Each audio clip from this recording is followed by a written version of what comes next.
Welcome to Terrified Tales, where things are about to get unsettling. Before we dive deeper into the darkness, make sure to like and subscribe. Let us know where you're listening from and what time it is. Are you brave enough to be here at night? Now relax and let the fear take hold.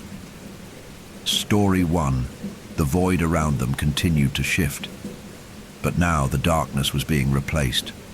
The very fabric of the world around them was dissolving, transforming into something vibrant, something full of color and life. The walls of the empty space began to fold back, breaking apart into fragments of light. It wasn't just a change in the environment. It was a change in the very essence of their being. The reflection was no longer a reflection of something lost. It was a whole, a self, a person, a presence. And as the darkness began to fade, the light, the warmth began to surge, filling the void with life. The reflection's once empty, hollow form began to fill with light, with purpose, with identity. The oppressive weight of the void was replaced with a strange, comforting presence that wrapped around him like a blanket. "You are whole now," Michael, the real one, whispered again. His voice was filled with awe, a quiet reverence for what was unfolding. The reflection, he, looked around, his gaze full of wonder. For the first time, there was no distortion in his vision, no emptiness in his chest. There was clarity, there was reality. He was no longer bound by the void. He was not a fragmented echo. He was Michael. And as the final traces of the void dissolved, the world that had been created by the reflection's will transformed into something beautiful, something real. The infinite darkness that had defined their existence was replaced by a soft golden light. The space stretched out, becoming a landscape filled with color, filled with life. A new world, shaped by the reflection's transformation, by the union of two halves of the same self. The reflection, now whole, took a step forward, no longer trembling, no longer uncertain. This was his world now, their world, a world born from the union of what had once been divided. And Michael, he, had become more than a reflection. He had become real. For the first time in his existence, he was no longer lost. He was no longer empty. He was complete, and the world, his world, had just begun. The further she walked, the more pronounced the silence became. She noticed the same clocks in windows, on street corners, and even a few that adorned lampposts. Each one was stuck at the same time, 2:13 a.m. It was starting to feel less like coincidence and more like something deliberate. She paused in front of a small cafe that was dimly lit. Another clock above its door showed 2:13, but this one was inside, framed in a vintage wooden frame. Its still hands seemed to mock her, as if daring her to understand. The cafe was dark, but something about the scene struck her as odd. The lights were off, but the place didn't feel abandoned. No, it felt like it was waiting for something, something she couldn't see. "Excuse me," she murmured to a man passing by on the street. He didn't acknowledge her at first, continuing to walk with his head down, his hands stuffed in his pockets. His movements were slow, deliberate, and there was something about the way he walked that sent a ripple of discomfort through her. She repeated herself louder this time, but he didn't respond, didn't even flinch. The man didn't speed up, but he seemed to vanish into the shadows ahead, like smoke drifting through an open window. Evelyn stood there for a moment, bewildered. Had she just imagined the encounter, or had the man simply ignored her? With a shake of her head, she walked back toward the inn, trying to push the growing unease from her mind. As she passed the street clock once again, she glanced at it, almost afraid of what she might see. Sure enough, the time hadn't changed. It was still frozen at 2:13. It was then that she felt it, that creeping feeling.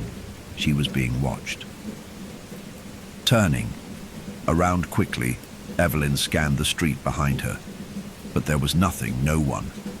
The town was eerily empty, even for a small town at night. Not a soul in sight.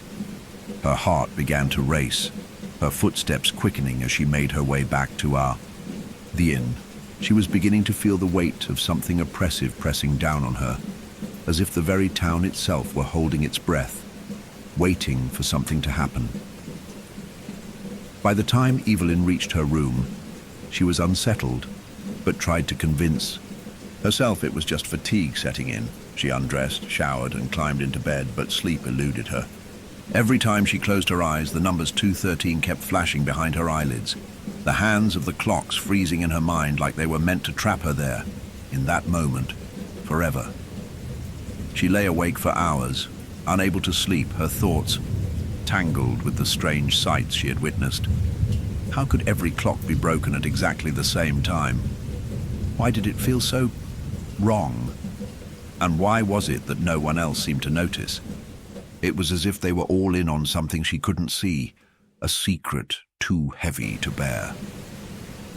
Evelyn closed her eyes again, squeezing them shut as tightly as she could, hoping to erase the creeping feeling of dread.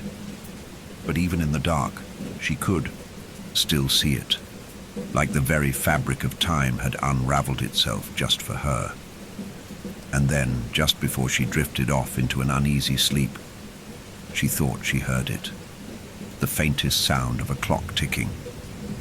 But when she opened her eyes, she was met with nothing but the silence of the night. The clocks had all stopped, and time for a brief moment stood still. The morning light filtered through the heavy curtains, casting an almost unnatural glow across the room.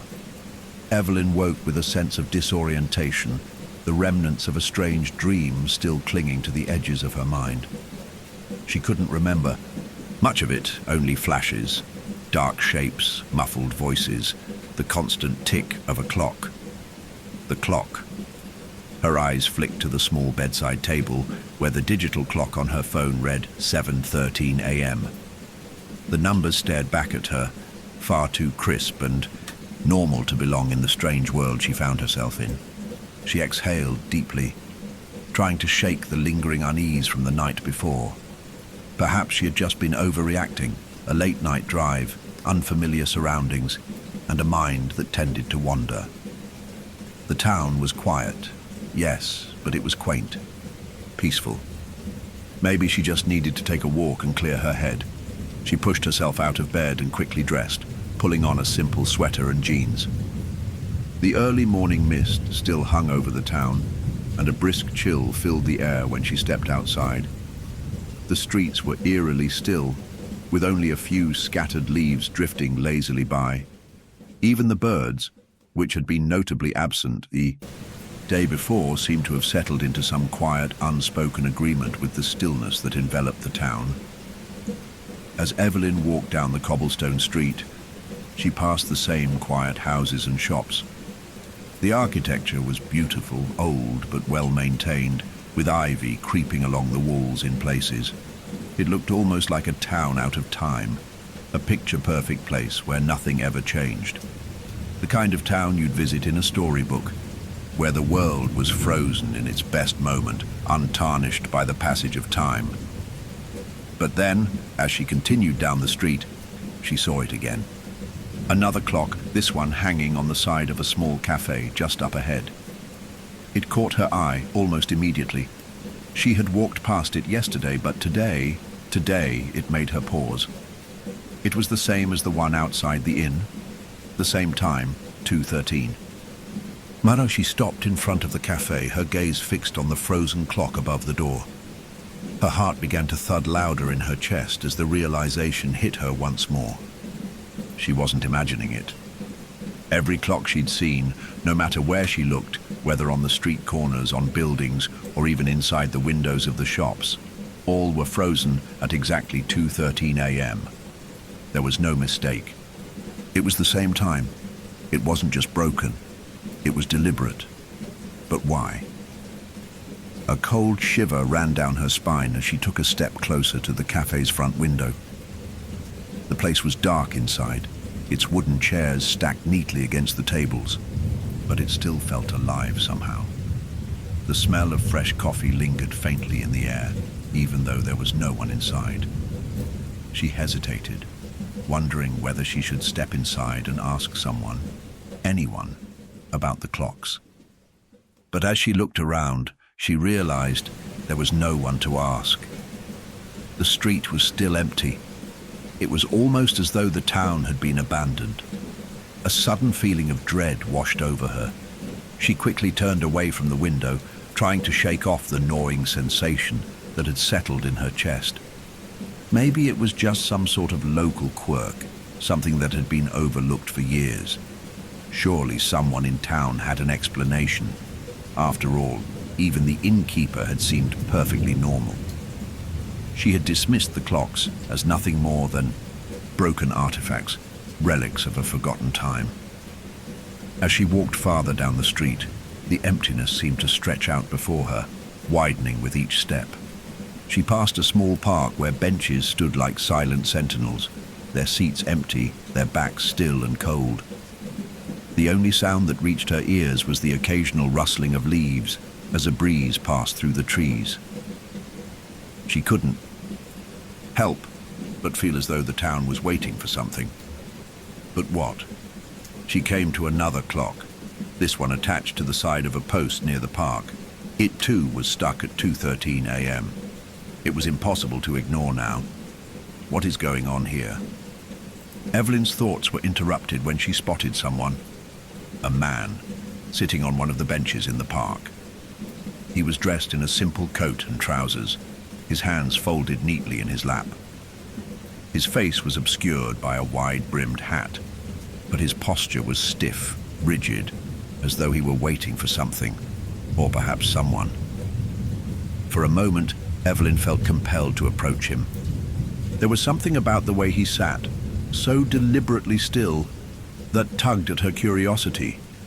But as she took a step closer, something stopped her.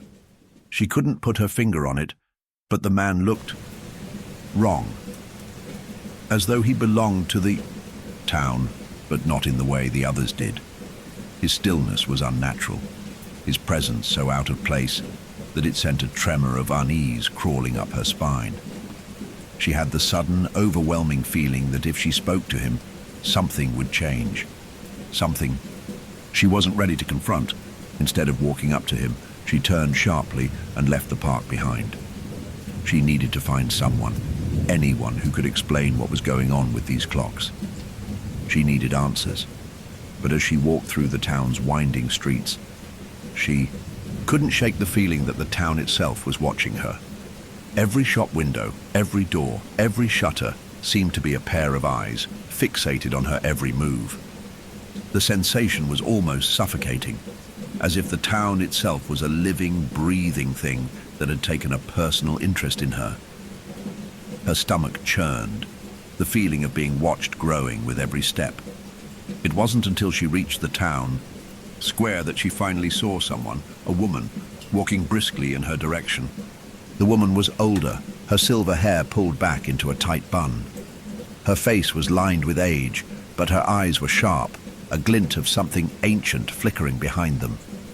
She didn't appear to be in any hurry, but her stride was purposeful, as though she had somewhere she needed to be. Evelyn hesitated but decided to approach her. "Excuse me?" Evelyn began, her voice steady despite the unease that was building within her. "I was wondering if you could tell me about the clocks around here. Every single one I've seen is frozen at exactly 2:13 a.m. The woman stopped in her tracks, her eyes narrowing slightly, as though she hadn't expected the question. Her lips pressed into a thin line, and for a moment, Evelyn thought she wouldn't answer. Finally, after what seemed like an eternity, the woman spoke. "The clocks are fine," she said quietly, her voice gravelly but firm. "They've always been like that." Her words sent a chill through Evelyn, though she wasn't sure why. The woman's tone was flat, almost rehearsed. Evelyn pressed on. "But why 2:13? That's what's strange. Why that time?" The woman's eyes flickered toward the clock at the far corner of the square, the one that stood frozen at 2:13, as if noticing it for the first time. She stared at it for a long moment, and Evelyn couldn't help but feel like the woman was trapped in the same strange stillness that had taken hold of the town. Without warning, the woman turned and began to walk away, her pace quickening. "You'll understand soon enough," she said over her shoulder, her voice almost a whisper now. "But you should leave while you still can." Evelyn watched her go, a cold shiver running down her spine. The woman's words hung in the air, like a warning, an unspoken threat. But Evelyn wasn't sure what she meant. Leave? Leave where? What was it that she was supposed to understand? The silence around her deepened. The ticking of clocks was absent, as if the whole town was caught in some sort of limbo, existing just out of reach of time itself. And then, as if on cue, a faint sound reached her ears, a clock, ticking softly from somewhere in the distance. It was a sound that felt like an omen, echoing through the empty streets. But where had it come from? And why did it make her feel as though everything around her was slowly beginning to unravel? The town seemed even quieter the following morning. It wasn't the usual peaceful quiet that came with small towns in the early hours of the day, the kind where the world is just waking up. No, this was a different kind of silence. It felt almost oppressive, as if the very air itself had been drained of sound. Even the breeze, which had been gentle the day before, was now still, utterly, disturbingly still. Not a single leaf fluttered. Evelyn had woken early, restless from a night spent turning in her bed, the quiet ticking of clocks echoing in her mind. The chill from the previous day had not lifted, and she pulled her coat tighter around her shoulders as she stepped out into the morning gloom. The town streets were still mostly empty, but the silence, now more pronounced, made every step she took feel like an intrusion, as though her presence here was unwelcome, unsettling. She walked slowly down the street, hoping to find some life, some sign of movement to break the unnatural stillness. It was almost as if the town had been paused, frozen between moments. Her shoes clicked softly on the cobblestones, the only sound, apart from the muffled hum of her own thoughts, which were thick with confusion. She had noticed it before, but now it felt impossible to ignore. The absence of people. Yesterday, she had passed a few locals, but today, not a single person seemed to be out and about. The windows of the shops remained shuttered, and the few cars that were parked along the roadside were untouched, their windshields streaked with the dew of the morning. There was no sign of anyone going about their business. No shopkeepers, no pedestrians, not even the distant rumble of a vehicle driving by. She stopped in front of a bakery, the window filled with neatly stacked loaves of bread and pastries. The sign outside said "Open," but when she tried the door, it didn't budge. A quick glance around revealed that every shop in the area had a similar sign, but none of them were open. She frowned, her stomach tightening in frustration. Something wasn't right. The longer she stayed, the more suffocating the quiet became. It wasn't just that there were no people, it was that there seemed to be no sound at all. Even the usual hum of birds or insects was absent. Not a bird in the trees, not a rustling leaf. The town felt as though it had been abandoned long ago, yet it was meticulously cared for. The streets were freshly swept, the windows were spotless, and every sign was perfectly aligned, but there was no trace of life. It was as though it had been preserved like a diorama locked in time. Evelyn's breath caught in her throat, the air heavy with tension. She couldn't understand it, this overwhelming sense of isolation that pressed in on her from every angle. She stepped back from the bakery door and turned her gaze upward, as if looking for some sign, some clue that could explain what was going on.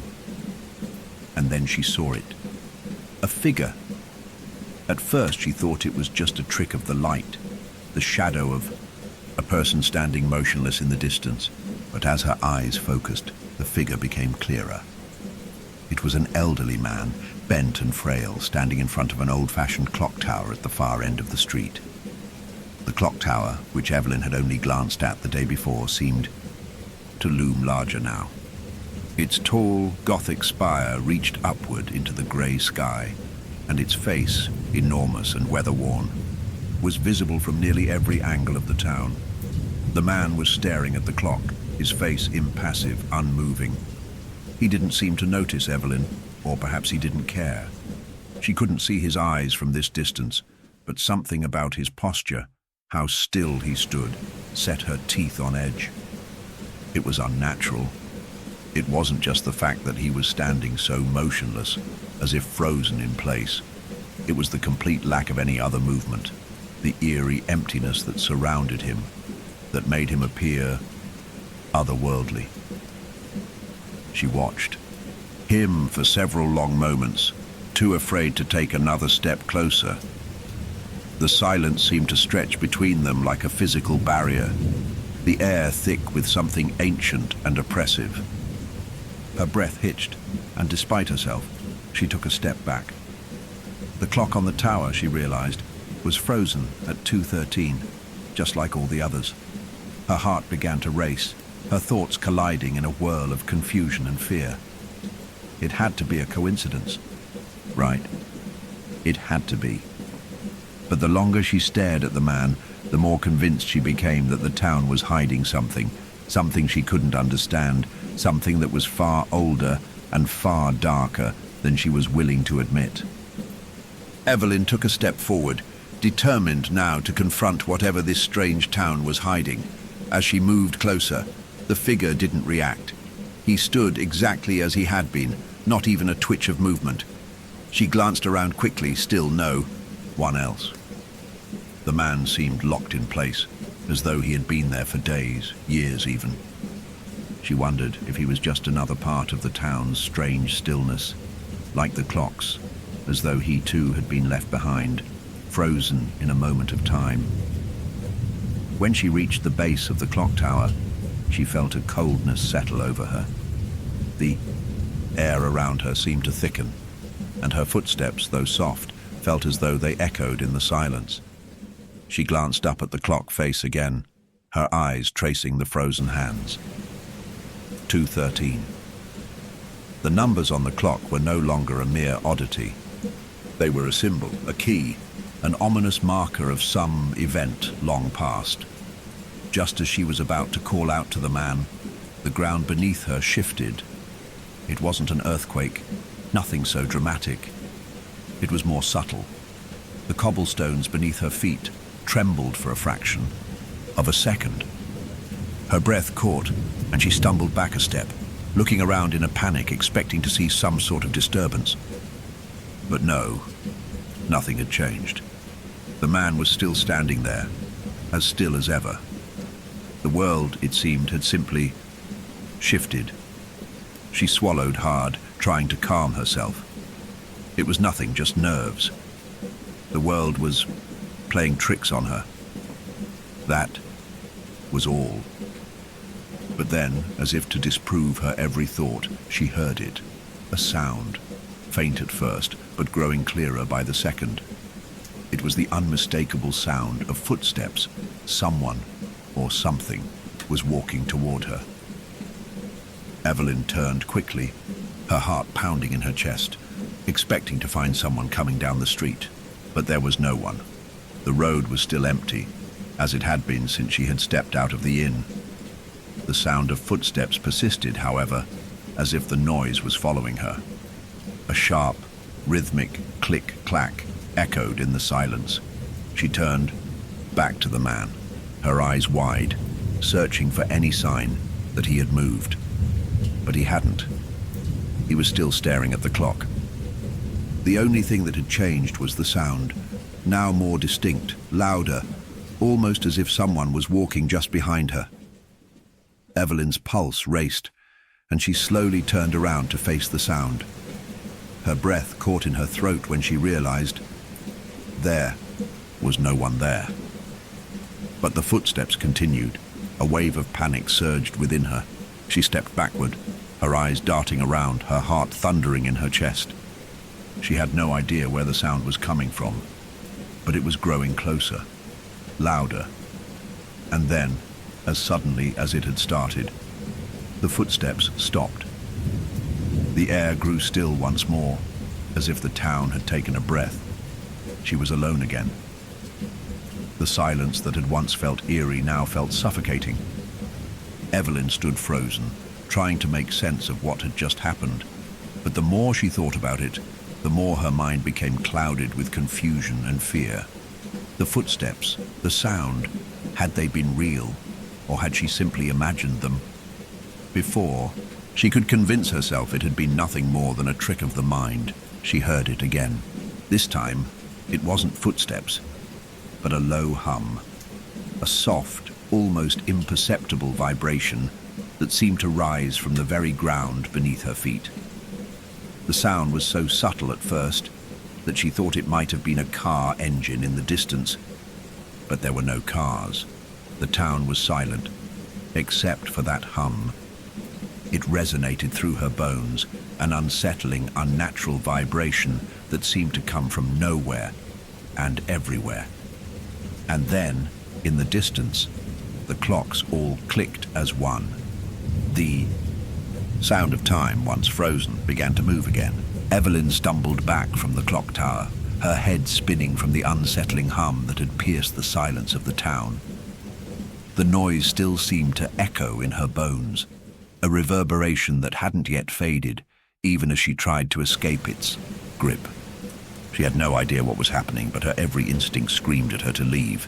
She couldn't stay here much longer. Not with the town, its clocks and its strange silence pressing down on her like some unseen weight. As she moved further down the street, her pace quickened, a nervous energy growing inside her. Every corner she turned, every step she took, felt like a desperate attempt to shake off the oppressive atmosphere.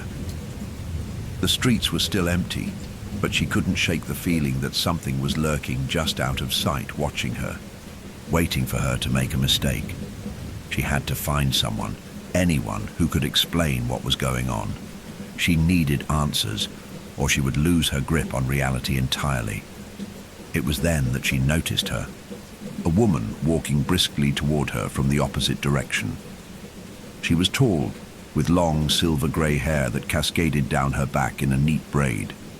She wore a coat of rich, dark wool and carried a small leather bag at her side. Despite her age, there was an undeniable vitality to the woman's step, her posture straight, her movements purposeful, like someone who knew exactly where they were going. Evelyn stopped, hesitant, but driven by a sudden urge to connect with another human being. She needed help. She needed answers. The woman noticed her immediately, and Evelyn's heart skipped a beat.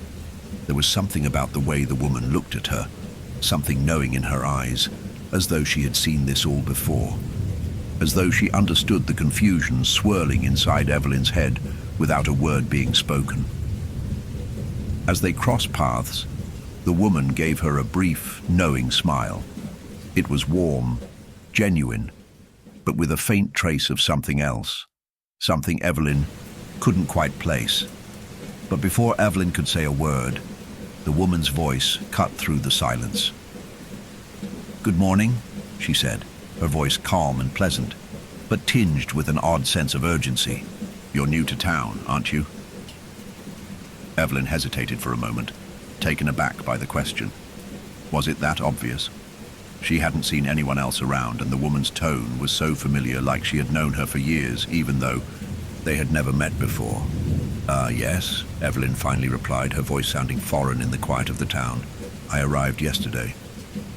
"It's a little different here, isn't it?" The woman's eyes softened, and she gave a small nod, as though she understood exactly what Evelyn meant. "Yes, it is. But it has a certain charm, doesn't it? Quiet, peaceful, timeless." Evelyn glanced around, the emptiness of the street suddenly weighing heavily on her. "It's too quiet," she said, her voice barely a whisper. "I haven't seen anyone, really. Just you."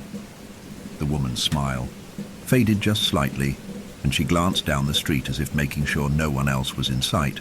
She leaned in a little closer, her voice dropping to a conspiratorial whisper. "Not everyone here is present," she said, her words slow, measured. "Some things about this town are hard to explain. You have to be careful here, miss. Some things aren't what they seem. People come here, and sometimes they never leave. Or worse, they return, over and over." Evelyn felt a chill run through her at the woman's words, but before she could ask what she meant, the woman straightened up and gave her a friendly smile once again. "But that's all for another time," she added, as if the warning had never been spoken. "You should head to the cafe on the corner. It's a good place to gather your thoughts. It's been a strange morning, hasn't it?" Evelyn opened her mouth to respond, but before she could, the woman turned away, walking briskly down the street, her pace purposeful once more. Evelyn watched her for a moment, her mind spinning with the cryptic words that had just been spoken. What did she mean by present? And why had she warned her about returning or never leaving? She couldn't help but feel that the woman knew more than she was letting on, as if she had been waiting for Evelyn to ask, waiting for her to notice something that she herself had missed. But the moment had passed too quickly, and the woman had disappeared into the distance, leaving Evelyn with more questions than answers. Still, there was one thing Evelyn couldn't ignore. The woman had mentioned the cafe, the same cafe she had passed earlier, the one with the frozen clock. Perhaps there was more to learn there, something she had missed in her earlier panic. With a newfound sense of determination, Evelyn turned and made her way toward the cafe, her footsteps echoing softly against the cobblestone street. The closer she got, the more the weight of the town's silence pressed on her chest. But she pushed through it. She needed answers, and she would get them, no matter how unsettling they might be. As she neared the cafe, she noticed a sign hanging above the door. It read, "Open," but the door was locked. She tried the handle anyway, but it didn't give. Evelyn frowned, then looked around the street again, half expecting someone to appear and offer her an explanation, but there was no one. A strange feeling washed over her, one she couldn't shake, no matter how much she tried to ignore it. It was as if the town was watching her, as though she were the only one left in a place that had once been full of life. Just then, the door to the cafe creaked open, and Evelyn jumped slightly, her heart racing. A man stood in the doorway, a tall, thin figure with greying hair and a sharply cut suit. His eyes were dark, deep-set, and he gazed at Evelyn with an unsettling calmness, as though he had been expecting her. His lips curled into a thin smile as he stepped aside, gesturing for her to enter. "Miss, I believe you're looking for some answers," he said, his voice deep and smooth, yet it carried an undertone of something unreadable. "You've come to the right place." Evelyn stood there for a moment, unsure whether she should enter. The man's presence was commanding, yet his voice was soft, persuasive. He didn't look threatening, but there was something unnerving about him. The way he had appeared from nowhere, as though he had been watching her approach, sent a shiver up her spine. I don't know what I'm looking for," she said, her voice barely above a whisper. "But I need to understand what's going on here. Why are all the clocks frozen at 2:13? Why is no one around?" The man's smile widened, and his eyes glinted with an odd mixture of amusement and something else, something darker. "Ah, the clocks," he murmured. "The town's secret, you might say. But it's more than just time. Time, after all, is a funny thing. It's not always linear." He stepped back, holding the door open wider, his eyes never leaving hers. "Come inside. I think it's time we have a chat."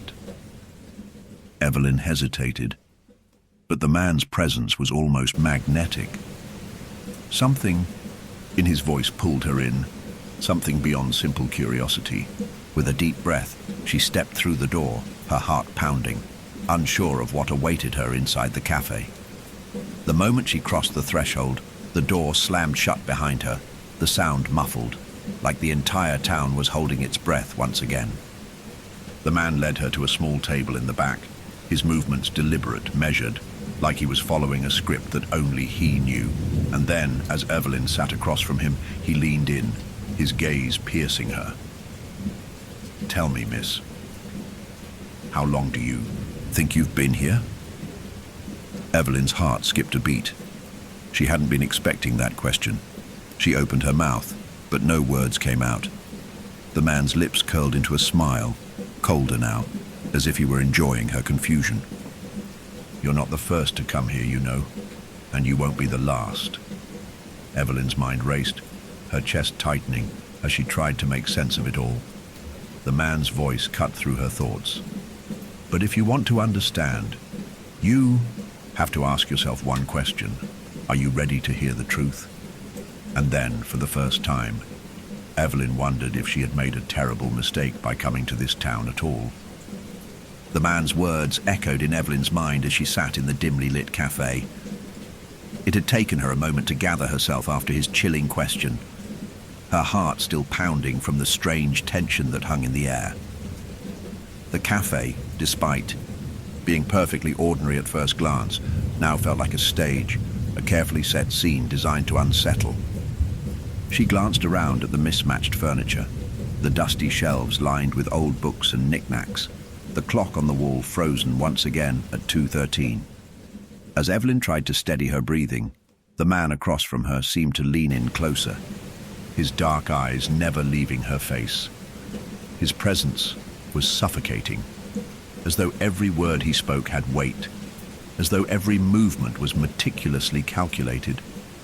She swallowed hard, trying to control the unease that had settled in her stomach. "I asked you a question," he said, his voice smooth but firm. "How long do you think you've been here?" Evelyn looked at him, confusion swirling in her chest. What was he talking about? She hadn't been here more than a day, just a couple of hours since she arrived in this strange town. She opened her mouth to speak but hesitated, unsure of what to say. The man watched her with that same unreadable smile, his fingers lightly tapping the edge of the table in an almost hypnotic rhythm. I'm not sure," Evelyn finally replied, her voice shaky. "I've only been here since yesterday. I don't understand what's happening. Why are all the clocks frozen? Why is the town so empty? Where is everyone?" The man's eyes glinted, with something Evelyn couldn't quite place, amusement perhaps, or pity. He didn't speak immediately, and the silence between them stretched, thick and heavy. It was as if he was waiting for her to come to a realization on her own. "You don't remember, do you?" he asked, his tone almost a whisper now. Evelyn blinked, the hairs on the back of her neck standing on end. "Remember what?" The man leaned back in his chair, his fingers steepling as he regarded her with an intensity that felt almost too much to bear. "The town, miss, it's more than just a place. It's a loop, a cycle. People come and go, but the town itself remains unchanged. Trapped, you might say." Evelyn's breath caught in her throat. She wanted to respond, to ask more questions, but the words stuck in her throat. Instead, she found herself staring at the man as his words sank in. "A loop?" she repeated, unsure if she was hearing him right. "What do you mean? I don't understand. I've never been here before." The man's eyes softened, just a fraction. "That's the thing, miss. You have. You've been here countless times. All of you, everyone who comes. They've been here before. They just don't remember. But you will, soon." The words felt like a slap to her face, and Evelyn felt an overwhelming sense of dizziness overcome her. Her head spun with confusion, her mind trying desperately to grasp the concept he was laying out before her. "No, that's not possible. I haven't been here before. I've never seen this town. You don't remember because you're not supposed to," the man interrupted gently, his voice almost comforting in its calmness. "The town erases memories, The people, the time, it all resets when the clocks reach 2:13. The people who come here, they think they're new, but they're not. Evelyn recoiled slightly in her seat. She glanced down at her hands, suddenly aware of how clammy they had become. She felt as though the room was closing in on her, the air thick and suffocating. The clocks, frozen at 2:13, she had seen that time everywhere. She had seen it on every clock in the town, in every window, on every street corner. It was as if the entire place was obsessed with that moment. The man's eyes remained fixed on her, and for the first time, Evelyn realized that he wasn't, looking at her with the same kind of curiosity that others might. It was as if he already knew everything about her fears, her confusion, her desperation for answers. As if he had seen her before, many times. His expression was a mix of pity and something darker, something far more calculating. "What do you mean?" Evelyn asked, her voice barely a whisper now. "What happens when the clock reaches 2:13? The man leaned forward again, his eyes intense. "You'll find out soon enough. The town resets. Time rewinds. The people are reset. And so are you." Evelyn's breath hitched. "Reset?" He nodded slowly, almost as though he were explaining something obvious. "Every time the clock hits 2:13, the cycle begins again. The people, the clocks, the town itself, everything resets, just like it's always been. And when it happens, you forget all of it. The memories are erased. The past is erased. Only a few of us remember, only a few." Evelyn's mind reeled, her thoughts spiraling in 100 directions at once. She felt the ground beneath her feet shift as if the very foundation of the world were being pulled from under her. "No, this can't be real. I can't be part of this. I've never been here before. This is insane." The man's expression remained unreadable. "I assure you, it's very real. The loop has been going on for longer than you can imagine, miss. Time isn't what you think. It is here. Time is an illusion." Evelyn slammed her palms against the table, the sudden action startling her. But the man didn't flinch. He simply watched her, his expression unwavering, almost as though he had been expecting this reaction. "No!" she cried, her voice rising in desperation. "I don't understand. I don't. Why am I here? What do you want from me?" The man stood then, his movements slow and deliberate. He walked around the table, circling her like a predator. "What I want, miss, is for you to understand. For you to see what this town really is. Because whether you want it or not, you're part of it now. You've always been part of it. You just don't remember. You've been here before, and you'll be here again." His words were like a weight pressing down on Evelyn's chest, making it hard to breathe. She wanted to scream, to run, to get away from him, from the town, from the feeling that everything she had ever known was unraveling around her. But no matter where she looked, she couldn't escape it. There was something so familiar about him, so familiar about the way he spoke, like she had heard his voice before, had seen his face before, and that's when it hit her, the faces of the people in the town. The man wasn't the first to speak to her like this. She had seen them all, everyone before. The woman who had told her to be careful, the man who had been sitting by the clock tower, the shopkeeper, the cafe worker. They all had the same strange familiarity. They were all watching her. She was the outsider, but she wasn't really an outsider at all. They were all waiting. She was trapped. Evelyn's pulse quickened, her breath coming in short, panicked gasps. She stood up abruptly, knocking her chair over, but the man didn't react. He simply watched her, his face now illuminated by the faint, eerie light that came from the frozen clock on the wall behind him. "You'll see soon enough," he said, softly, as though trying to reassure her. but there was no comfort in his words. Before she could say anything else, he turned and walked toward the back of the cafe, disappearing into the shadows. Evelyn stood there, her body trembling, her mind swirling with the impossible truth that was beginning to dawn on her. She wasn't new to this town. She had been here before, and whatever she had thought about leaving was irrelevant, because the town would never let her go. Evelyn's hands trembled as she stood in the middle of the cafe, the man's words still ringing in her ears, suffocating her every thought. She couldn't understand it. The loop, the reset. How was it possible that she had been here before? Her mind churned with the impossibility of it all. The man had disappeared into the back of the cafe, leaving her alone with nothing but her own spiraling thoughts and the faint hum that had resumed, vibrating through the floor and into her chest. She felt dizzy, as though she were falling into the very fabric of the town itself, like she was being consumed by something far bigger than herself, something ancient and inescapable. The man's cryptic words haunted her.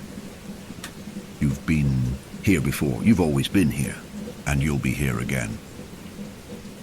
Evelyn couldn't shake the feeling that she was being drawn into a nightmare with no end.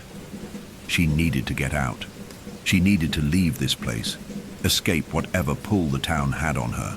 She couldn't afford to stay, not for one more minute. As her gaze swept the cafe, her eyes landed on a small stack of newspapers resting on a wooden counter by the window. She hadn't noticed them before, but now they beckoned her. The edges were frayed, the paper yellowed with age, as though they had been sitting there for years. Something inside her urged her to approach. She walked slowly over to the counter, her footsteps muffled against the wooden floor. She reached out and picked up one of the newspapers. The weight of it felt strange in her hands, as though it were more than just a paper. It was a relic, a memory, something that carried with it the echo of time itself. The front page of the paper was nearly impossible to read. The ink had bled over the years, leaving some parts of the text smudged and faded. But one thing stood out, the date. The headline above it read, "The Vanishing, a town lost in time." Evelyn's breath caught in her throat as she carefully held the newspaper closer, squinting to make out the blurry words beneath the headline. It was an article, written in a hurried and almost frantic tone. She could only make out fragments, but the meaning behind them was clear. At 2:13 a.m., every man, woman, and child in the town vanished without a trace, except for one. The lone survivor, Lillian Matthews, was the only person to remain. She now lives in isolation, refusing to speak of the incident, except to insist that the town is cursed and that no one should ever return. The clocks froze at exactly 2:13.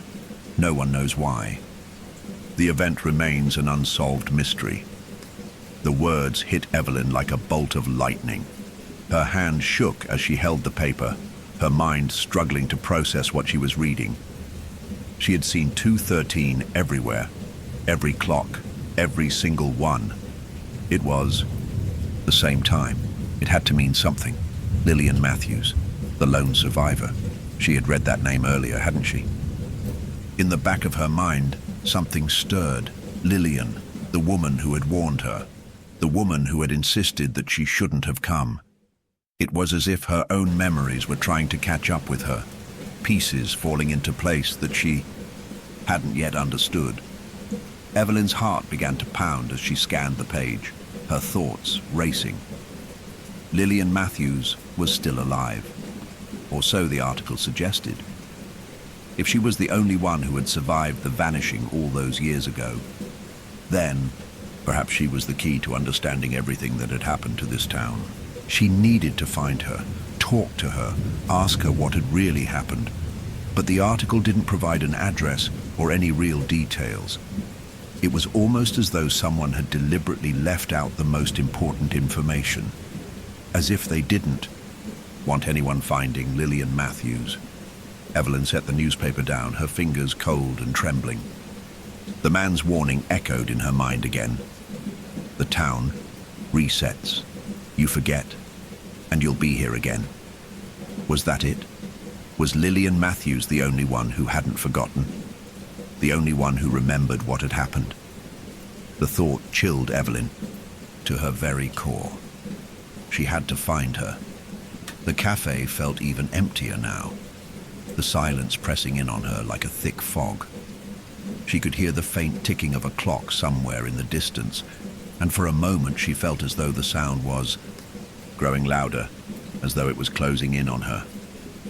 She turned quickly, looking for the source, but there was no clock in sight. It was only the lingering sound, hanging in the air, the sound of time passing, of time bending, or perhaps breaking. Before she could process it any further, the door to the cafe creaked open. Evelyn froze, her heart leaping into her throat. The air seemed to shift, and she could feel it, the weight of an unseen presence behind her. She turned around slowly, expecting to see the man again, but instead, it was another woman. This woman was older than the one she had met earlier, with sharp features and silver hair that fell in soft waves around her face. She was dressed in a simple, elegant dress, as though she had stepped out of another time. Her eyes, though kind, held an unsettling depth, something ancient, something knowing. She smiled at Evelyn, but it wasn't the same friendly smile the man had given her. This smile was filled with sadness, even sorrow. "Ah, you found it," the woman said, her voice soft, almost a whisper. She looked down at the old newspaper in Evelyn's hands, then back up at her, her eyes dark and unreadable. "I had hoped you wouldn't. I hoped you'd leave before you uncovered more." Evelyn took a step back, her pulse quickening. There was something about this woman, something familiar about the way she spoke. "You found it." The words struck her as though they were meant to be a warning. "Who are you?" Evelyn demanded, her voice shaky. "What is happening here? Why is everything frozen at 2:13? The woman's eyes darkened as she took a step toward Evelyn, her movements slow, deliberate. "You really don't remember, do you?" she said softly, as though speaking to a child. "You've been here before, miss. More times than you can count. The town has a way of erasing the memories. But the clocks, they remember. The clocks always remember." Evelyn's mind reeled, the words cutting through her confusion. "What do you mean? Who are you?" The woman paused as though contemplating her next words. She seemed to weigh them carefully before speaking again. "My name is Lillian Matthews," she said quietly, "and you are the reason I'm still here." Evelyn's breath caught in her throat. The woman standing before her, the lone survivor of the town's disappearance, was Lillian Matthews. The woman who had lived, hidden in the shadows of the town's curse, refusing to speak, refusing to explain what had happened to her, to everyone else. Lillian's gaze never left her, and for the first time, Evelyn saw a flicker of something, like fear in her eyes. "You shouldn't have come," she whispered. "You should have turned away when you had the chance." Evelyn shook her head, her mind spinning with confusion. "I don't understand. What happened to this town? Why does it keep resetting? Why are we all trapped here?" Lillian's face tightened, her shoulders sagging as though the weight of years had caught up to her all at once. "The clocks," she whispered. "They are the key. They hold time in place, but they also lock it. The town is a prison for all who come, for all who get caught in its cycle. It never ends, not for you, not for me. It loops back, on itself over and over again. And each time, it's the same." Evelyn stepped forward, her heart pounding with desperate urgency. "But why me? Why am I here?" Lillian's eyes filled with sorrow. "You've been here before," she whispered, her voice barely audible. "You always come back." Evelyn felt a sharp chill in her bones. She was starting to understand, and she didn't like it. She had been here before. She was stuck in the loop, in the same place, in the same time. There was no escape. The town had claimed her, just as it had claimed Lillian and countless others before them. And every time it reset, they forgot. But Lillian had never forgotten, and now neither would Evelyn. The realization hit her like a wave, crashing over, her in a flood of terror. She wasn't a visitor. She had always been a part of the curse, and now there was no going back. Evelyn's head was spinning. The room seemed to tilt slightly, and for a moment she wondered if the very air in the cafe had thickened, making it hard to breathe. Her thoughts raced, each one a frantic swirl of confusion and fear. Lillian, Matthews, the woman who had survived the vanishing, who had lived through the endless loop of time, the one person who seemed to know what this town was, had just told her the horrifying truth.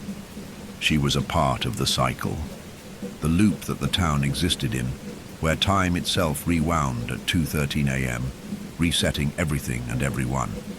And every time it reset, Evelyn would forget, only to return again, as if nothing had ever happened. But Lillian, the lone survivor, had somehow remembered it all. Evelyn didn't know if she wanted to scream or cry. She felt trapped, as though her own mind were betraying her, forcing her to relive the same nightmare over and over again. She glanced around the cafe, half expecting the scene to dissolve into something else, something more sinister. But everything remained still and eerily quiet. The ticking of a clock, somewhere far in the distance, echoed like a constant reminder of her growing panic. Lillian stood across from her, watching Evelyn with those sorrow-filled eyes, a faint sadness etched into her features. She was still, so still, her presence suffocating. Evelyn could feel the weight of her gaze, but it wasn't a gaze of pity. It was something worse. It was the look of someone who had seen this happen countless times before, someone who had been stuck in this same nightmare, caught in the endless cycle, and now was waiting for the inevitable to unfold again. "You'll forget it," Lillian whispered, her voice almost lost to the weight of the room. "Just like all the others. The loop is designed that way. It erases everything. You'll wake up tomorrow and you won't remember any of this. Not the clocks, not the town. You won't remember me." "No." Evelyn's voice was sharp, defiant, but it trembled with the rawness of her panic. "I will remember. I won't forget." Lillian shook her head slowly, like a mother warning her child of an inevitable danger. "It's already begun. You don't realize it, but the loop is already starting to erase you. The more you resist, the more it will push you back, force you to forget, over and over. This town is built on that, on the loss of memories, and now you're a part of it, whether you want to be or not." Evelyn's chest tightened, her breath shallow, but she wouldn't let herself be swallowed by this nightmare. She had to do something. There had to be a way out, some way to escape. If Lillian had survived, there had to be a way. For her to break the cycle too. But it wasn't just the town that had her trapped. It was herself. She could feel the pull of the loop already starting to drag at the edges of her mind, trying to smother the panic, trying to erase her resolve. "No," Evelyn repeated, this time more quietly as she shook her head. She stood up, her hands clenched into fists. "I won't let it happen. I won't be a part of this. I'll find a way out." Lillian's face softened, but only for a second before her expression turned somber once more. "You don't understand," she said, her voice full of resignation. "This town doesn't just trap the body, it traps the mind, the memories. It rewrites your existence until you no longer know what's real. You'll keep coming back again and again, unable to escape. The loop doesn't just reset time, it resets you, the real you." Evelyn recoiled at the words, but they echoed in her mind like a warning bell. She could feel the tightness in her chest, the cold fear wrapping around her heart. The implications were too much to bear, too much to fully comprehend. If Lillian was right, if everything she had said was true, then Evelyn was already lost. How many times had she been here before, wandering these streets, staring at the frozen clocks, trying to piece together the pieces of the puzzle? And each time the memory would fade. Each time she would forget. Evelyn reached out to the table, her fingers brushing against the smooth surface. "No," she repeated, more to herself than to Lillian. "There has to be a way out. If I've been here before, I can remember. I can break it. I can escape." Her voice wavered as the truth began to sink in. She'd already tried to leave, had already experienced the same fruitless attempts. Every time she reached the edge of the town, she was pulled back. Time had always reset itself before she could get far enough. But now, the idea that she could somehow escape felt impossible, like an illusion. Lillian's eyes softened with understanding. "I thought that once," she said, her voice quieter now. "I thought I could break free. I thought I could find a way out. But this town doesn't allow that. The loop won't let you leave. Every time you try, you'll be pulled back over and over again. The clocks are the prison, they're the key to the loop, and you can't escape until the time is right." Evelyn couldn't suppress a shudder at the words. The time is right. What did that mean? Was there some kind of trick to this loop that she hadn't figured out yet? And what did Lillian mean by the clocks being the prison? She stared down at her hands, her mind racing for a solution, a way to defy the town, to push back against its suffocating grip. But the more she thought about it, the more she realized how deeply embedded she was in this nightmare. No matter how hard she fought, she would always be dragged back. The thought made her feel small, insignificant. Just one more person caught. In the endless churn of time, Lillian seemed to sense her struggle. She sighed deeply, her shoulders slumping under the weight of years of defeat. "There's something you should know about the clocks," she said, her voice almost mournful. "The clocks here, they aren't just broken. They control everything. They hold the power to rewrite time. They decide who stays, who leaves, and who is forgotten. The time 2:13, it isn't random. It's the moment everything resets. It's the key to the loop, and it's the only thing that keeps the town trapped." Evelyn's head snapped up, her eyes wide with realization. "So, the clocks are alive. They control us, all of us?" Lillian didn't answer right away. Instead, she looked at Evelyn with a mixture of sadness and something like pity. "Not alive, exactly," she said softly. "But they're bound to this place just as we are. They're part of the cycle. They're the heartbeat of the town. And when they freeze at 2:13, time stops and everything goes back to the beginning." Evelyn felt a cold sweat break out on her forehead as the weight of the truth hit her like a freight train. The clocks weren't broken. They weren't just stuck. They were marking the end and the beginning of a cycle. Her cycle. Her pulse quickened as something inside her stirred. A glimmer of understanding. A tiny thread of hope. There had to be a way to break the cycle, to shatter the hold the clocks had over her. But how? How could she stop something as powerful as time itself from rewriting her existence? Lillian's eyes darkened as if she had read the thoughts running through Evelyn's mind. "It's not that simple. You can't fight time. You can't fight the loop. You can only accept it, or become part of it, forever." The word forever echoed in Evelyn's mind like a death knell. Forever. What choice did she have? Could she truly accept the idea that her life, her very existence, was a mere repetition of the same cycle? Could she live with the thought that no matter what she did, the town would always win and she would always forget? Before she could respond, the door to the cafe opened again, and a chill swept through the room, as if the air itself were shifting. Evelyn turned toward the door, her heart racing, and there, Standing in the doorway was the figure she had seen earlier. The man, the one who had greeted her when she first arrived. But this time, there was something different in his eyes. He wasn't smiling anymore, and his gaze was filled with recognition. Recognition of her.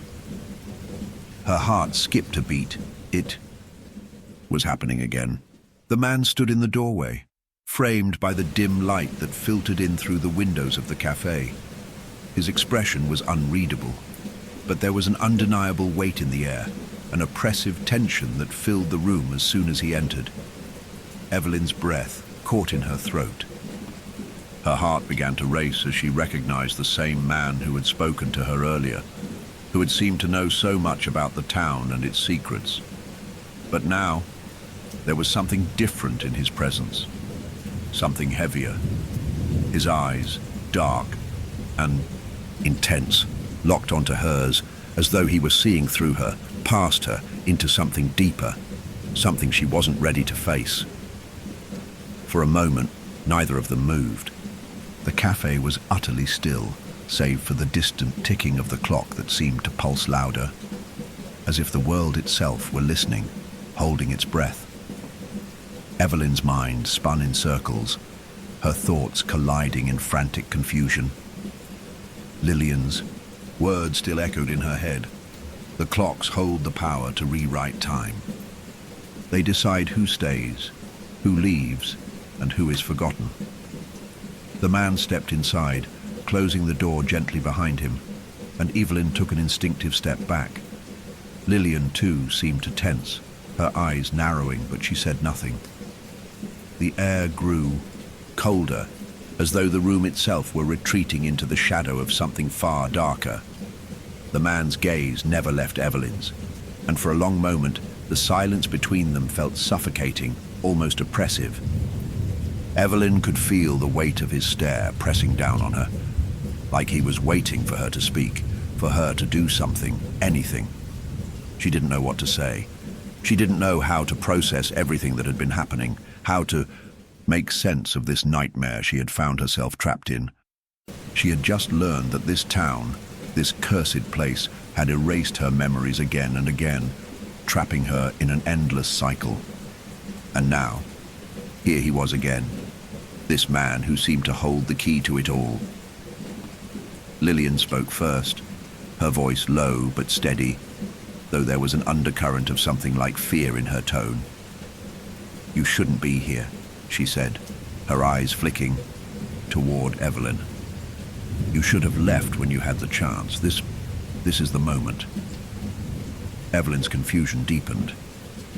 "What do you mean? Who is he? What is happening?" The man didn't respond to Lillian.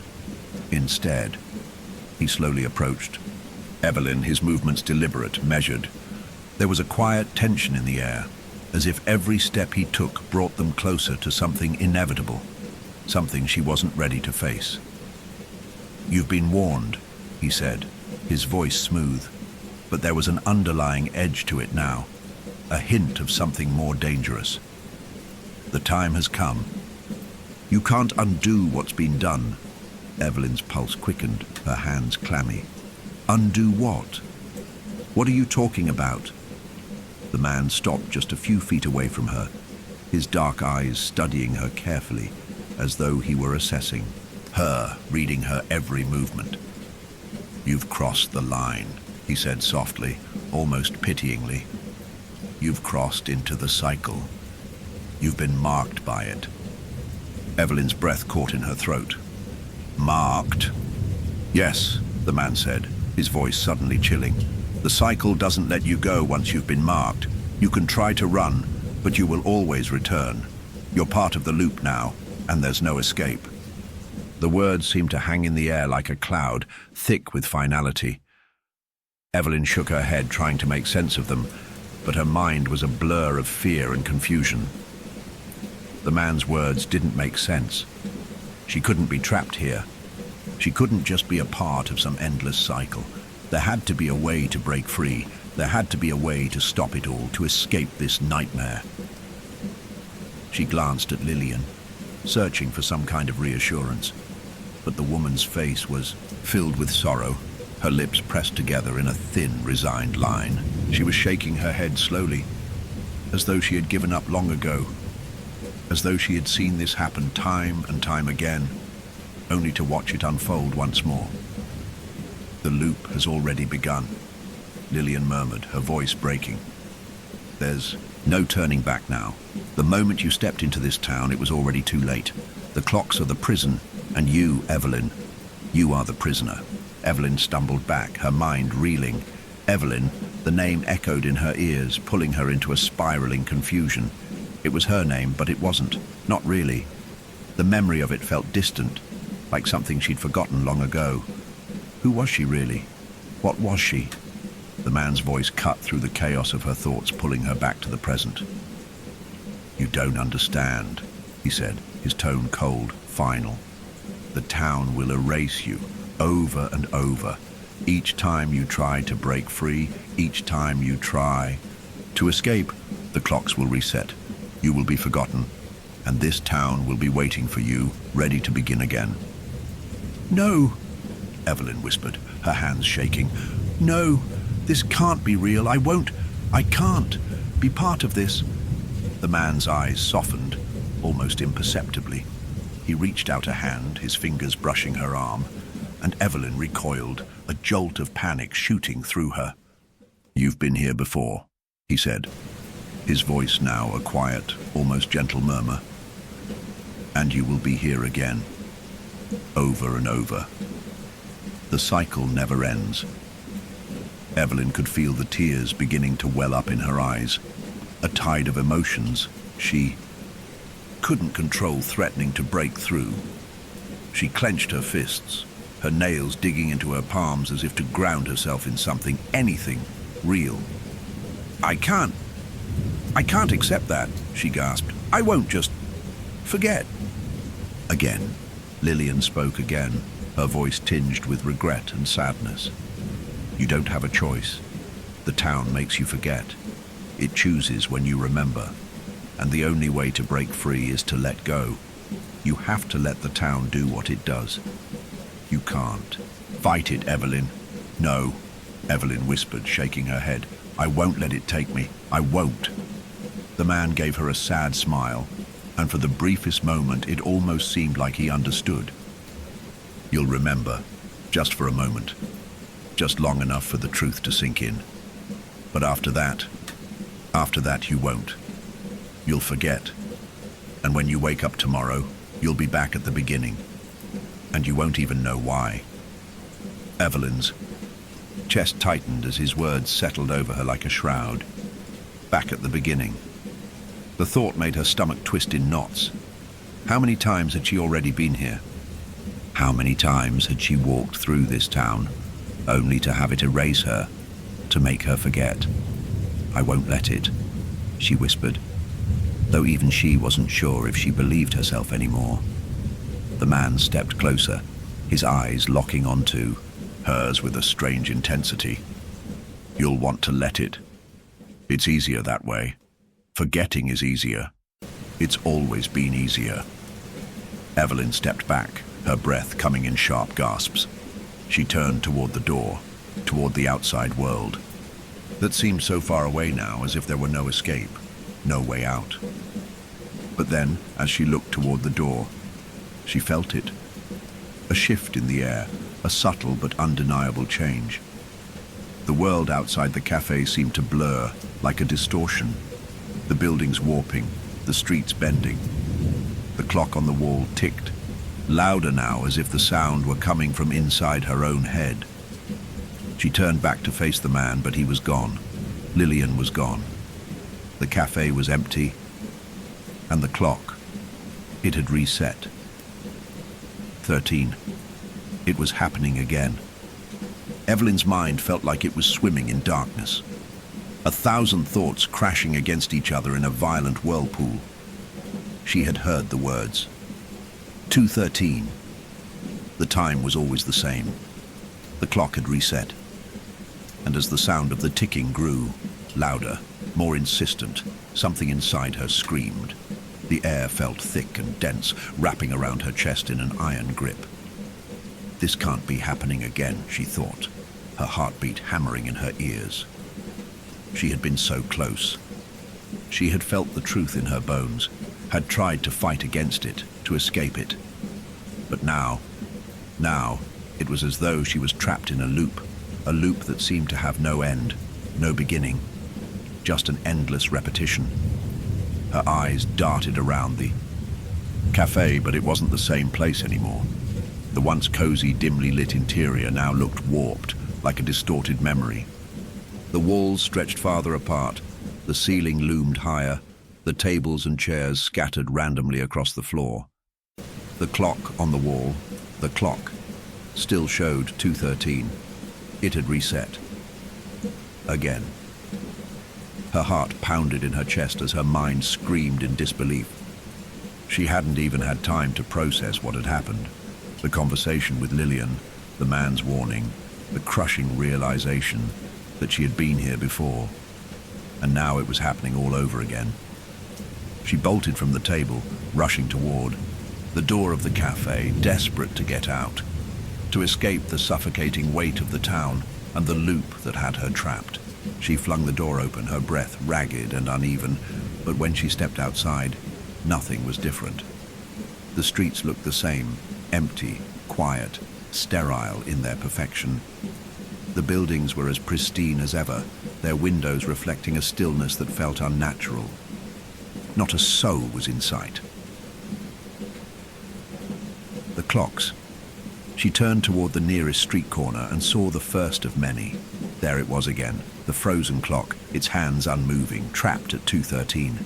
This can't be real, this can't be happening, but there it was, unyielding, unrelenting. The sensation of déjà vu swept over her like a tidal wave. She had seen this before, felt this before, walked down this street, faced this same moment. It was as though time itself had folded back on itself, trapping her in the same instant. She was stuck in an endless loop of repetition, unable to break free, unable to escape the inescapable. Her feet carried her forward on autopilot, and she found herself walking deeper into the town, her steps echoing eerily in the silence. She passed the same buildings, the same street signs, the same street lights, all frozen in time, unmoving, unchanging. Every turn, every corner, every building, nothing was different. And yet, everything was too familiar. She was trapped in the cycle. This was the third time. Or was it the 5th, the 100th? The thought of it was suffocating, the idea that she could be stuck here forever, living out the same moments, over and over. It was madness. Evelyn had to stop herself before her mind spiraled further. She needed to think clearly. There had to be a way to stop the loop, to break free. But how? She had tried so many times already, tried to escape, tried to leave, and yet every time, no matter how far she ran, the town always pulled her back. The clock on the nearest building caught her attention once again, frozen at 2:13.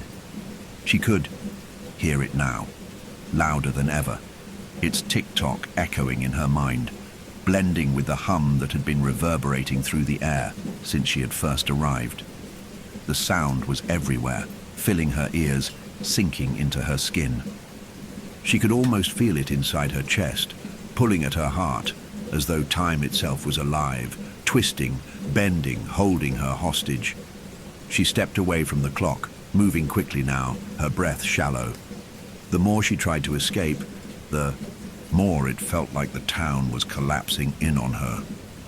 The buildings began to shift, the edges blurring as though reality itself was beginning to warp. It was like trying to run through water. Every movement slowed, every step a struggle against an invisible force. As she moved through the town, her eyes darted between the windows of the shops and houses. She was desperate for some sign of life, for some answer, for someone to explain what was happening, what this place was. But no one appeared. No one was there. The town felt like a dead thing, frozen, empty, devoid of any real life. It wasn't just that it was quiet. It was the silence that gnawed at her, a silence that was too absolute, too heavy. She could almost hear the whispers of her own mind, urging her to understand, to grasp the truth. You've been here before. This is the same, it's happening again. You can't escape, you're not real. This is not real. Her stomach lurched at the thought. Not real. What if she wasn't real? What if none of this was real? The memories, the town, the faces, all of it. What if it was just a trick, an illusion created by the loop? How could she know what was truly hers, what was her own memory, when the town rewrote everything each time it reset? The thought was too much to bear, and she stumbled, her knees threatening to buckle beneath her. She closed her eyes for a moment, trying to steady herself, trying to find some shred of hope in the chaos of her mind. But as she stood there in the middle of the street, the air suddenly thick with tension, something shifted. A sound, faint at first, reached her ears. It was the sound of footsteps. She froze, her heart skipping a beat, every nerve in her body alert. The footsteps grew louder, echoing across the empty street. There was no one in sight, yet the sound was unmistakable. Footsteps, steady and deliberate, growing closer. She turned, scanning the street for the source of the noise, but there was no one. The footsteps, however, continued, as though the invisible figure was closing in on her. What is happening? She felt the panic welling up inside her again, threatening to consume her. She was alone. There was no one here. But the footsteps persisted, louder, closer. The tension in her chest tightened, making it hard to breathe. Then, through the fog of fear and confusion, she saw it, movement in the distance. A figure emerged from around the corner of the street, walking toward her with slow, deliberate steps. The figure was tall, its face obscured by a wide-brimmed hat, but Evelyn knew instantly who it was. It was the man who had spoken to her earlier. His expression was unreadable, and his pace was unnervingly steady, as if he had all the time in the world. Evelyn's heart pounded in her chest, but she couldn't move. She couldn't tear her eyes away from him. He was coming closer, closer still, until he was standing in front of her, and then he spoke, his voice low, almost a whisper. "You're still here, aren't you?" Evelyn opened her mouth to respond, but the words caught in her throat. Still here. She had never left. She hadn't escaped the cycle. She was back at the beginning again. The clock on the wall behind him ticked louder, as if mocking her, louder, more insistent. 2:13. The words hung in the air like a heavy fog, and for a moment, Evelyn couldn't speak.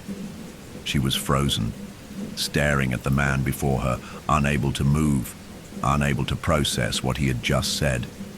"Still here, aren't you?" The phrase echoed in her mind, reverberating like an alarm, a stark reminder of the truth she had tried so hard to deny. She was stuck, trapped. And it wasn't the first time. Her breath caught in her throat as something, an overwhelming wave of familiarity, washed over her.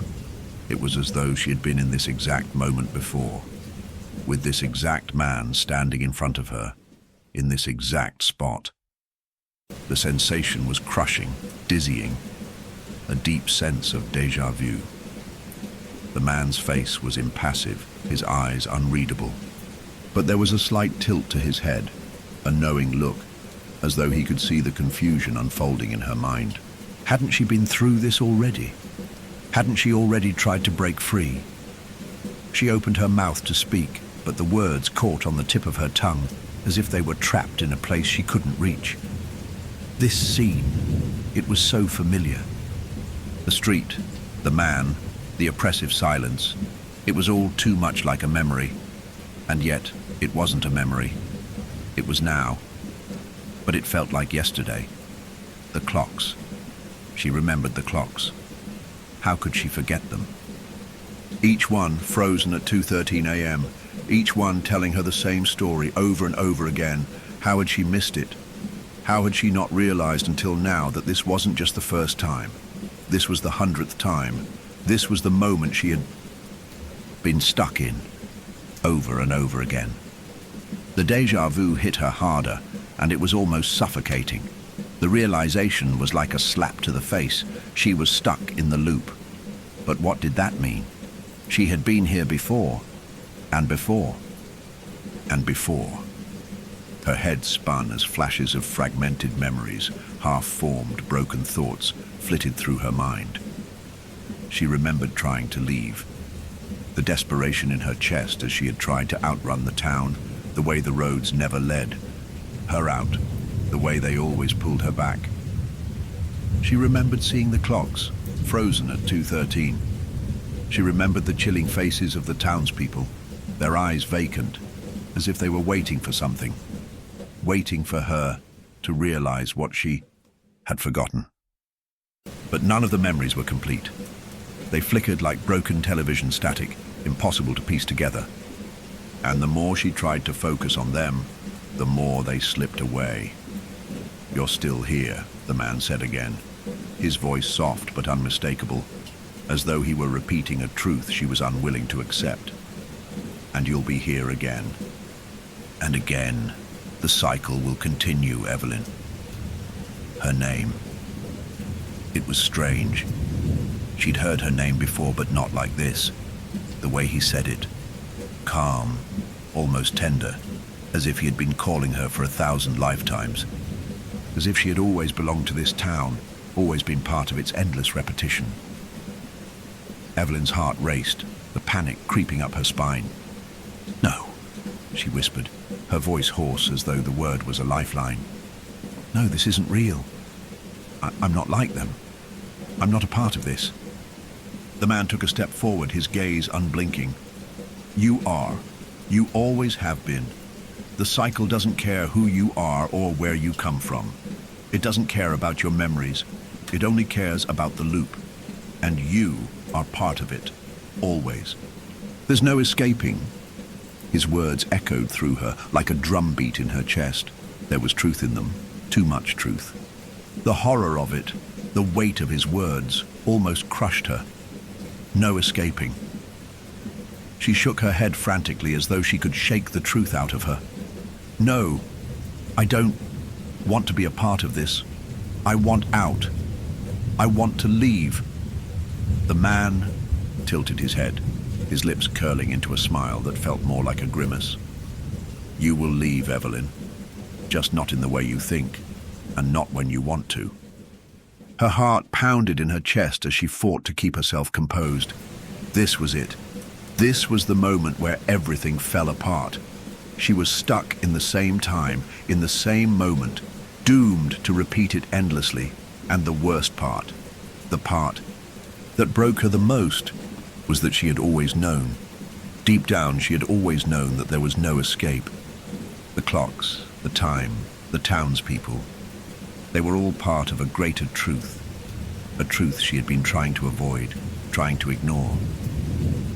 The man's eyes seemed to darken, as if he were watching her mind unravel in real time. "You've done this before. You've tried to break free, but each time the town pulls you back. Each time you return, and the cycle starts again." A memory broke through the fog, sharp and clear, like a shard of glass in her mind. She had tried before. She had screamed. She had run. She had begged for answers. But no matter how far she ran, no matter how hard she fought, the town had always pulled her back. And each time her mind had wiped clean the memory of it. The moment she began to remember, it was erased. The loop would reset, and she would be lost again, her memories fragmented, her sense of self scattered like pieces of glass. "You won't remember this," the man said, his voice almost a sigh, as though he had said it 1,000 times. "You'll forget it all. You always do." "No," Evelyn cried, a tear slipping down her cheek. "I won't forget. I won't let you erase me." The man's smile didn't falter. "You'll forget, because the town wants you to. The town needs you to forget. Because if you remember, if you break free, the cycle can't continue. And the town cannot let that happen. It's alive, Evelyn. It feeds off the loop. It grows stronger each time. And you're just one more piece, one more moment. Evelyn shook her head, but there was no defiance left in her, only a deep, bitter resignation. Then why? Why am I here? Why me? The man's gaze softened, but only briefly. You were always meant to be here. Always meant to remember, even if for a fleeting moment. The town chooses its players carefully. It chooses you because you will fight, you will question, and the more you fight, the more the loop feeds. Evelyn's chest tightened. Why can't I break it? Why can't I get out? The man's smile faltered slightly, but his voice remained steady. Because the more you resist, the more the loop needs you. You're bound to it now. The town won't let you go, and you won't remember until it's too late. When the clocks hit 2:13, everything resets, and then you'll forget again. You'll forget this conversation. You'll forget everything that matters. Evelyn's vision blurred, her hands trembling, but deep down, a burning desire to escape, to break free, sparked in her chest. She couldn't let this be it. She couldn't allow herself to fall victim to the cycle. There had to be something she could do, some way to stop it. Some way to keep herself from slipping away into the abyss of forgetfulness. And yet, as the man's words washed over her, it was clear. The cycle was inevitable. She was caught in it, no matter what she did. A sudden, horrible realization settled in her gut. She was already losing herself. Her memories were already slipping away. Her grip on reality was weakening. The loop was doing exactly what it was meant to do. It was rewriting her. And as the clock ticked louder in the distance, a final question gnawed at her, one that terrified her more than anything. How many times had she already been through this? The clock ticked louder, the sound filling Evelyn's head until it became a deafening roar, drowning out every other thought. She could feel it in her bones, the inescapable creeping pull of time, the cycle, the loop. It was all tightening around her, pulling her into a place where nothing would ever change, where she would repeat the same hour again and again, with no hope of breaking free. Evelyn stumbled backward, pressing her hands to her temples, trying to push back against the overwhelming sensation that was rising in her chest. Her vision blurred, and the edges of her reality began to twist and melt, as if the world around her were warping and collapsing in on itself. She tried to shake the thoughts from her mind, tried to hold on to something solid, but everything felt so fragile, so ephemeral. She was losing herself.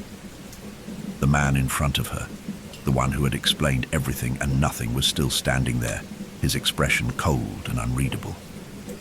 He seemed unaffected by the tension that was thickening in the air, as if he had witnessed this moment countless times before, as if it was part of the ritual, part of the inevitable. Evelyn's heart pounded harder as the realization began to settle in. She was stuck. No matter how hard she fought, how desperately she screamed, she would never escape the loop. Every time it reset, she would return to the same moment, the same 2:13 a.m., and lose her memories all over again. The time, the clocks, they were in control. And the worst part, she had no idea how many times this had happened before. The sound of ticking filled the air once more, louder and more insistent, almost as if it were mocking her. Her body felt heavy with the weight of it, the rhythm of it crawling under her skin. She wasn't just running out of time, she had already run out of time. Every tick of the clock was another breath she wouldn't remember, another moment that would slip away from her forever.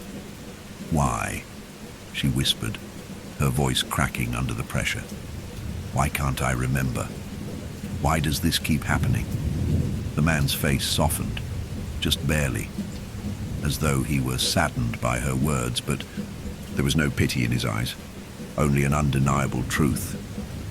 Because, he said quietly, the town needs to feed. It needs you to forget. It needs to hold on to you, to keep you in the loop. You are essential to it. Evelyn shook her head, tears welling up in her eyes.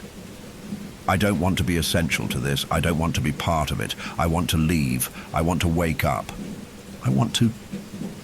She cut herself off, feeling the words slip away like sand running through her fingers. How could she say it? How could she explain the feeling of being trapped in a nightmare that never ended? But the man didn't respond immediately. He took a slow step forward, his eyes narrowing as though he could see the inner turmoil tearing at her. And then he spoke, his voice a soft echo of inevitability. You are already awake, Evelyn, but you're not in control. You're part of something far bigger than you could ever understand. The loop is older than you, older than the town itself. It has no end. It has no beginning. It is eternal. And you? He paused, his lips curling into a faint smile. You are its witness, its catalyst. Evelyn's head reeled as the weight of his words pressed down on her. Catalyst. That word felt like a curse. She wasn't just caught in the loop. She was needed to keep it running. Her memories, her very existence, had become a part of the machinery, a necessary piece to keep the cycle moving. It made her want to scream. It made her want to break free, to tear apart the very fabric of this hellish cycle and burn it to the ground. But as the man continued to stand there, his eyes never leaving hers, she realized something else. She wasn't alone in this. No one was. Before she could speak again, there was a low hum, soft, insistent, coming from the street, a sound so familiar that it made Evelyn freeze. Her eyes shot to the corner of the street where she had seen the clock tower before. It was the same clock tower, the one she had seen on every corner of this town, the one that held the secret, the one that had haunted her thoughts. And there, just as it had happened before, the hands of the clock began to move. 3D, the familiar, time, the cursed moment. It was happening again, and Evelyn's heart sank, the sensation of déjà vu almost suffocating her. She wasn't just stuck in the loop, she was being dragged back into it. She turned to the man, her voice rising in a desperate cry. No, please, I can't go through this again, I can't. But he only stood there, his gaze steady and unflinching. You will, he said simply. You always do. The humming sound from the clock tower grew louder now, vibrating through the air, vibrating through her very bones. Evelyn's chest tightened as the noise became unbearable. A constant, rhythmic pulse that seemed to echo in time with her own heartbeat. She could feel the ground shifting beneath her feet. No, this can't be real. I can't go back. I can't forget. She reached for the clock tower, her fingers trembling, but it felt so far away. The space between her and the ticking clock stretched out, as if time itself were mocking her attempts to reach it. She had tried before, she had run before, but every time she reached out, the town had pulled her back. And now, once again, she felt the pull, stronger than ever. Please, she begged, her voice a raw whisper. I want to remember. I want to break the cycle. The man shook his head slowly, his lips barely twitching in a sad, knowing smile. You don't get to choose, Evelyn. Not this time. Before she could respond, the world around her began to distort. The familiar streets of the town began to blur, stretching like melting paint on a canvas. The buildings warped, their edges bending as though the very fabric of reality was starting to crumble. The clock tower loomed larger and larger in her vision, its hands now moving, ticking relentlessly as the hum grew louder, suffocating everything around her. And then, with a jolt, the world stopped. The sound of the clock stopped. The distortions in the air froze. The hum died away, leaving only the deep silence of the moment hanging like a heavy fog. For a split second, everything was still. Silent. Perfectly still. And then it began again. The clock, the town, the cycle, everything. Evelyn gasped, but her voice felt muffled, as if it were coming from underwater. Her body was heavy, unresponsive, as though it were no longer hers. The weight of the loop, the endless loop, pressed down on her, and she could feel her mind beginning to unravel, her memories slipping away like sand in an hourglass. She couldn't fight it anymore. And the worst part was, she realized, she didn't even know if she had ever left. Evelyn's body felt like it was trapped in quicksand, her limbs heavy and unwilling to move. Every time she tried to break free from the invisible grip of the cycle, she found herself sinking deeper into it, as if the town itself had become part of her, a parasite feeding off her desperation. The clock tower loomed in the distance, a silent sentinel watching her every move, its frozen hands mocking her futile attempts to escape. The sound of its ticking had become deafening now, pressing in on her thoughts, drowning out everything else. 2:13, the time that haunted her, the time that locked her in this endless loop, over and over again. Evelyn squeezed her eyes shut, trying to block out the noise, trying to stop the overwhelming sense of déjà vu from consuming her completely. She had been here before. She had been here countless times, and each time she had been brought back to the same moment, the same place, the same frozen time. Her mind was a tangled mess of broken memories, fragments of conversations, faces that seemed familiar, but couldn't quite be placed. The deeper she dug, the more the truth slipped from her grasp. "Why are you still fighting it?" The voice came from behind her, smooth and calm, and Evelyn froze. She knew that voice.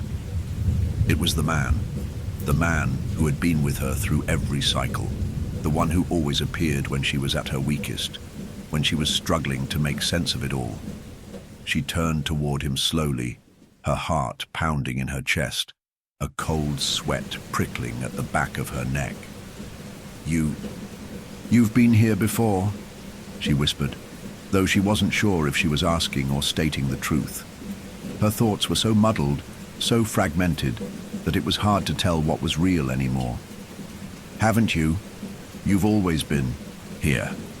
The man smiled, but it wasn't a comforting smile. It wasn't even a sad one. It was a smile that carried years, centuries maybe, of knowledge of the inevitability of what had to happen. His eyes held something ancient, something resigned, like he had been waiting for her to realize it. "Yes," he said softly, his voice almost a whisper, but it cut through the air with chilling clarity. "I've always been here.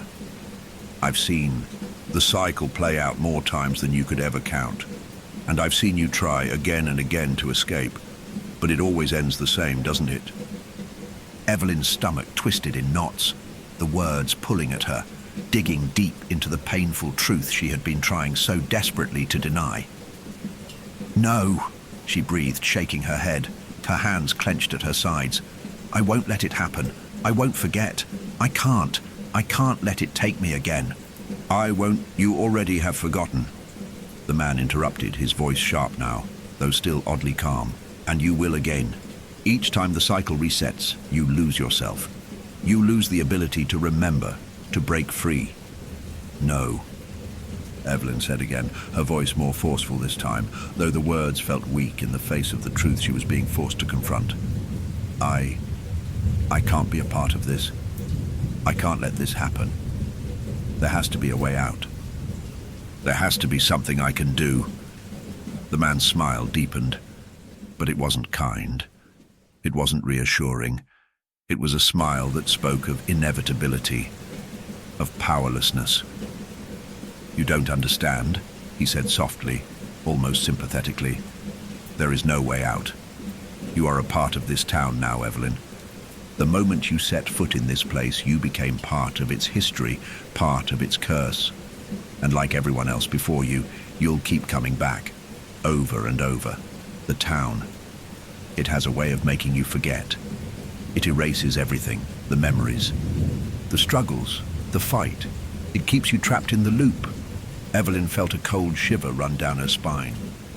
The words erased everything, hit her like a slap in the face. This was what the man had meant.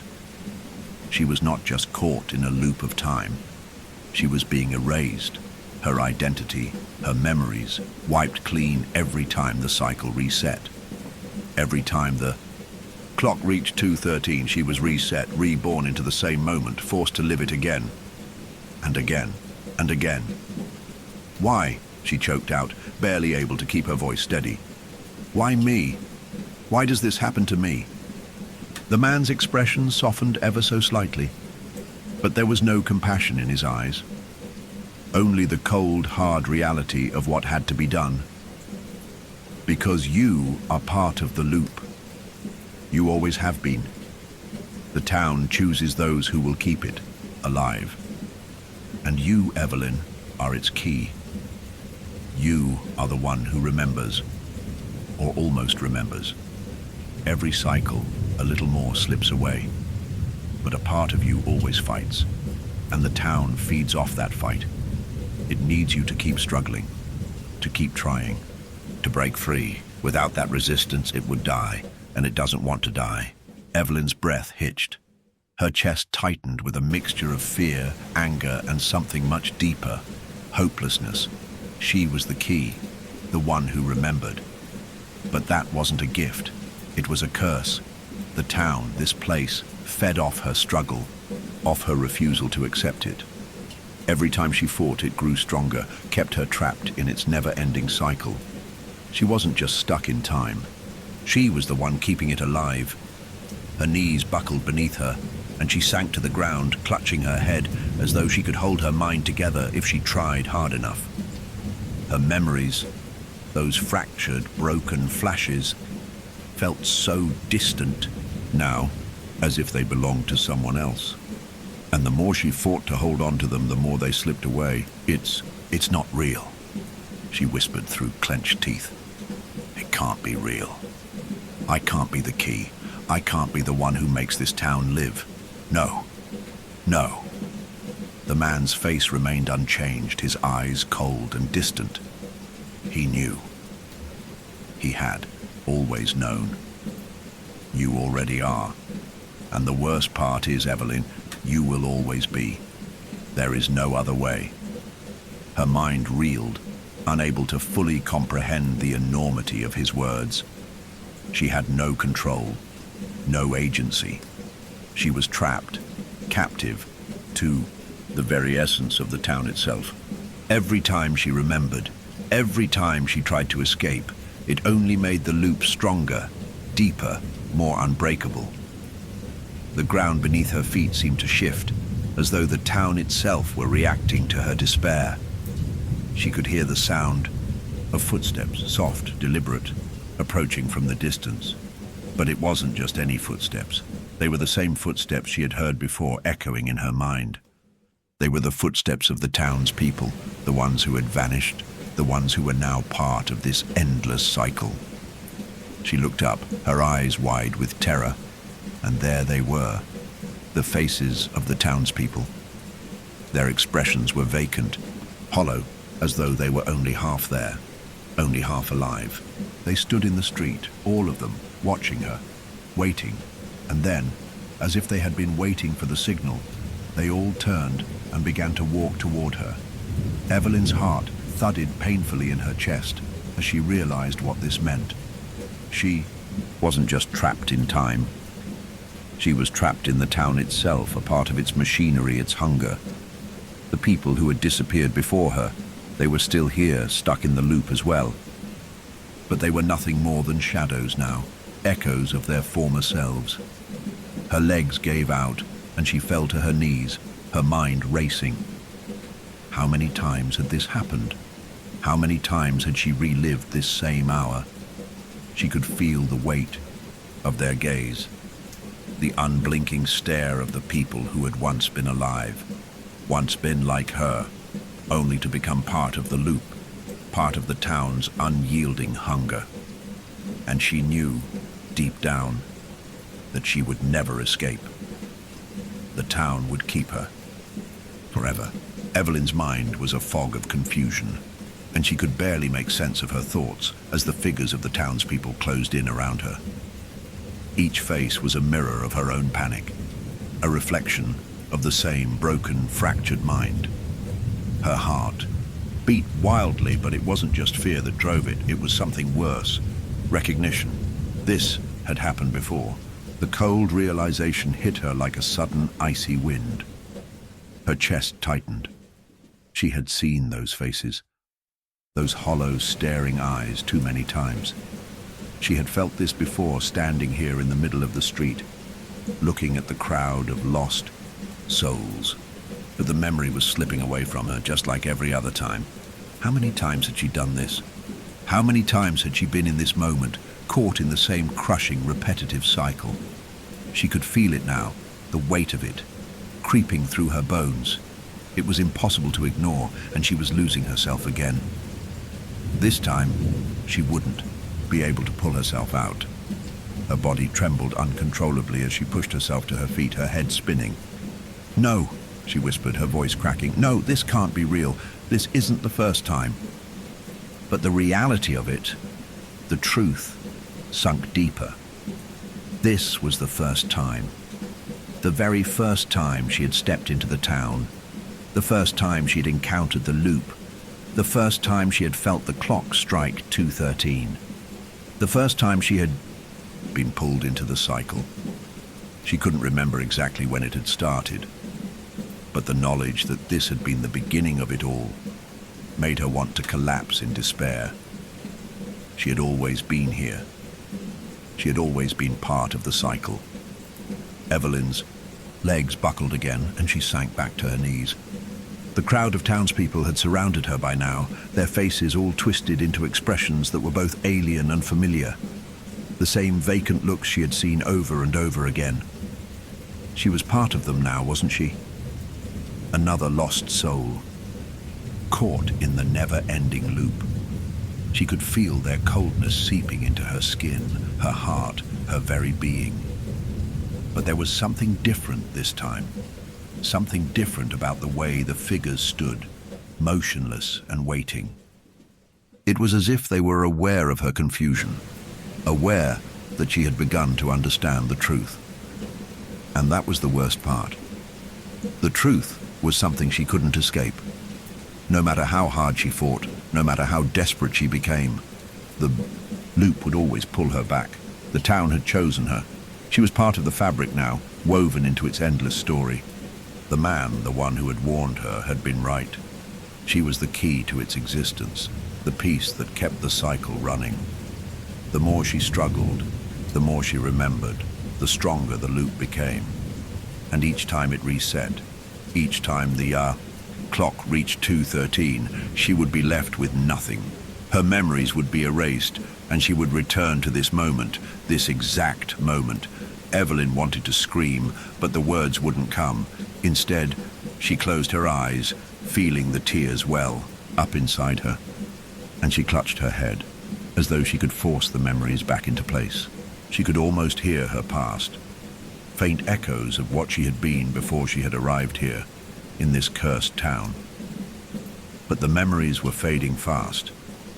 They were slipping away from her, and there was nothing she could do to stop it. "You're remembering, aren't you?" The voice, soft and almost tender, cut through the stillness of the crowd. She looked up, and there, standing at the edge of the group, was Lillian Matthews, the woman who had warned her, the woman who had survived the town's curse. Lillian's eyes met hers, and for a brief, fleeting moment, Evelyn thought she saw something like sympathy in the other woman's gaze. "It's happening again, isn't it?" Lillian said quietly, stepping closer. "The loop. It always starts with the first time." Evelyn's breath hitched, and she tried to push herself to her feet again, desperate to run. But Lillian's words held her in place, like invisible chains. "The first time you enter the town, Evelyn, you think it's real. You think you can escape. But then you start to forget. You start to believe that this is your first time here. and the cycle begins again. Lillian's voice was calm, but it was filled with the weight of centuries of experience, of having lived through the same horror over and over. The town needs you to believe it's the first time, because if you remember, if you truly remember, the loop can't continue, it can't survive, and you will be free. Evelyn's mind reeled as Lillian's words sank in. The first time. This wasn't just the first time she had physically arrived in the town. It was the first time she had truly been part of the cycle. Every time before this, every time she had fought to escape, to understand what was happening, the town had erased her. It had wiped her memories clean, trapping her in a never-ending loop where every new arrival was the first time she encountered the horrors of the town. No, Evelyn whispered again, shaking her head. I can't remember. I don't know what's real anymore. I don't know what's me anymore. Lillian stepped closer, her face softening with something that looked like sympathy, though it was laced with an unbearable sadness. That's the hardest part, isn't it? Remembering. Once you remember, once you break free from the loop, the town won't be able to hold you. But you've always forgotten. That's the curse. Evelyn closed her eyes, trying to shut out Lillian's words, but the truth was there, cutting through. Her defenses like a blade. You've always forgotten. She had always fought to remember, but every time she thought she was getting close, the cycle had reset. Each time she was pulled back into this moment of 2:13, the memories, the emotions, slipped away, leaving her empty, adrift. Lillian took one final step forward, and her voice dropped to a soft murmur, one that only Evelyn could hear. But this time you remember more than before. You're close, Evelyn, close to understanding, close to breaking the loop. Evelyn could barely process the words. Everything was spinning, crashing against the walls of her mind. She was so close to the truth. But the truth was a terrifying thing. The realization that she had been living this nightmare over and over again, trapped in time, erased with every reset, was almost more than she could bear. You've been here before, Lillian continued. You've lived through this moment countless times, and each time the clock resets. But this time, she paused, her eyes locking onto Evelyn's. This time you remember. This time you break free. The moment the words left Lillian's mouth, Evelyn felt something stir inside her. It was faint at first, like a flicker of light in the darkness, but then it grew stronger. She could feel it deep within her chest. The pull, the power of her memories fighting to return, fighting to hold on to her. She wasn't lost yet, not completely. But even as the pull of the clock tower grew stronger, as the familiar ticking filled her ears once more, Evelyn understood something. The truth wasn't just about remembering. It was about choosing. The cycle had always been her choice. She had always had the power to break free, to escape the loop. She had just never been strong enough to hold on to it. But now, as the town closed in around her, as the clocks began to tick louder, more urgently, she knew what she had to do. She wasn't going to forget this time. This time, she would remember. Evelyn stood at the center of the town, her chest heaving with the weight of the moment. Every clock, every shadow, every breath felt like it was drawing her closer to the inevitable. The people who had been trapped with her, surrounded her in a circle, their empty eyes staring, watching, waiting, and she was waiting too. Waiting for the moment when the town would let her go, or when it would consume her completely. She could feel it now, the surge of awareness, of remembering. It was so close, so palpable, like the cusp of a wave about to crash. She had come so far, understood so much, but she knew that the final step was still ahead, and it was the hardest one to take. The time was ticking. She could feel the hands of the clocks reaching for her, clawing at her consciousness, trying to pull her back into the void, trying to erase her again. The force was overwhelming, but this time she was stronger than before. She would not let them take her memories.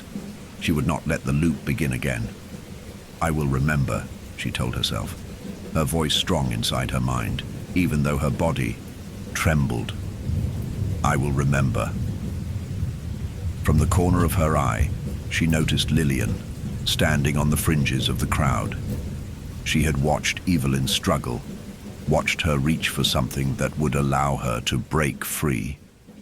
She had been trapped in the same cycle for so long, and now Evelyn could see the exhaustion in her eyes, the hopelessness that she herself had felt all these years. Lillian's eyes were fixed on her with a mix of concern and something deeper, something that Evelyn couldn't fully place. Was it regret, resignation, or something else, something more personal? It didn't matter now. Evelyn had to break free, for herself, for Lillian, for the ones who had come before her. Lillian took a hesitant step forward, her voice barely a whisper. "You know what you have to do," she said, her tone strained as though it hurt her to even speak. "You can't fight it forever. The town will always find a way to pull you back. You can't escape it, Evelyn. The only way to stop the cycle is to let it happen, to accept it." Evelyn's heart clenched in her chest. It was the same warning Lillian had given her before. Accept it, let it go, don't fight it. But that was what had kept Lillian trapped all these years. That was what had kept Evelyn trapped. Acceptance was the town's weapon. The moment she accepted the cycle, the moment she gave in to the loop, it would erase her again. She couldn't do that. "No," Evelyn whispered, her voice trembling with the weight of the truth she was finally ready to face. "I can't accept it. I won't." Lillian's face crumpled, a tear slipping down her cheek. But she didn't stop Evelyn. She just watched her, her eyes filled with an old, painful understanding. She knew what was coming. Evelyn could feel the pulse of the town growing stronger now. She could feel the loop surrounding her, tightening its grip. The clocks began to tick louder, their voices becoming one single sound, one resonating hum that vibrated through her bones, through her very soul. The town was calling her back. It wanted her to fall, to give in. But Evelyn had made her choice. She closed her eyes, and for a moment, everything went silent. The noise of the clocks, the voices, the oppressive weight of the town, all of it vanished. There was no more fear, no more struggle, just silence, peace. Then, a deep breath, a realization. This is my choice. It wasn't about breaking the loop. It wasn't about outrunning the cycle. Evelyn realized now that the key was to let it be. She had been fighting so hard to escape it, so desperate to remember, to hold on to something that was fading. But the loop wasn't the enemy. Time wasn't the enemy. The enemy had always been fear. Fear of forgetting. Fear of losing herself. Fear of being erased. She opened her eyes. And this time, when the sound of the clocks returned, it wasn't overwhelming. It wasn't suffocating. It was simply part of her, part of the town, part of the rhythm of time. She felt the weight lift from her chest, as though the town itself had exhaled, releasing its hold on her. She had faced the loop, accepted it for what it was, and in doing so, she had freed herself from the relentless pull. She no longer needed to fight. She no longer needed to struggle. She stood tall, looking around at the townspeople, who were still staring at her with those vacant eyes. For the first time, she understood them. They weren't dead. They were trapped, just like she had been. And they weren't forgotten. They were waiting for someone to show them the way, to show them that there was more to the town than the endless loop. She could feel their eyes on her, their hollow gazes slowly softening as though they, too, were starting to remember. The ones who had gone before her, who had been lost in the loop for centuries. They had always known that the way out wasn't to escape, but to accept. Her breath slowed, her heart quieted. And then she turned to face the clock tower. The clock struck 2:13, but this time it didn't feel like the end. It felt like the beginning. The clock tower loomed ahead of Evelyn, its hands frozen at 2:13, the moment when everything had begun and everything had ended. She stood at the threshold, gazing up at the ancient structure, feeling the pull of its power, a silent, invisible force that had kept her tethered to this town for so long. The air was thick with an unsettling calm, the hum of the clock seeming to vibrate in her chest as if it were a heartbeat, not just a mechanism. She had done it. She had faced the loop. She had accepted it. And now it felt as if the town had released its hold on her just enough to allow a single thought to slip through. I can leave. I can escape. The townspeople who had gathered around her were still staring with those vacant, unblinking eyes. But now, something was different. They weren't watching her in the way they had before. It wasn't that oppressive, haunting gaze. It was as though they too were beginning to understand. Perhaps they too could finally break free. Or at least accept their place in the cycle. But Evelyn's focus wasn't on them anymore. She had to focus on herself, on the path ahead, on the escape she'd been fighting for, the escape she had never realized she could achieve. She took a deep breath and began to walk, slowly at first, her feet unsure on the cobblestones. But with each step, she felt the weight of the town lighten. The road seemed clearer now, the buildings standing tall and unmoving, but no longer oppressive. The silence that had once felt suffocating now felt peaceful, possible. The boundary between her and the town felt thinner with every step. She reached the edge of the town, her legs trembling from a mix of anticipation and fear. She could see the end of the street up ahead, the familiar bend in the road that she had tried to pass countless times, only to be dragged back by the force of the town. But this time, it was different. She stepped past the corner, and for the first time since arriving, the landscape opened up. The road stretched ahead, leading into an open field, a vast sky above, without walls, without boundaries. The road didn't curve back toward the town. She wasn't being pulled back. It was wide, endless, and she was free to go as far as she could. Evelyn didn't stop to look back. She couldn't afford to. Her heart hammered in her chest, her legs pushing her faster, almost desperate now. The feeling of freedom washed over her with every step. She was leaving. She was finally free.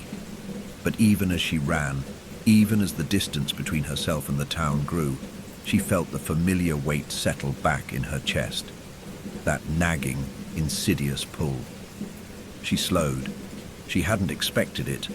But now, as she stood on the edge of the road, she felt it. The tug of the loop. Her breath hitched, and she looked around, realizing that the road, the field, the sky, they were all beginning to change. The land in front of her seemed to bend, the edges blurring and twisting as though reality itself were folding back into the shape of the town. It was subtle at first, like the faintest distortion in the air, but it quickly intensified, the familiar contours of the town creeping back into view. She gasped and turned around, fear rushing back in a tidal wave.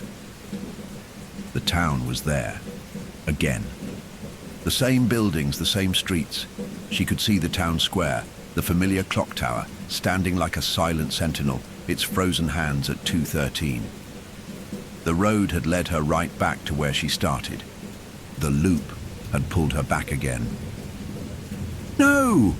Evelyn cried, a frantic desperation slipping into her voice. She turned back to the road, trying to push forward, but it was no use.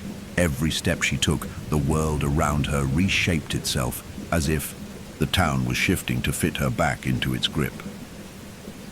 The pull of the town was unbearable now. It was suffocating, a physical weight pressing on her chest, as though time itself was conspiring against her. Every time she tried to break free, the Habada town wrapped itself tighter around her, bending space, twisting reality to drag her back. Evelyn fell to her knees, the overwhelming sense of helplessness crashing over her. She had tried. She had fought so hard to break free. But the town would never let her go. Not unless it was ready. Not unless it allowed her to leave. The loop was too strong. She was part of it now. Her thoughts spun wildly as she struggled to process everything that had just happened. The realization sinking in.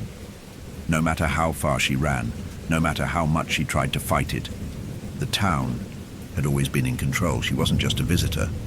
She had been a part of it from the start, her very existence woven into the fabric of the town's cycle. It wasn't something she could just escape. "You can't leave," a voice murmured softly, and Evelyn's head snapped up. It was Lillian, standing just beyond the bend in the road, her face filled with sorrow, her eyes locked on Evelyn's. I thought I could get out. I was so close," Evelyn said, her voice breaking. "Why can't I leave? Why is this happening? Lillian?" Walked closer, her steps slow and heavy, each one seemingly laden with the weight of 1,000 years of knowing. "Because you are the cycle, Evelyn. You're its anchor, its catalyst. You can't escape it. You are the loop. The moment you stepped into this town, the moment you became part of it, the clock began ticking. It can't let you go. Not until it's ready, not until you understand that it needs you." Evelyn's mind whirled, her heart pounding in her chest. "No, I can't be part of this. I can't be the anchor. I just want to be free. I just want to leave." Lillian's eyes were filled with compassion, but it was mixed with a deep sorrow that Evelyn couldn't quite grasp. "You've been trying to fight it, but the fight only makes it stronger. The more you struggle, the more you become a part of it. But there's no way out unless you accept it, unless you understand that you are a part of the town, just like I am, just like all of us are." The words hit Evelyn like a cold wind, chilling her to the bone. "No," she whispered, shaking her head in disbelief. "No, I can't. I won't accept it." "You already have," Lillian said softly. "You've been trying to break free, but the only way to do that is to let go. You can't fight the loop. You've always been part of it. And when the time comes, you'll remember. And when that happens, it'll be time for you to begin again." Evelyn's eyes burned with unshed tears. The weight of Lillian's words crushed her. There was no escaping it. She wasn't just running from the town. She was running from herself. The clocks in the distance began to chime. The familiar hollow sound of 2:13 reached her ears once again, a painful reminder of the inevitable. The town was resetting. It was over. But Evelyn knew deep down that this wasn't the end. It couldn't be. She had to remember. She had to break free, even if it meant beginning again. Evelyn could feel the familiar weight of the loop closing in around her once again. The hum of the clocks grew louder, their steady tick-tock a relentless reminder of the inevitable. Each chime of 2:13 was like a heartbeat, pulsating in time, with her own echoing in her chest, in her bones. The air felt heavy, thick with the scent of something ancient and unyielding. The town was stretching, warping around her, as though it were alive, and it was reclaiming her. She stood at the edge of the road, her hands shaking at her sides. The distance between her and the town seemed to grow and shrink, like the very fabric of reality was bending to fit its needs. It was a dream. No, it wasn't a dream. It never had been. This was her life now. Or at least it had been until the clock struck 2:13 again, and everything reset. But now she was at the breaking point. She couldn't keep running.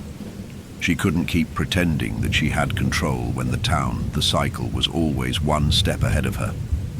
Every time she fought back, every time she tried to escape, it just pulled her in deeper. The truth was starting to sink in. There was no escape, but there was something else. Something deeper than the fear of the loop, the crushing inevitability of it all. Choice. Evelyn hadn't realized it before, but now the truth was undeniable. She was not just a part of the cycle, she was its catalyst.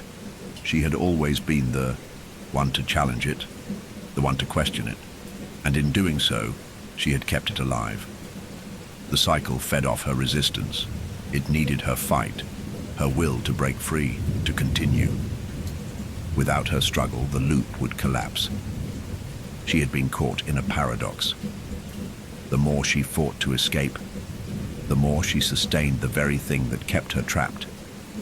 And now, standing at the edge of the town, she understood. The only way to break free was to stop fighting. But to do that, she would have to let go, to accept it, to surrender. The thought terrified her. It felt like giving up, like losing herself completely. Every fiber of her being screamed against it. She wasn't ready. She couldn't be ready. Not now. But then she looked up, and in the distance, she saw the familiar figure of Lillian Matthews, standing silently in the middle of the road. Lillian was watching her with the same sorrowful eyes she had seen before, the same knowing look. Her face was softened by years of pain and experience.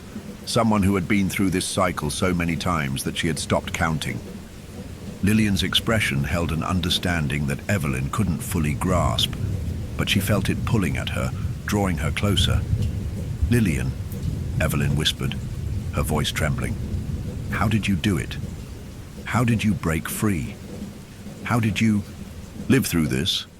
Lillian didn't speak right away. Instead, she simply stepped toward Evelyn, her steps slow and deliberate. When she reached her, she stopped, her gaze never wavering from Evelyn's. "You don't break free," Lillian said softly, her voice like the rustle of leaves on a windy day. "You can't. The town won't let you. But that's the thing, Evelyn. You don't need to break free. You need to let go.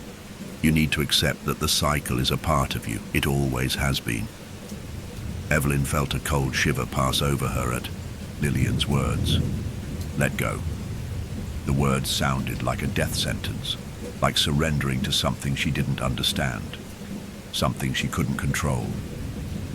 "I don't know if I can," Evelyn whispered, her voice barely audible, like the wind might carry it away before it ever left her mouth. "I've fought so hard. I've tried everything. I can't just accept it." Lillian's expression softened and she reached out, placing a gentle hand on Evelyn's arm. "You're not giving up, Evelyn. You're choosing." Her words were calm, but there was a firmness to them that Evelyn couldn't ignore. The cycle exists because you keep fighting it. You're the one who makes it continue. But when you stop fighting, when you stop resisting, it will collapse. You will be free. Evelyn looked into Lillian's eyes, searching for some sign of hope, some flicker of reassurance. But all she saw was the truth, a truth she had been running from her entire time in the town. She had fought. She had resisted. But what if the real way out was to stop fighting? She closed her eyes, her mind racing. The thought felt like a betrayal, like giving in to something that had held her hostage for so long. The fear, the anger, the hatred she had for the town. It was all tied, up in the cycle, tied to her resistance. She realized now that her fight had never been the answer. Her fight had been the thing that kept her here. The town had only let her fight because it knew she would never win. She had always believed that fighting back was the key to freedom, but the truth was, acceptance was the key. It wasn't about breaking the cycle.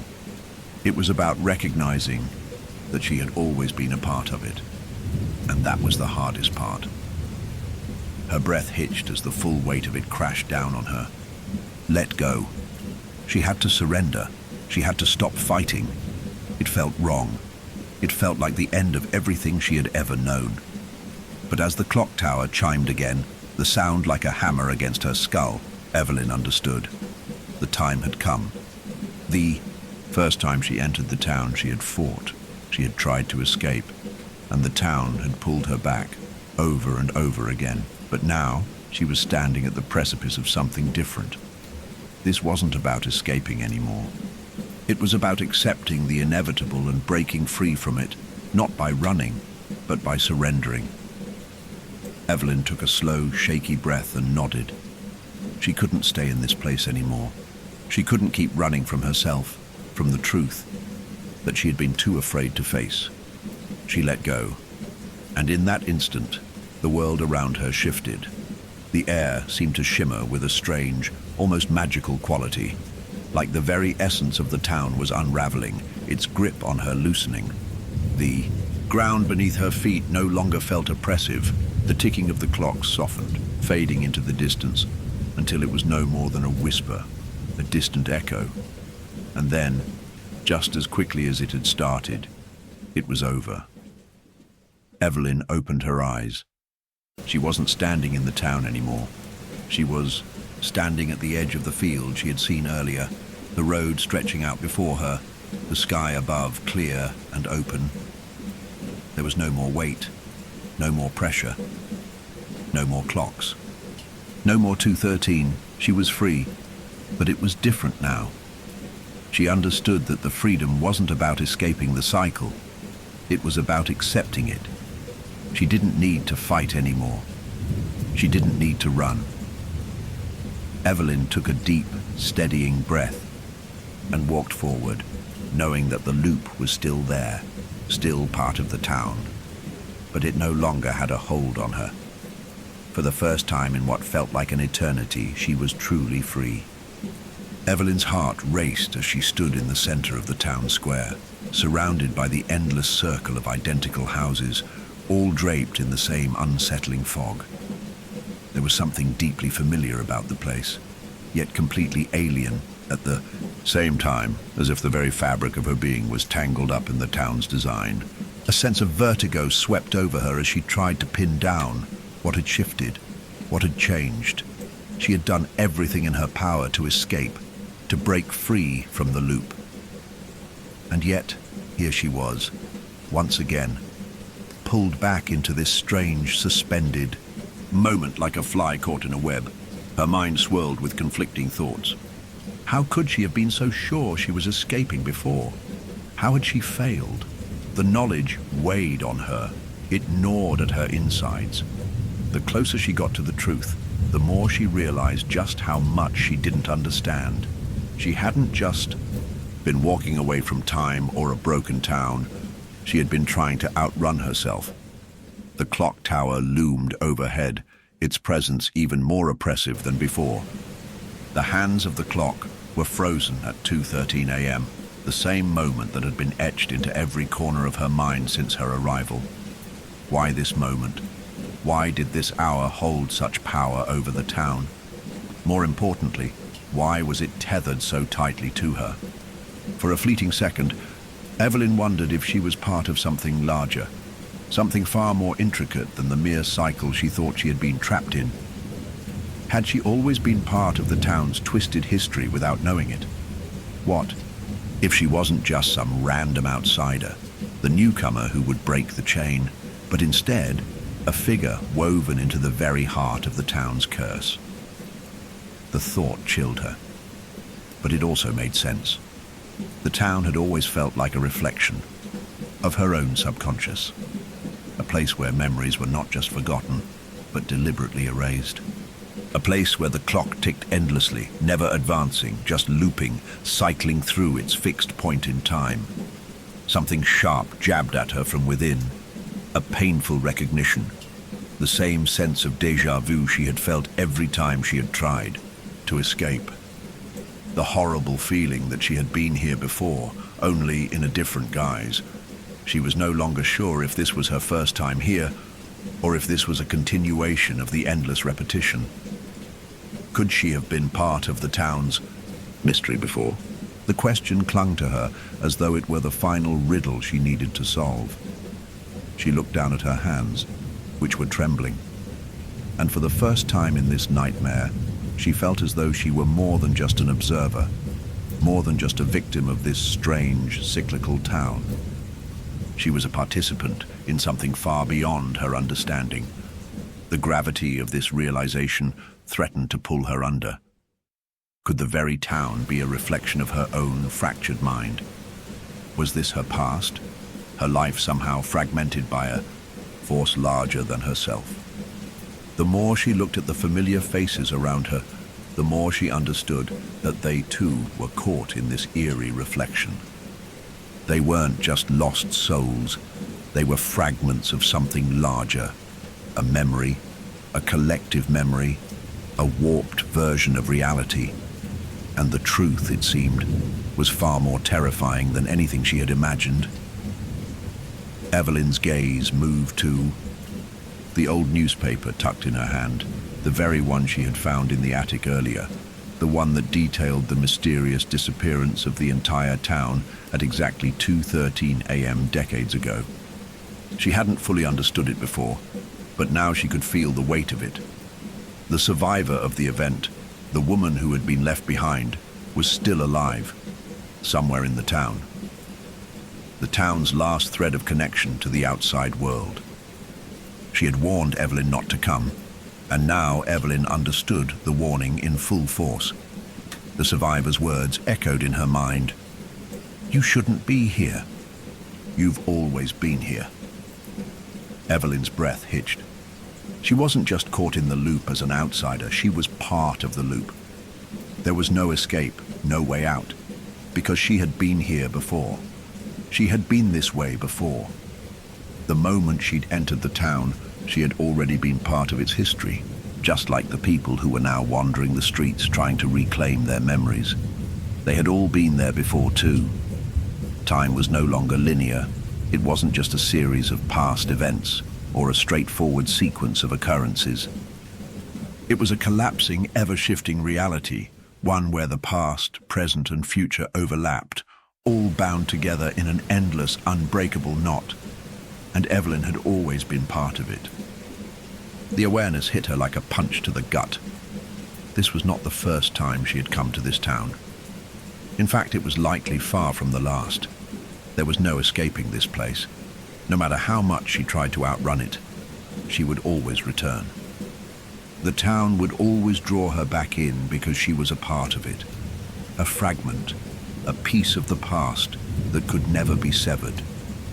She was a prisoner of her own history, unable to escape the gravity of her existence in this cursed place. And in that moment, Evelyn understood. The town had never truly been about time or traps. It had been about memory, the cycles of repetition, the endless loops. They were not about the clock. They were about her, about all of them tied to this place, trapped in their own recollections, unable to escape because they had never truly remembered who they were. No, Evelyn hadn't just entered the town. She had always been here. She was always meant to be here. The clocks, frozen at 2:13 a.m., weren't just markers of time. They were markers of her. And with that understanding, Evelyn felt a final, chilling truth settle in her heart. The town wasn't the only thing that was broken, so was she. The weight of Evelyn's realization pressed down on her chest, as if the very air of the town itself had grown thicker, heavier. It was suffocating, but it wasn't the kind of suffocation that came from fear alone. It was a suffocation that came from knowledge, the kind of truth that clung to your skin, wriggled beneath your ribs, and burrowed deep into your mind, until you couldn't tell where you ended and the town began. She was part of the cycle. She was bound to the town in ways she couldn't fully comprehend, but she was certain now. She had always been part of it. But why? What did it mean for her, for them, for the people who had vanished, for the survivor, for Lillian who had been with her since the beginning? Evelyn stepped forward, her feet dragging as she walked through the fog-drenched streets. The fog, which had once felt oppressive, now felt like a memory that clung to her like a shroud. The town was no longer just a maze of identical houses and frozen clocks. It was her mind, twisted and repeating. It was a fractured version of herself, playing out a cycle she had not been able to escape. Every turn she made felt like the echo of something that had happened before. The sensation of déjà vu, but amplified, distorted by the sharp edges of clarity that were cutting through the fog of confusion. The thought of Lillian came to her, and for the first time, Evelyn wondered, what was her role in all of this? Lillian had always been a guide, a voice of reason amidst the chaos. But now Evelyn couldn't help but feel that there was something else at play, something deeper, something tied to her past. As she walked toward the center of town, Evelyn spotted her again. Lillian stood by the well, her figure shrouded by the mist, her back turned as though she was waiting for Evelyn to catch up. The woman's posture was calm, but her shoulders seemed tense, like she was preparing herself for something. Something important. Evelyn's pulse quickened. There was something strange about Lillian's presence, something more than just guidance. Lillian had been the only constant in the town, and now, Evelyn realized with a sudden clarity, she had been waiting for Lillian's presence too. She had been waiting for her to reveal something that Evelyn couldn't see before. As Evelyn approached, Lillian turned slowly, her eyes wide but unseeing. She wasn't looking directly at Evelyn, but rather into the distance, as though she were peering into a future they both shared, a future that Evelyn was just beginning to understand. "You've seen it, haven't you?" Lillian's voice broke through the silence, her tone distant, as if she had spoken these words before. Or maybe she had. Evelyn didn't know how to answer.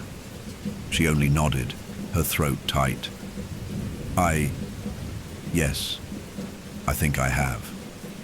Lillian took a slow breath, her hands folding in front of her, the image of calmness, masking a deeper unease.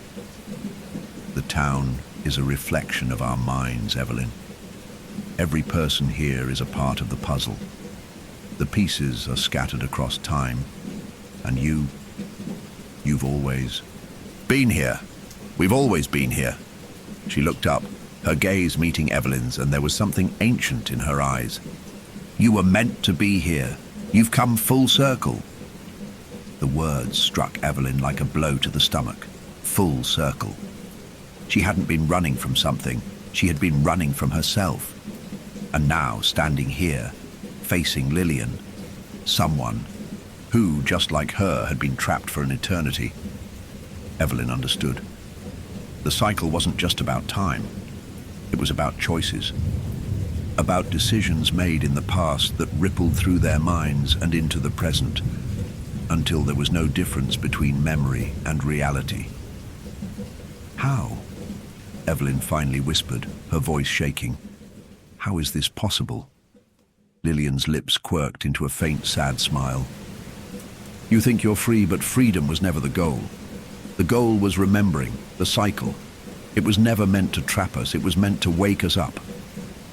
She paused, her voice thick with sorrow. "The town is a mirror. It shows you who you were and who you could be. But it's not real, it's not permanent. Once you remember, once you face the truth, you break the loop. You remember who you really are." Evelyn blinked. The words resonated with her, cutting through the fog in her mind. The loops weren't traps, they were lessons. They were there to teach her to break the cycle, to choose something other than repeating the same moments over and over. Time, memory, those were the things that had kept her bound to the town. "And once you remember," Evelyn asked, her heart hammering. "Once you remember," Lillian said softly, "you have a choice. And when you make that choice, you either escape or you remain." The weight of those words hung in the air like a storm, heavy with implication. Escape or remain. What did that mean for them? For the others? Evelyn had to know. She had to understand whether this was truly the end, or if this was another part of the endless loop. Evelyn took a step forward, her gaze locked with Lillian's. "Why didn't you leave? Why did you stay?" Lillian's eyes softened, a tear slipping down her cheek. "Because I knew I was part of it too. I was never meant to leave, Evelyn. Not until you were ready. You were always meant to find the truth." There it was, again, truth. The word reverberated through her, pulling her deeper into the mystery of the town, the curse, the loop. If Lillian had always known this, if she had always been waiting for Evelyn, then perhaps Lillian was the key. Evelyn felt something shift within her, a deep understanding blooming in the core of her chest. She had been asking the wrong questions. She had been thinking she needed to escape, to break free, but what she needed to do was remember. "I think I understand," Evelyn said softly, her mind clearing like the fog lifting from the streets. "It's about breaking the illusion. The town isn't real. The cycle isn't real." "No," Lillian whispered, stepping closer. "It's not real. But the choice you make next will be." Evelyn's heart fluttered in her chest. "What choice?" Lillian reached out, placing a hand on her shoulder. "The choice to stay or to leave. To move forward or to stay bound by the past. But know this, Evelyn. The moment you choose, the town will cease to exist. The clock will stop, and everything you've ever known will be lost." The finality of her words sent a shiver down Evelyn's spine. Everything she had known would be lost. Evelyn took a deep breath. She was at the crossroads now. The echo of time that had haunted her was suddenly louder, more insistent, and she knew that whatever she chose, it would be the last choice she could make, but she couldn't go on in this loop anymore. She couldn't keep fighting the truth. The town, the memories, the faces, these were just fragments of a story she was ready to end. The cycle was broken. It was time to move forward. And with that thought, Evelyn closed her eyes and made her choice. Evelyn's heart pounded in her chest as the silence between her and Lillian stretched out. The words she had just spoken echoed in her mind, their weight pressing down on her. The cycle is broken. It's time to move forward. But was it really that simple? Could she really make the choice to leave this place, to escape the crushing reality that had bound her for what felt like an eternity? The fog around them seemed to thicken, swirling in tighter coils, as if the very air itself was holding its breath, waiting for her to act. Lillian's eyes, those knowing eyes, held Evelyn in place, as if searching her soul for an answer she wasn't yet sure of. Evelyn closed her eyes, feeling the pulse of the town beneath her feet, the heartbeat of the place, the faintest hum of its existence, woven through every brick, every street lamp, every frozen clock. There was a sharp, primal urge to turn around, to run, to flee this place before it consumed her completely. But then the thought struck her. Where would I go? She had been trying to escape her past for so long. She had been running from the same questions that had followed her all this time. But what if she could stop running? What if she could face it? What if the town wasn't a place she was meant to flee, but a place she was meant to understand? Lillian's voice broke the stillness, soft but steady. "It's your choice now, Evelyn. You've been given a gift, the gift of understanding. And with it comes the responsibility of deciding how you move forward." Evelyn nodded, a heavy lump forming in her throat. She glanced down at her hands, once trembling, now calm. For the first time since she'd arrived in this distorted place, Evelyn felt something that wasn't fear or confusion. It was something far more profound, a sense of clarity, of calm resolution. The question had never been about escaping the town. It had always been about breaking free from the illusion the town represented. The endless loops, the fractured reality.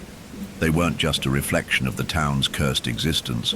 They were a reflection of her own fractured sense of self. Every repetition, every memory lost and regained had been a manifestation of her struggle with the past. But now, with Lillian's guidance, Evelyn had seen the truth. The town wasn't an enemy to escape, it was a mirror that reflected not just who she was, but who she had become. It wasn't about running anymore. It was about embracing the choice to finally leave the past behind. "I don't know if I'm ready," Evelyn said quietly, her voice barely more than a whisper. "You've always been ready," Lillian replied gently. "It's just a matter of whether you'll choose to face it, to let go of the fragments of yourself you've been holding on to." Evelyn closed her eyes again, letting the weight of Lillian's words wash over her. Let go. For so long, she had been holding on to the pieces of a past that had never fully made sense to her, terrified of confronting the unknown, terrified of the truth. But what if she could let go of the fear? What if she could finally accept that her life, her memories, her very essence were not confined to this town? The clock tower loomed in the distance, its hands still frozen at 2:13 a.m. Time stood still, but it had always been standing still. Time wasn't just a measurement here. It was the thing that had kept everyone trapped in this endless loop. It wasn't real. The moment, the hour, it had all been a lie. Evelyn took a deep breath. Her fingers curled into a fist, a symbol of her resolve. "I'm ready." The air around them shifted, as if the town itself exhaled a collective sigh. It felt like the earth beneath her feet was trembling. The fog lifted slightly, allowing a weak ray of sunlight to break through, illuminating the streets of the town for the first time in what felt like centuries. Lillian's expression softened, a ghost of a smile tugging at her lips. "Then go. The path is yours to take. There is no more waiting, no more wondering." She stepped back, as if preparing to disappear. "The town will fade, but you will remember." As Lillian's words echoed in the air, Evelyn's world began to distort. The fog that had shrouded the town pulled away, and the buildings started to flicker like fading shadows. The streets, once familiar and oppressive, began to crack and splinter, dissolving into the air like dust. Evelyn watched, entranced, as the town she had spent so long trapped in began to unravel before her eyes. The clocks, those cursed clocks that had all been frozen at 2:13 a.m., began to tremble, their frozen hands twitching as though they were trying to move, to break free from their eternal prison. Evelyn felt her chest tighten. The ticking of the clocks had always been the soundtrack to her prison, the constant reminder that time was slipping away, that she was stuck in an endless loop. But now, it felt different. The air was charged with something new, something that felt like a rebirth. Suddenly the clocks began to move, slowly at first, then faster, until they were all ticking in unison, as if time had been unlocked, set into motion again. The moment, frozen for so long, was finally shifting. And in that moment, Evelyn realized something else. She wasn't alone. The figures she had seen wandering the town, the strangers who had once been so familiar but utterly alien, were now standing at the edges of the streets watching her. They weren't trapped anymore. They weren't frozen in time, doomed to wander the streets as mere shadows of their former selves. They were waking up. They were remembering. Evelyn turned to Lillian one last time. The woman was still there, but her form was fading, becoming translucent like mist, her presence growing more distant. "You're free now," Lillian whispered, her voice a soft echo in the wind. "All of you are free." With a single step, Evelyn moved forward, her legs trembling but her resolve steady. The town, the memory, the curse, everything faded behind her. It wasn't just the town that was leaving her, it was the past. All, the pieces that had kept her locked here, in this moment, were slipping away. And then she stepped forward, beyond the edge of the town, into a vast and open expanse, where time and space were no longer ruled by the cruel laws of repetition. She walked. The town behind her began to disappear completely, like a dream fading with the first light of day. The clocks, the streets, the fog, all of it crumbled, leaving nothing but a vast emptiness. And Evelyn, standing at the edge of it all, understood. This was the end of the cycle. And as the last echoes of the town disappeared, she stepped into the unknown, leaving behind the fragments of herself that had once been bound to the past. Evelyn's footfalls echoed through the vast, empty space she now stood in. It wasn't silence, not exactly, but there was an eerie stillness that surrounded her. The world she had left behind, the fog, the frozen clocks, the crumbling town, was already fading, dissolving like mist in the early morning light. She could feel it. The last remnants of the town slipping away, becoming a distant memory, one she would never need to return to. It was an overwhelming sensation, one that both comforted and unsettled her. She had made it out, but something within her whispered that this wasn't the true end. No, it was a new beginning. The vast space around her stretched endlessly, as if the entire universe was an empty canvas, waiting to be filled. She couldn't see what lay ahead of her, but there was something undeniably pure about it.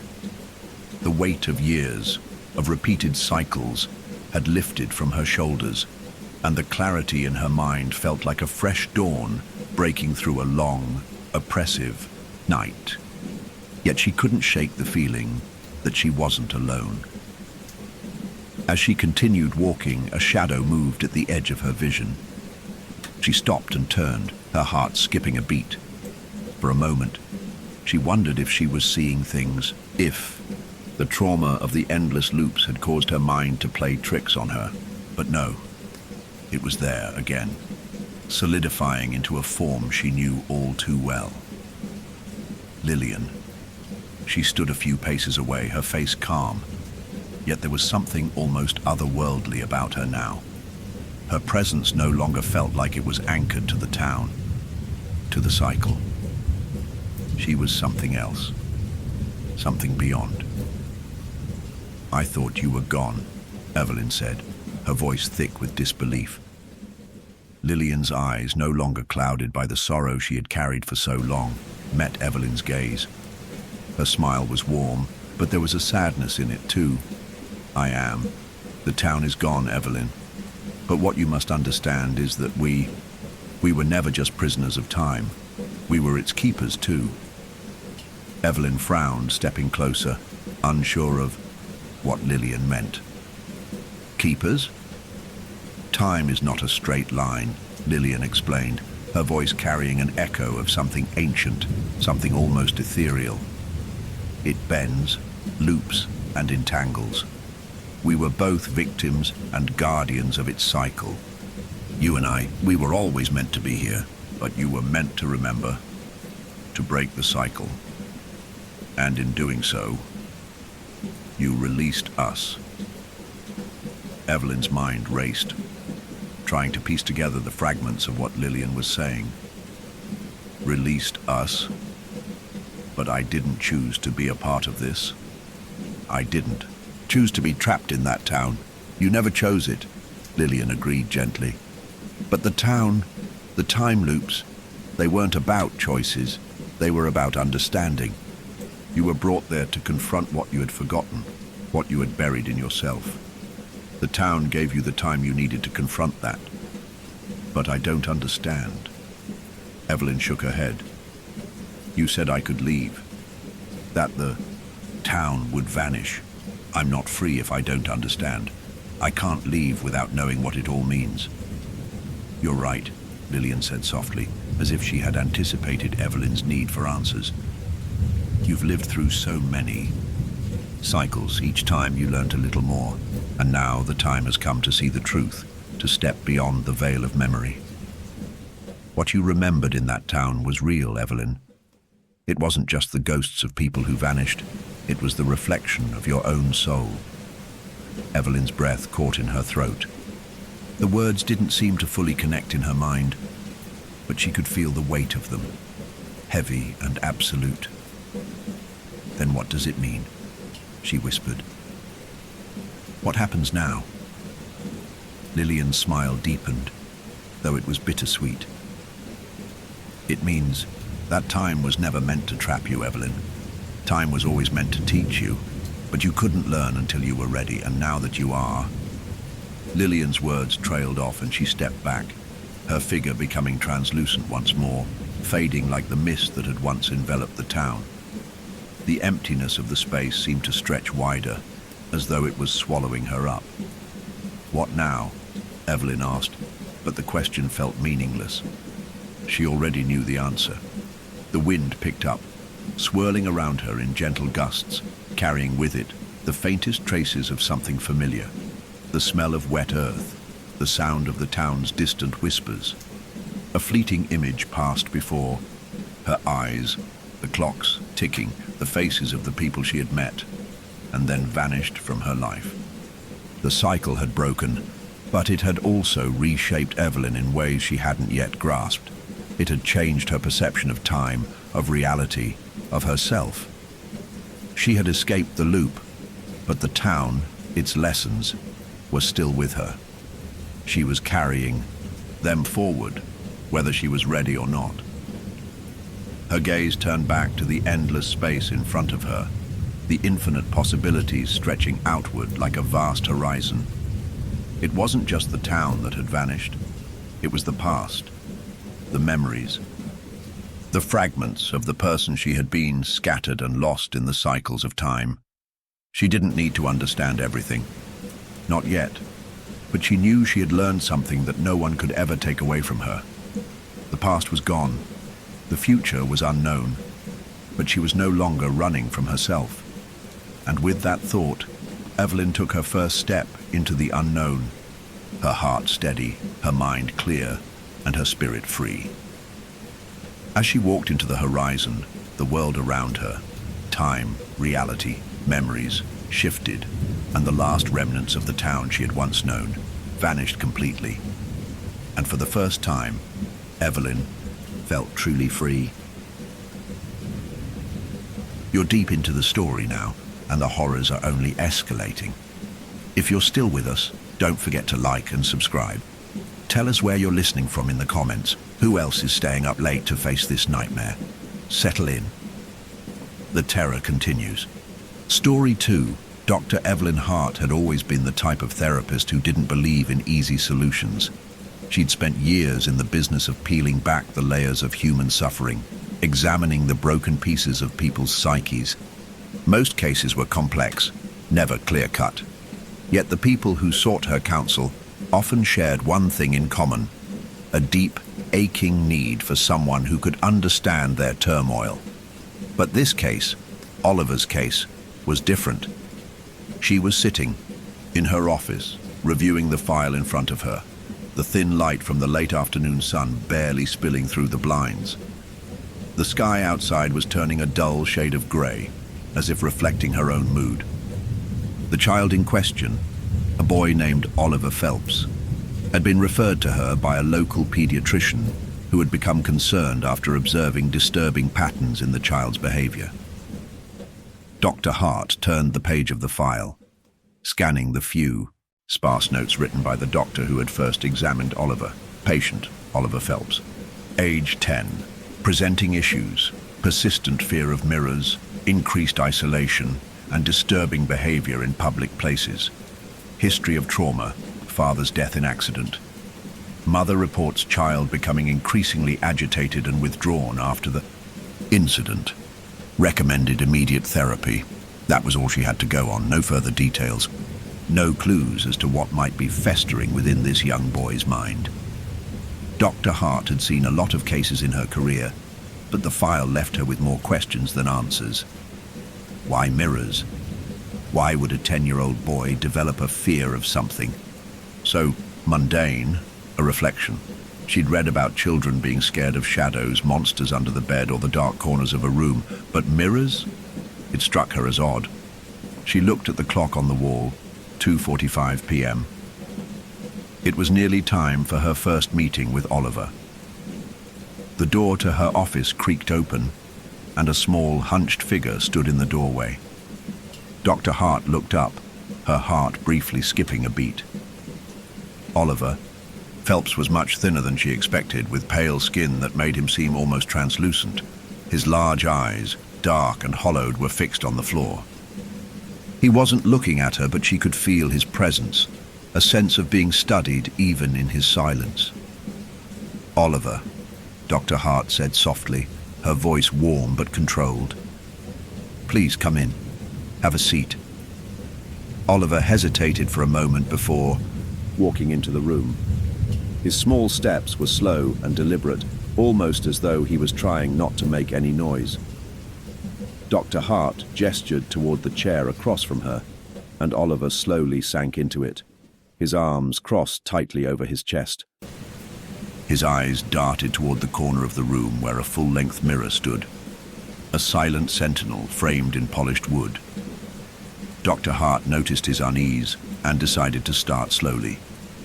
"You're probably wondering why I asked to meet with you, Oliver," she began, keeping her tone calm and measured. "I'm here to help, to listen. I know it's not always easy to talk about what's on your mind." Oliver's eyes flicked back to her, but only for a second. He quickly looked away again, his gaze falling on the mirror.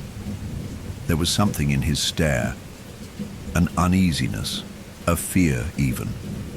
The reflection in the mirror seemed to mock his discomfort, as if it was alive with some twisted awareness of the boy's state of mind. Dr. Hart resisted the urge to glance at the mirror herself. "You're here because you've been having some troubles with mirrors," she continued, trying to make the subject as nonchalant as possible. "Is that right?" Oliver nodded, the movement stiff, reluctant. He looked like he was about to speak, but then his lips pressed tightly together. He was hesitant, and Dr. Hart could almost see the inner battle playing out in his head. After a long pause, his voice came out in a barely audible whisper. They're not right," he said, his words shaking slightly.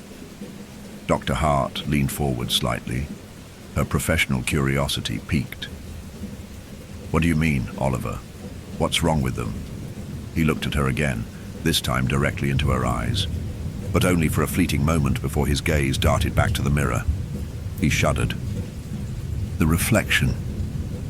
It's not me," he whispered, his voice growing quieter. It's something else. It does things I don't." A chill ran through Dr. Hart. She had been prepared for a variety of responses, but this was different. The room seemed to grow colder, the air heavier. "What kinds of things does it do?" she asked gently, leaning back in her chair to give him space, to make him feel less trapped. Oliver hesitated again, his small fingers gripping the fabric of his jeans. His eyes stayed fixed on the mirror as though he couldn't look away, even though he clearly wanted to. He took a deep breath, as though gathering his courage, and then spoke in a voice barely above a murmur. "It moves when I don't. It smiles when I don't. It makes faces, bad ones. And sometimes it looks at you when I'm not looking. I think it knows you're watching." Dr. Hart's heart skipped. She wasn't sure how to respond. She had seen a lot of cases, but never anything quite like this. Was it possible the child was suffering from some form of dissociative disorder? A kind of psychosis? Or was there something deeper, something more insidious at play? The boy was trembling now, his eyes locked on the mirror, his entire body stiff with fear. "Do you feel safe in your house, Oliver?" Dr. Hart asked, trying to shift the conversation to something more tangible. I don't know," he whispered, his voice small. "Sometimes I feel like it's in the house, watching me." Dr. Hart could feel the air growing heavier with each passing moment. It was as though something in the room, something unseen, was pressing in on them. She glanced at the clock again. The hour had passed in what felt like only a few minutes, but Oliver hadn't said much more. He had offered only the barest details about his fear, and yet it was enough to set the stage for what Dr. Hart knew would be a difficult journey. "Oliver," she said, her voice soft but firm, "you're not alone in this. I'm here to help. You. We can work through whatever this is together, okay?" But Oliver didn't respond. Instead, his gaze remained fixed on the mirror, his face pale, his lips trembling, as though he were trying to keep something buried deep inside him from escaping. Dr. Hart knew this was just the beginning. Whatever was happening to Oliver was not something she could easily explain away. There was a dark corner of his mind, a place filled with shadows and reflections that he had yet to share. And whatever that darkness was, it was growing. She could feel it in the air, thick and oppressive, like something was waiting for the right moment to reveal itself. "Oliver," she whispered again, her voice barely audible. "Look at me." His eyes flicked toward her, but the rest of him remained still, like a statue. And then, in that moment, Dr. Hart saw it, a flash of movement in the mirror, the reflection of Oliver's face. It wasn't just still. It was smiling at her, a cold, knowing smile, a grin that wasn't his. The hairs on the back of her neck stood on end. Oliver's gaze was still locked on the mirror, his pupils dilated, but his expression remained frozen, a mixture of dread and curiosity. Dr. Hart's heart thudded in her chest as she tried to keep her composure. She'd seen many troubled children in her years as a therapist, each with their own form of anguish, but nothing had quite prepared her for this. The smile on the reflection's face, it was not just unsettling. It was something far worse. It was a deliberate smile, as if it knew something she didn't. Dr. Hart swallowed, trying to push down the creeping unease that had suddenly gripped her. She forced herself to breathe, to steady her voice, and reached for her notebook, focusing on Oliver instead of the mirror. "Oliver," she said softly, her voice barely above a whisper. "What do you mean it looks at me? You're the one who's standing here, not your reflection." His eyes didn't leave the mirror. The boy's hands were trembling now, and his body stiffened. In his chair, as though trying to hold himself together. "No," he said, his voice tiny, strained. "It's not just in the mirror. It follows me." He took a deep, shaky breath. "When I turn around, it's still there, watching me, even when I don't look. It knows what I'm doing." His voice broke on the last few words, and his hands tightened into fists at his sides. Dr. Hart leaned forward, trying to keep her tone gentle, soothing. "I want you to take a deep breath, Oliver. You're safe here with me. We're going to talk through this. I want you to tell me more about what happens when you look at the mirror. Can you do that for me?" For a long moment, Oliver didn't speak. His body was trembling like a leaf caught in the wind. His fingers dug into the fabric of his pants, knuckles white from the pressure. Dr. Hart gave him a moment, waiting for him to gather himself. Finally, after what felt like an eternity, Oliver opened his mouth, his voice cracking like the frailest of things. "It's not me in the mirror," he said, this time more confidently, but with an edge of fear. "It does things I don't. It's like it's alive." His voice dropped again, a breathy rasp. "Sometimes it moves when I don't. It looks at you when I'm not even looking." Dr. Hart leaned back slightly, thinking. She hadn't heard anything this extreme in her career. Children often had irrational fears, sure, but this was something else entirely. She wasn't sure if he was simply struggling with a hyperactive imagination, or if something deeper was happening. "I know you're scared, Oliver," Dr. Hart said slowly, trying to calm both herself and him. "But I need you to trust me. I want to help you understand what's happening. Can you try looking at the mirror with me?" Oliver recoiled slightly, as though the suggestion itself was a threat. "No," he whispered. "I can't. It's dangerous." Dr. Hart's eyes narrowed. "Dangerous? How?" Oliver shifted in his seat, clearly torn. He was scared, no doubt about that. But there was something else. Something in his eyes that made her question whether he was afraid of the mirror itself, or something it had shown him. "I don't know," he said quietly, almost to himself. "It doesn't feel right. It's like it's trying to show me something bad. Every time I look at it, it feels like I'm not alone anymore." Dr. Hart couldn't ignore the growing chill in the room. It wasn't just Oliver's fear that made her skin prickle.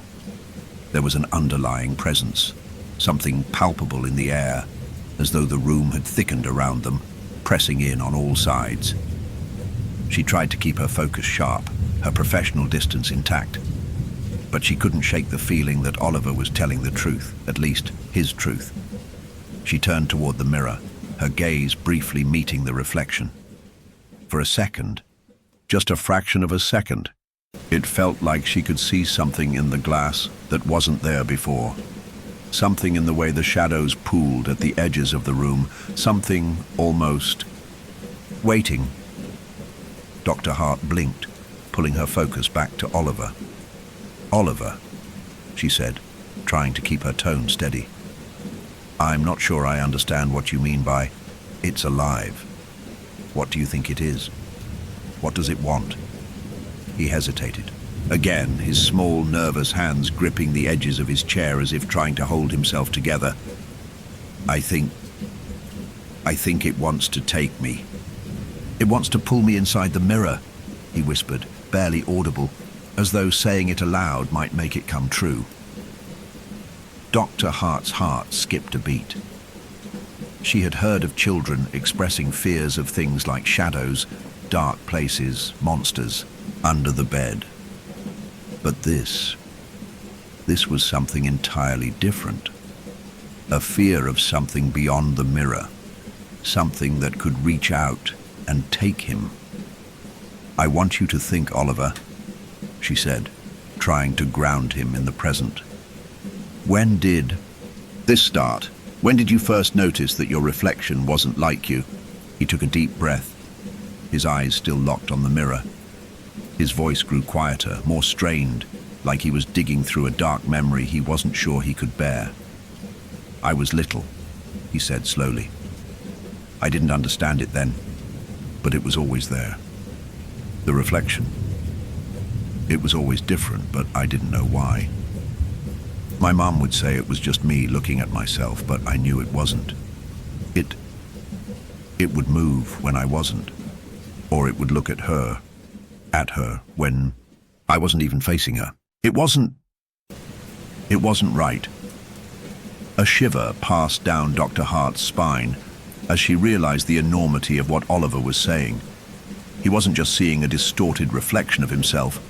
He was describing a presence, something outside of himself, something active and aware that had been there since he was a child. She glanced at the clock again, but the hour seemed irrelevant now. Time had slipped away in this strange conversation. She looked at Oliver, studying him. He was no longer the withdrawn, passive boy he had appeared to be at first. He was engaged now, speaking his truth, no matter how fragmented or incomprehensible it seemed. "I don't know if I can fix this," Dr. Hart whispered, her mind racing. "But I'm going to try, Oliver. I'll help you find out what's going on." Oliver nodded slowly, his expression resigned. He was still staring at the mirror, his eyes unblinking, almost as though he were waiting for something to happen. Dr. Hart didn't know how to explain what was happening. She had never encountered anything like this before. But she couldn't ignore the feeling of dread hanging thick in the room, pressing down on her chest. Something was wrong. And whatever it was, it had a hold on Oliver. It was then that she noticed something strange. The reflection of Oliver in the mirror was smiling. Dr. Hart's breath caught in her throat as she turned to face him again. But Oliver's expression was unchanged. He hadn't moved a muscle. The boy sitting before her was still, his eyes wide and terrified. Yet the reflection in the mirror was grinning. Dr. Hart's mind raced. The reflection of Oliver was still grinning, wide, unnaturally wide, as though it were trying to stretch its face beyond the normal limits of human expression. The room felt colder, the air thinner, as though the very presence of the reflection had thickened the atmosphere around them.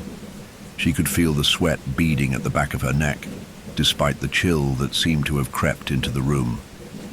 Her eyes darted between Oliver, who was still frozen in his seat, and the mirror, where the child's reflection smiled at her with an expression that wasn't his. It was something else entirely, a sick parody of innocence, a twisted imitation of the boy sitting before her. For a moment, Dr. Hart wondered if she was seeing things. Maybe it was some kind of psychological trick, some projection of Oliver's inner fear made manifest in his mind. After all, he had admitted to being scared of the mirror, of seeing things that weren't really there. But this was something else. The way the reflection watched her, almost knowingly, it felt intentional. Her gaze moved back to Oliver, and she saw no trace of a smile on his face. His mouth was set in a tight line, his eyes wide with terror, but he was not grinning. The boy was not smiling. "It's not me," Oliver whispered again, as if sensing her growing confusion. His voice had a quiver to it, fragile and uncertain, but there was no mistaking the underlying terror. It knows you're looking. It's been waiting."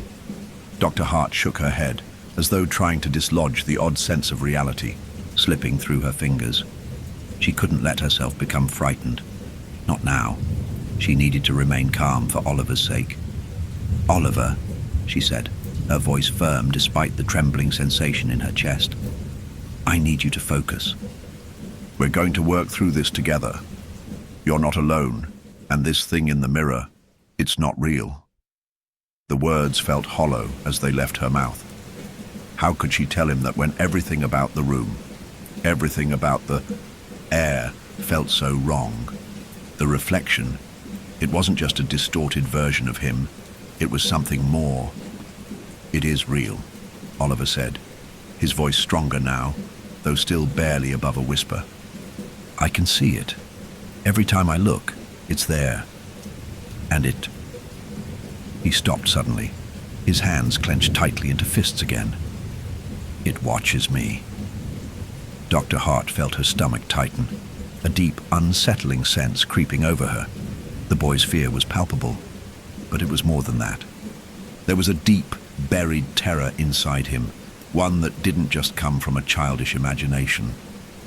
This was something rooted in the very core of his being, something that had been there long before he had walked into her office. She glanced at the clock. 30 minutes had passed, but time felt elastic. She felt like she had been in the room for hours, hours in which nothing had moved, and yet everything had shifted. The glass of the mirror seemed to hum with a presence, the air growing heavier with every passing second. "I think we need to take a different approach," Dr. Hart said carefully, her mind working through the next steps. "I want you to tell me about the first time you saw it. You said you were little. How old were you?" Oliver shifted uncomfortably in his seat, his gaze never leaving the mirror. His fingers fidgeted with the hem of his sleeve. The memories seemed to swirl inside, him unwilling to surface. But after a moment he spoke again, his voice quieter than before. "I was 4, he said, his eyes unfocused. "I didn't know what it was, not then.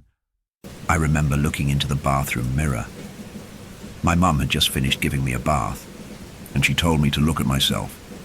She said I was all clean, that I looked good." His voice faltered. "But when I looked into the mirror, I saw myself, but not the way I was. It was like I was in the mirror, but not. I was moving, but my reflection wasn't. It was looking at me, and I was just frozen." Dr. Hart's pulse quickened. 4 years old, so young. She tried to imagine the terror of a child that age, encountering something so alien, so wrong in the simplest of places. A reflection. How could something so ordinary be the source of such fear? "What do you mean it was looking at you?" Dr. Hart asked, struggling to keep the edge out of her voice. "Could you see its face?" Oliver nodded slowly. "Yes. But it wasn't my face. It was like mine, but twisted. It was smiling, and its eyes were different. Empty. It wasn't me. It was like it was mocking me." Dr. Hart leaned forward, her heart heavy in her chest. The boy's description was haunting, a twisted version of himself, alive, aware, mocking him. And it had started when he was so young. But why?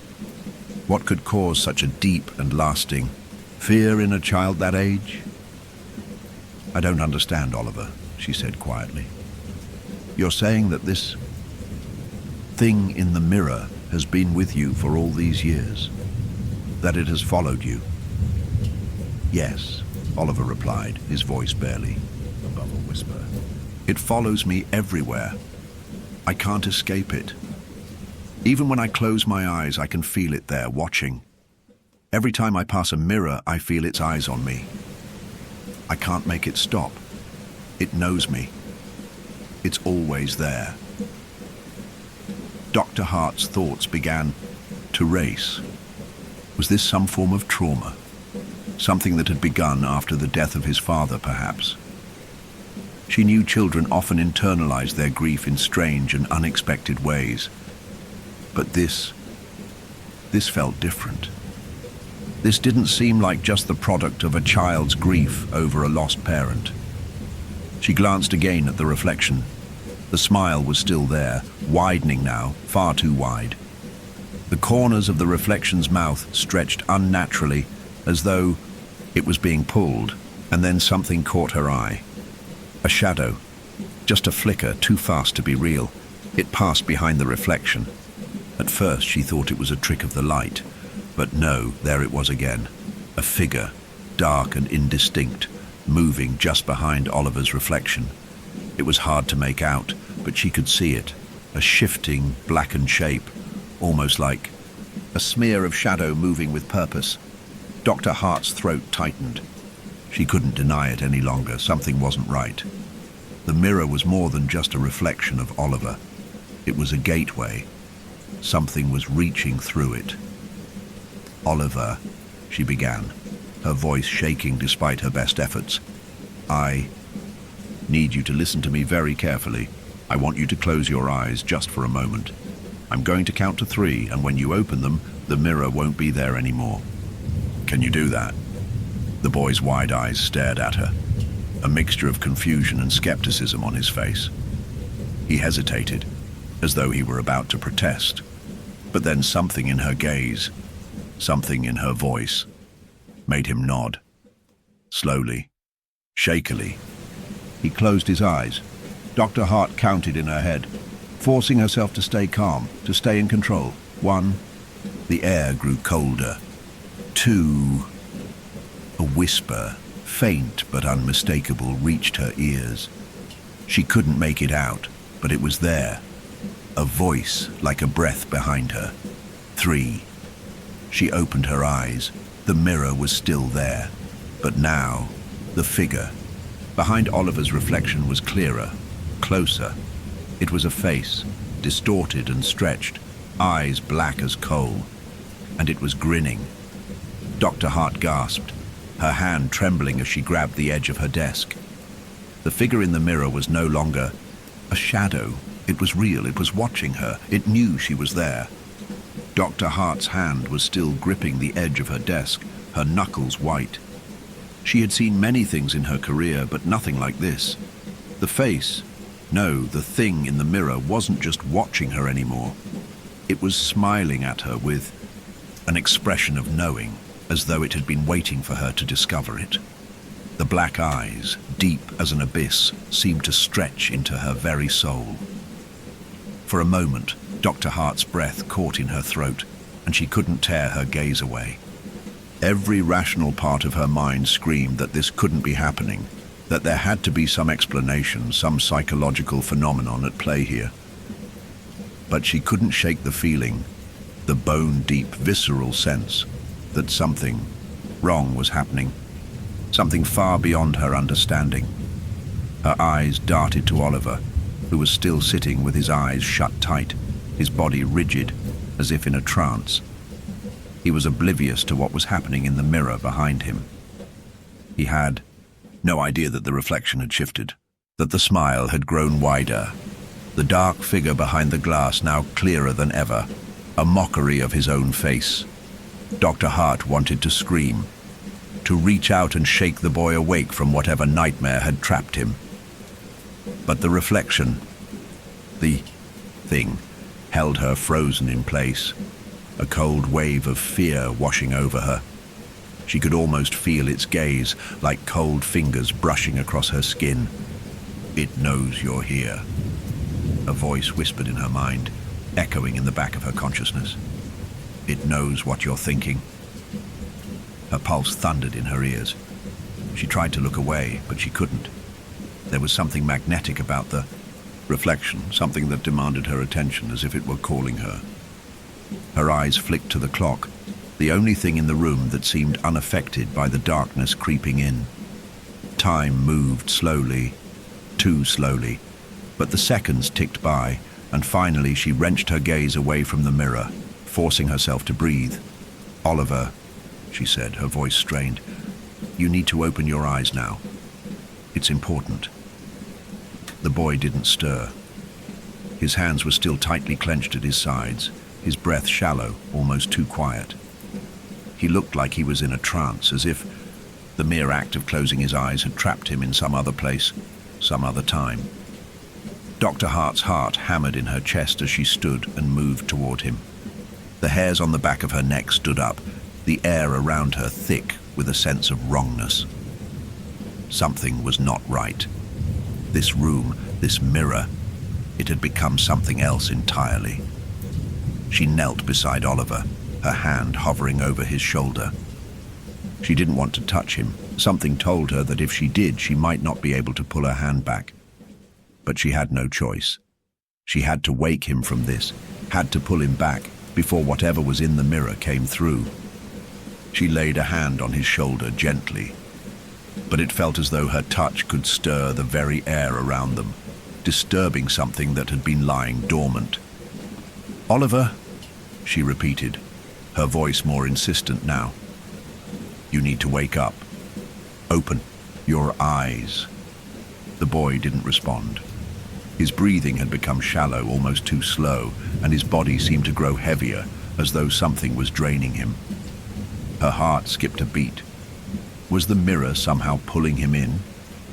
Was it sucking him into its dark, twisted world? She shook him a little harder, desperation creeping into her voice. "Oliver, please, open your eyes." "Now!" Suddenly, his eyes snapped open, but they weren't the same. They were wide and unfocused, the pupils dilated, unblinking. For a moment, Dr. Hart thought he was still trapped in whatever trance had gripped him. But then she noticed something that made her blood run cold. He wasn't looking at her, he was staring at the mirror, his expression blank. "Oliver?" she asked cautiously, her voice trembling. "Oliver, can you hear me?" The boy didn't respond. His lips were parted slightly, his chest rising and falling in shallow breaths. He was still staring at the mirror, but now something in his gaze had changed. There was no recognition in it, no awareness. It was as if he had become nothing more than a vessel for something else, something that existed in the mirror, something that had taken root inside him. The reflection in the glass flickered, as though the surface was rippling with some unseen force. The figure behind Oliver's reflection, no longer a shadow but a figure in its own right, was now fully visible. It was a twisted, nightmarish version of Oliver, only far more distorted.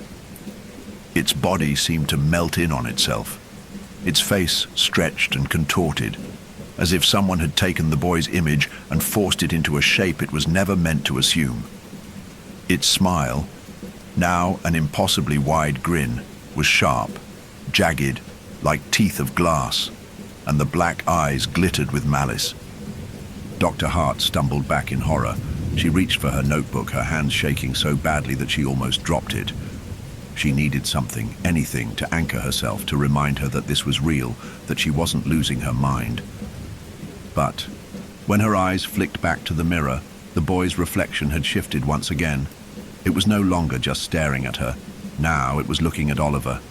The boy in the mirror, the thing in the mirror, had tilted its head. Its grin had widened even further, stretching beyond the bounds of what a human face could do. And behind its eyes, Dr. Hart could almost feel the hunger, a deep, gnawing emptiness that reached out through the glass. "Oliver, you need to look away," Dr. Hart shouted, her voice rising in panic. But the boy didn't respond. The reflection continued to watch him, its face frozen in that eerie, predatory smile. With trembling hands, Dr. Hart stood, her mind racing. She could feel the weight of the mirror bearing down on her, as though it was some kind of doorway, a threshold between the real world and whatever lay beyond it. What was happening here? Why had this started? And why was Oliver so deeply connected to this thing in the mirror? "Oliver!" Dr. Hart whispered again, her voice softer now, less frantic. "Listen to me. I want you to look away from the mirror. Just look away." There was a long pause, a heavy silence hanging in the room like a shroud. Finally, slowly, Oliver turned his head. The moment his eyes left the mirror, the smile on the reflection's face faltered, as though it was struggling to maintain its form. Dr. Hart took a cautious step back, her heart pounding in her chest. It was the first time in the entire session that she felt some semblance of control. For just a moment, the reflection seemed to falter, its jagged smile wavering. But the second Oliver fully turned away from the mirror, the smile returned. This time, though, the reflection's eyes weren't black. They were now glowing, a deep crimson red, burning with something alive, something that was watching them with more malice than before. And then, a voice. It was faint at first, a whisper, in the depths of her mind, but soon it grew louder, clearer. "I see you." Dr. Hart froze. It wasn't her imagination. She wasn't hearing things. She could hear the voice inside her head, and it was speaking directly to her. "I see you, Doctor. And I see you, Oliver." The air in the room shifted again, colder this time, as the figure in the mirror began to move. Dr. Hart's heart beat in frantic, irregular pulses as the voice continued to echo inside her mind. She could feel the coldness, the weight of its presence pressing down on her chest. The air had grown thick, heavier than ever before, and the flickering reflection in the mirror seemed to pulse in rhythm with her own frantic heartbeat. She couldn't pull herself away from it. She couldn't think straight. "I see you." The voice wasn't just inside her head. It was wrapping around her, thoughts, entwining itself in the deepest corners of her mind, like a slow poison seeping into her very thoughts. It wasn't an outside voice. It felt like it was part of her now, like it had always been there, buried beneath the surface of her consciousness. Her eyes darted to Oliver, still seated rigidly, his gaze now fixed on the floor. He was barely breathing, the life drained from him as if some invisible force was sucking the very essence of his being. His pale face looked almost waxen, as though the reflection in the mirror had taken away his color, his warmth. Oliver, she thought, her heart aching with both sympathy and terror. How much longer can he endure this? Behind her, the reflection in the mirror shifted again, and Dr. Hart could feel it, the energy radiating from the glass.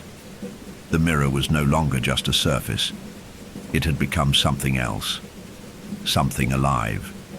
Its surface had rippled, as though it were a liquid, a dark pool stretching, undulating, swallowing the light in the room. The boy in the reflection, No, the thing in the reflection no longer stood still. It moved, its body twisted unnaturally, like a shadow that was stretching and bending into forms that shouldn't exist. The twisted smile had contorted even more, now displaying jagged teeth, sharp as broken glass. And those eyes, they burned, glowing like two red embers, filled with an unholy hunger. It reached out, its hands pulling the air itself as if trying to grasp the very fabric of reality to tear it apart. It knows. The thought shot through Dr. Hart's mind, cold and invasive. It knows you're afraid. The thought wasn't her own. She didn't want to think it, but there it was, pulsing within her, dark and undeniable. Her legs felt weak beneath her. Her hands trembled. She had to think. She had to do something. She couldn't just stand there and watch as the reflection in the mirror consumed the boy in front of her. He was slipping away, and she had no idea how to save him. She turned back to Oliver. His eyes were no longer open. His eyelids were fluttering, as though trapped between two worlds. His hands were clenched tight at his sides, his entire body tense. She could see the faintest tremor in his fingers, but he wasn't moving. He was slipping deeper into whatever trance had overtaken him. "Oliver," Dr. Hart said, her voice quivering. "Look at me, please. Look at me, not the mirror." But Oliver didn't respond. He remained frozen, his face pale, his body rigid. She took a step forward, her heart racing. Her mind screamed at her to do something, to act before it was too late. Her instincts pushed her forward, urging her to break the trance, to shake the boy awake from whatever grip the reflection had on him. But there was something holding her back, something she couldn't explain. Every step felt like wading through a heavy, oppressive fog. The voice in her head, the thing in the mirror, grew louder, more insistent. "You can't save him. It's too late." Her breath hitched. The words felt like a knife, sharp and cutting deep. Too late? No. She refused to believe that. She had to help him. She had to find a way to break the hold the mirror had on him. She spun toward the mirror again, desperate, willing to confront whatever entity was lurking within. The reflection had changed. It wasn't just mimicking Oliver anymore. It was mimicking her. The thing in the mirror, it was copying her movements. But there was a difference. The reflection was more exaggerated, more violent in its motions. The smile on its face twisted further, the eyes darker, more alive, like something truly inhuman. And then the reflection did something that froze Dr. Hart's blood. It raised its hand to the glass, and in perfect unison, her own hand, still, trembling, rose to meet it. Her reflection was mirroring her exactly. But as her hand moved closer to the glass, the reflection's fingers grew sharper, like claws, and its smile grew wider, stretching far beyond the limits of human anatomy. "It's not just watching you," the voice whispered again. "It's learning you." Dr. Hart's breath caught in her throat. The reflection, it wasn't just mimicking her. It was studying her. It was becoming more like her. The walls of reality were bending, distorting, warping into something unrecognizable. No, this was more than a reflection. This was something that had been born from the depths of Oliver's fear, something ancient, something that thrived in the cracks of the mind, and it was using her to get closer. The glass rippled again, like liquid, bending inwards. The reflection's hand stretched forward, its fingers almost through the glass now, reaching out toward her. Suddenly, the boy, Oliver, shuddered. His eyes snapped open, wide and frantic, but they weren't focused on her. They weren't focused on anything at all. He was looking at the mirror, looking at his reflection. The moment their gazes met, Dr. Hart felt a shockwave of icy dread wash over her, so cold it felt like it could freeze her very bones. Oliver screamed. The sound was nothing like a child's, scream. It was raw, primal, filled with terror that had been building for years. Since that first moment he'd stared into the mirror at the twisted version of himself. It wasn't just a scream of fear, it was a scream of loss, of something being taken from him. As Oliver screamed, the reflection in the mirror let out an unearthly, guttural laugh. It was as though it had come alive, truly alive, fully aware of the power it wielded over them. The smile on its face split even wider, impossibly wide, beyond anything human. And then it reached through the glass. Dr. Hart's blood ran cold as the fingers of the reflection shot out of the mirror, curling toward her, their tips sharp like daggers. The glass began to splinter, crackling like ice breaking underfoot. And she knew, with sickening certainty, that someone was about to break through. "Oliver!" Dr. Hart screamed, her voice breaking as she reached for him, but it was too late. The thing in the mirror had claimed its prize. The room spun as the air grew colder, thicker, as though the very fabric of reality was unraveling. The sound of a violent cracking noise echoed in Dr. Hart's mind, a jagged, tearing noise, followed by another scream, this time not from Oliver. The scream was from the thing. It had crossed over, and it was coming for her. The scream, no, the roar that tore through the air was deafening. It wasn't Oliver anymore. It wasn't even human. It was a sound born of something ancient, something wrong, a cry that seemed to carry centuries of torment within it. Dr. Hart felt it rip through her body like a physical force, a weight that crushed her ribs and made her gasp for air. Her eyes snapped to the mirror, where the thing's fingers, those jagged claws, were now fully extended through the surface, reaching out toward her with predatory hunger. The glass had splintered, cracks racing outward like veins in a dead tree. The reflection, no, the entity, was pulling itself through step by agonizing step, its twisted form writhing and contorting as it fought its way into this world. It wasn't Oliver anymore. It wasn't even a reflection. It was a creature, a nightmare, born of fear, born of something deep and primal, something that had lain dormant in the shadows for far too long. Dr. Hart stumbled backward, her legs weak, her breath ragged. Her mind screamed for clarity, for understanding, but there was no room for logic here. There was only terror. The thing, the reflection, was coming for her. Its smile was impossibly wide, stretching too far, its teeth like shards of glass glinting. In the dim light of the office, "It knows you," the voice whispered again, curling around her thoughts like smoke. "It knows you're afraid." Her heart thundered in her chest, each beat a drum of impending doom. She could feel the coldness now, freezing the air around her, wrapping around her skin like chains. The temperature in the room plummeted, her breath coming out in short, visible bursts. The reflection was fully through now, stepping into the room with a sickening slowness, like a predator savoring its victory. The creature, if it could even be called that, was enormous now.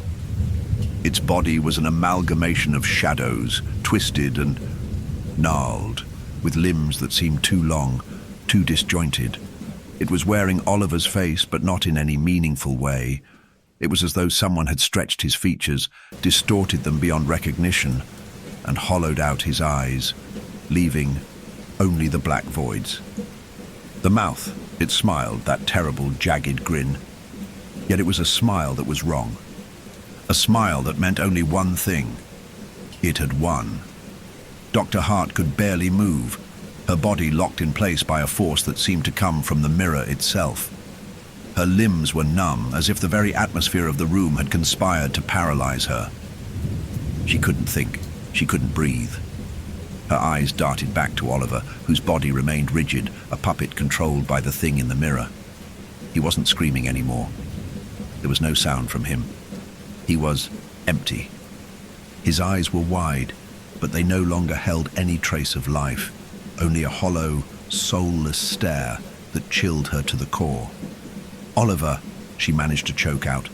though her voice trembled like a fragile thread. "Come back to me. Please look at me." But the boy, the shell of the boy, didn't react. The thing that wore his face, that haunted the space between them, continued to advance slowly, inexorably toward Dr. Hart. The reflection raised its long, bony hand. No, it wasn't a hand, but a talon now, twisted and sharpened like a knife.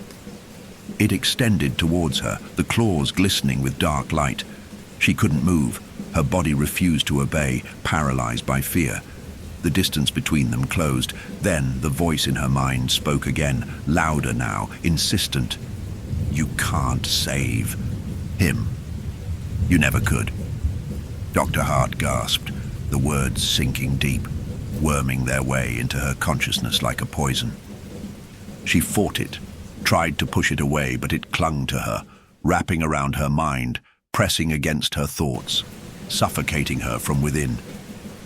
The reflection was closer now, so close that she could feel the cold emanating from it. The sharp scent of decay, of something rotten, filled the air. "He's gone. He's already part of me." Her throat tightened. Her chest burned with the need to scream, to fight, but all she could do was stand there frozen as the thing stepped closer, closer still. "No," she thought, struggling to break free from the mental fog. "No, I can save him. There's still time." "There's always time," but the creature laughed, a low, rumbling sound that shook her to her very bones. "You can't save him." It spoke aloud now, the words slow, deliberate. "You never could." And with that, the talons of the creature reached forward, wrapping around her wrist, its grip cold, unyielding. The moment it touched her, Dr. Hart felt a shock of ice course through her, like her very blood had been replaced with frozen steel. She gasped, her vision blurring, her body trembling. The claws dug into her skin as if the creature were trying to pull her into the mirror itself. Her hand trembled, and then, without thinking, she grasped at the nearest thing she could find, a piece of broken glass from the shattered mirror. She stabbed it into the creature's hand. The glass bit into its flesh, but instead of blood, it oozed something darker, thicker, a viscous black liquid that burned her skin. The creature recoiled, letting out a screech, a sound that vibrated through the very air. For a moment, it faltered. "I can fight this. I can fight it," Dr. Hart thought, desperate. She raised the glass shard again, ready to strike. But just as quickly as the creature had recoiled, it surged forward again, faster now, its eyes, those burning red eyes, focusing on her with laser-like intensity. The claws closed tighter around her wrist. The world around her grew darker, the light in the room flickering, as though reality itself was bending under the pressure of this nightmare. The creature's mouth opened wider, impossibly wide, stretching. Beyond human limits, a void of darkness beneath it. It reached forward, toward her face. Its breath was cold, foul, like the stench of rot and decay. "I will consume you," it whispered, the words chilling her from the inside out. "You'll be part of me, just like him." And then, just as its mouth began to close in on her, a sound rang out, a soft, distant noise, like a crack in the foundation of this terrible reality. It was a child's voice. "Stop." The word echoed through the room, resonating deep within Dr. Hart's chest. For a moment, the creature stopped, frozen in place. The grip around her wrist loosened, just for a second. The boy, Oliver, was still sitting there, his body rigid. But his eyes, they were no longer hollow. They were alive again, and they were focused.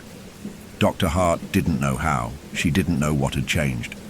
But for that brief, fragile moment, she saw something in the boy's eyes that made her feel a glimmer of hope, a spark, a connection, something that could break this curse.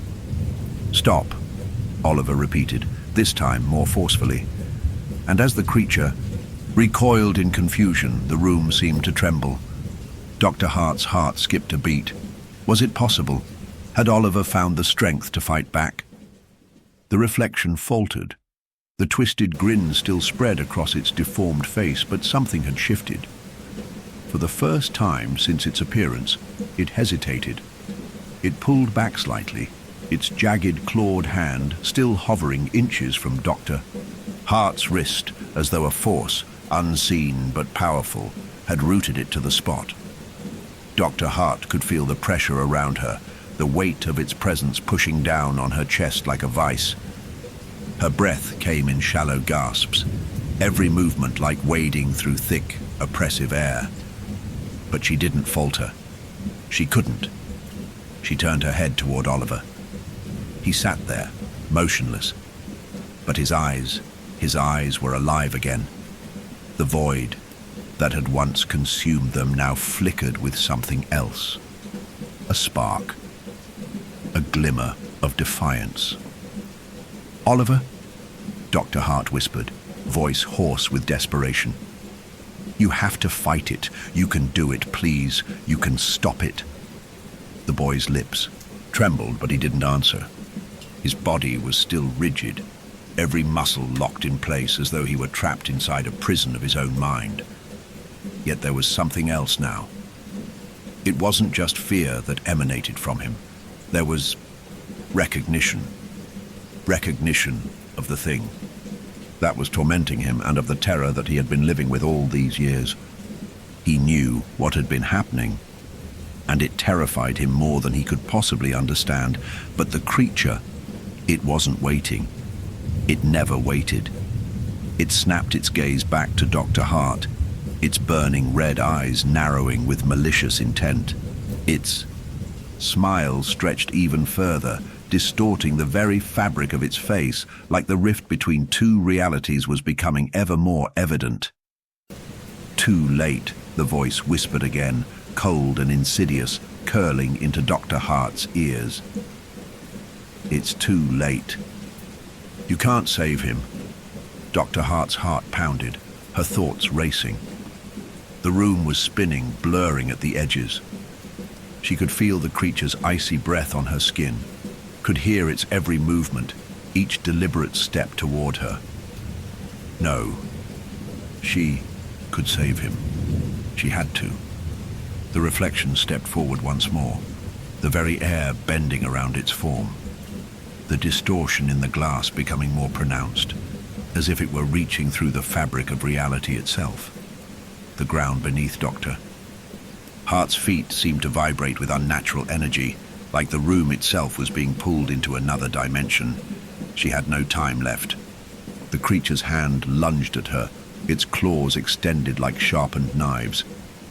She felt her body lock up, the terror gripping her heart with icy fingers, and then she saw it. Not the reflection in the mirror, but something in Oliver. Something deeper. A shift, a flicker of recognition in his eyes. He was trying to fight. "Oliver!" Dr. Hart cried, her voice breaking, her hand now stretched toward him. "You have to fight it, please!" But Oliver's eyes, the same eyes she'd been trying to reach for so long, stared back at her, filled with something new. Not emptiness, not fear, but a quiet, terrible understanding. He knows. She realized then the truth that had been lurking in the shadows all along. Oliver wasn't the victim here, not entirely. The thing in the reflection, this monstrous doppelganger, this twisted creature that had plagued him for so long, it had been born from him, not just from his fear, but from something even darker, something he had buried deep within himself. He wasn't running from it, he was creating it. The reflection stepped forward again, faster now, its movement jagged and unpredictable. It was coming for her, coming for both of them. She had moments, if that. Her fingers closed around the shard of broken glass she had clutched earlier, its jagged edges biting into her palm. She raised it high, the cold steel of it humming with a strange energy. The creature. It wasn't merely a reflection anymore. It wasn't simply an extension of Oliver's fractured mind. It had become something more, something real. The boy's head tilted slightly, and the corner of his lips quirked up, a sickening smile, a mirror of the thing in the reflection. And in that instant, Dr. Hart realized the horrifying truth. Oliver wasn't trapped between two worlds. He was the bridge between them. He wasn't just haunted by the creature. He had created it. His mind had split, fractured under the weight of something too terrible to bear. And the thing in the mirror was its only outlet. But now the creature was breaking free. And as it moved toward her, its hand inches from her throat, Dr. Hart realized that it was not the boy she needed to save. It was the world. The reflections. Fingers brushed her skin. The instant it made contact, she felt her mind snap. The creature's touch was cold, colder than ice, colder than the deepest reaches of space. Dr. Hart could feel it like a freezing current running through her veins, draining her warmth, her very essence. It was as if the creature was not merely touching her skin, but was inside her, seeping into her thoughts, twisting them, feeding off her fear. Her mind screamed in protest, but the creature's touch only deepened the terror, the coldness, the darkness. It's happening. The voice in her mind, so clear now, reverberated with the force of 1,000 whispers. You're becoming part of me. Her fingers tightened around the shard of glass. The sharp edges bit into her hand, but the pain felt distant, almost insignificant compared to the horrors closing in around her. The mirror, the reflection. Oliver, whose eyes no longer held innocence, but the same cold emptiness as the creature that now loomed before her. She didn't know how much time had passed. Seconds, minutes, hours. Time had ceased to have meaning the moment the creature had stepped into this world. The air was thick with it, this dark, oppressive force that seemed to bend reality itself. She could no longer tell what was real and what was the reflection. Everything felt wrong. Oliver's body remained still, his eyes locked with hers. He wasn't crying out anymore, nor was he fighting. There was no fear in him now, only quiet acceptance. The boy she had tried so desperately to save was gone. In his place was this thing, his reflection. Dr. Hart felt a rush of nausea surge through her. She had seen it in his eyes before, that moment of recognition, that awareness of the monster he had become. She had never truly understood it, but now, as the reflection continued to advance, its claws reaching for her throat, she saw the tragic truth. Oliver wasn't just trapped by the creature in the mirror. He had become the creature. In his mind, in his fractured reality, he had woven it into being, and it had grown into something that no longer needed him, no longer needed anyone. It had become its own force, a parasite, a shadow that fed on fear and despair. And now it wanted to break free. But it wasn't just him. Dr. Hart wasn't the only one the creature was after. It was coming for everyone. The reflection wasn't just a prison for Oliver's broken mind. It was a doorway to something far worse. As the reflection's claws hovered inches from her throat, Dr. Hart felt a deep, desperate sorrow for Oliver. He was a child, lost to his own mind, trapped in a labyrinth of fear and guilt. He didn't want this. He couldn't have wanted this. But now, as the creature's fingers hovered, aching to tear into her flesh, something in Dr. Hart snapped. She understood. She understood what had to be done. It wants me to be afraid. It wants me to give in, to let go, to be consumed by this, by it, she thought, the realization cutting through the fog of terror in her mind. I won't give it that. I will not give it the satisfaction. Her grip tightened around the glass shard. The glass dug deeper into her palm, but the pain no longer mattered. It was nothing compared to the pain of surrender. "I won't let you," she whispered, hoarse and breathless yet resolute. "I won't let you take me. I won't let you have him." With a sudden violent force, Dr. Hart swung the shard of glass forward, not toward the creature, but toward the mirror. The reflection in the glass, the thing, recoiled. It hissed, a terrible guttural noise that made the hairs on the back of her neck stand on end. But Dr. Hart didn't hesitate. She knew what she had to do. The glass shattered with a loud, deafening crack, and in that instant, the world seemed to shudder. The room trembled, the walls flickering between reality and nightmare, as if the very fabric of existence were unraveling at the seams. The creature screamed, a sound that sent chills through Dr. Hart's bones. It wasn't just anger, it was pain. It was the creature's grip on this world, its hold over Oliver being shattered. The glass from the mirror exploded outward, fragments of it scattering across the floor, cutting the air like daggers. As the last shard fell to the ground, the room fell eerily still.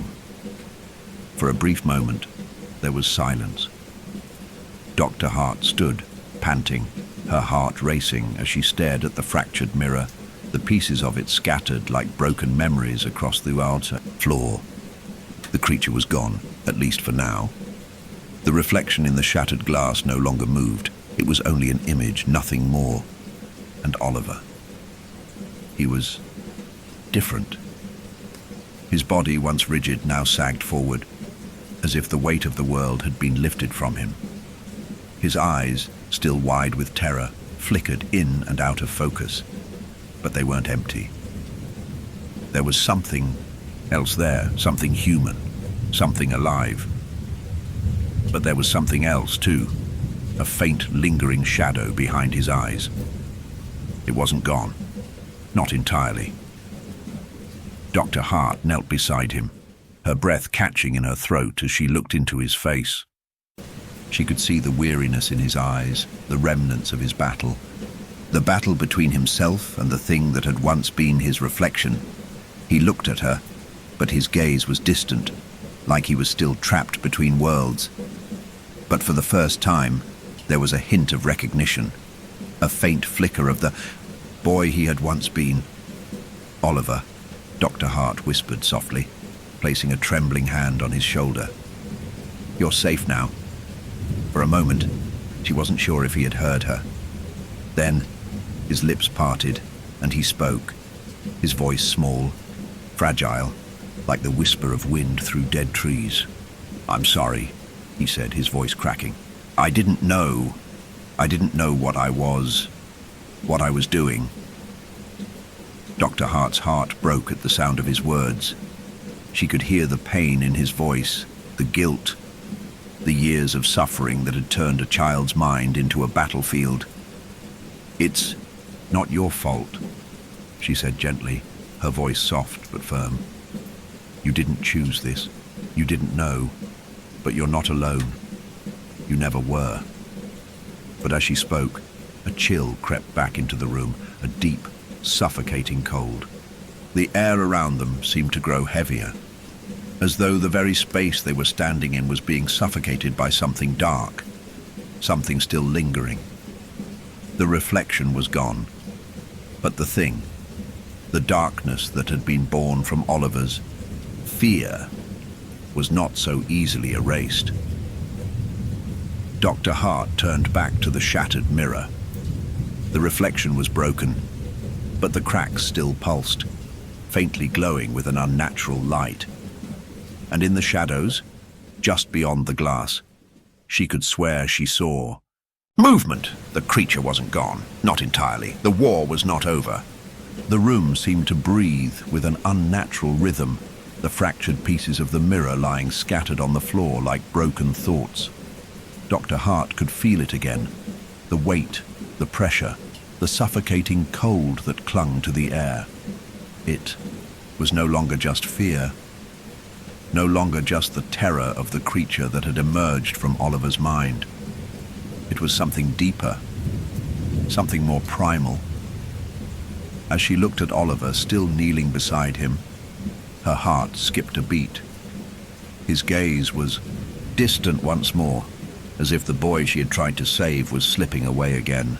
His eyes flickered, dull, unfocused, like a reflection in water disturbed by a ripple.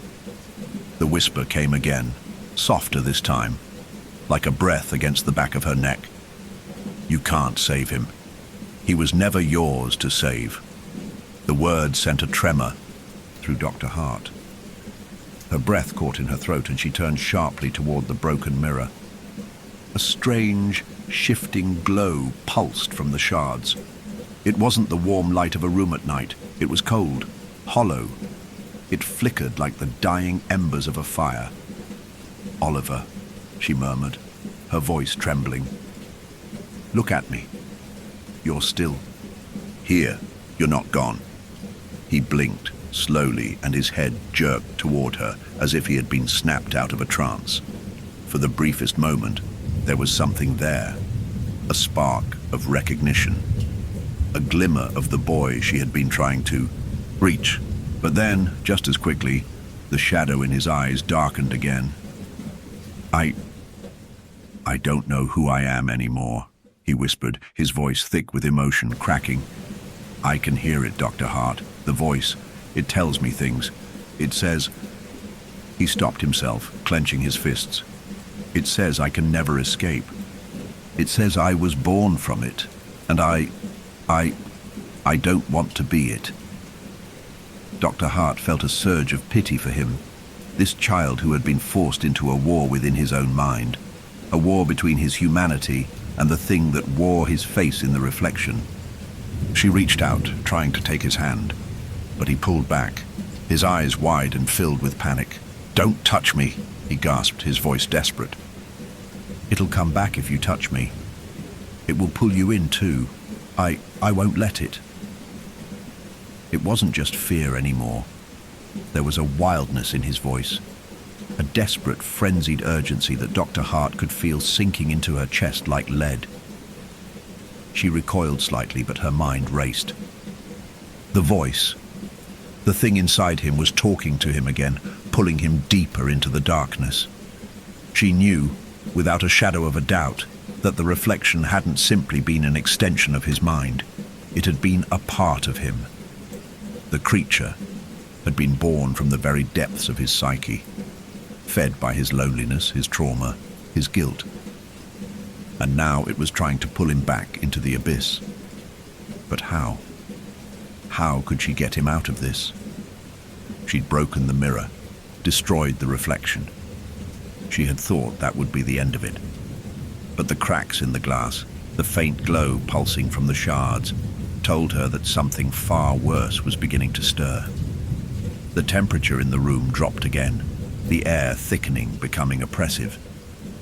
The shadows seemed to move, undulate, as if the darkness was alive, hungry. "Dr. Hart?"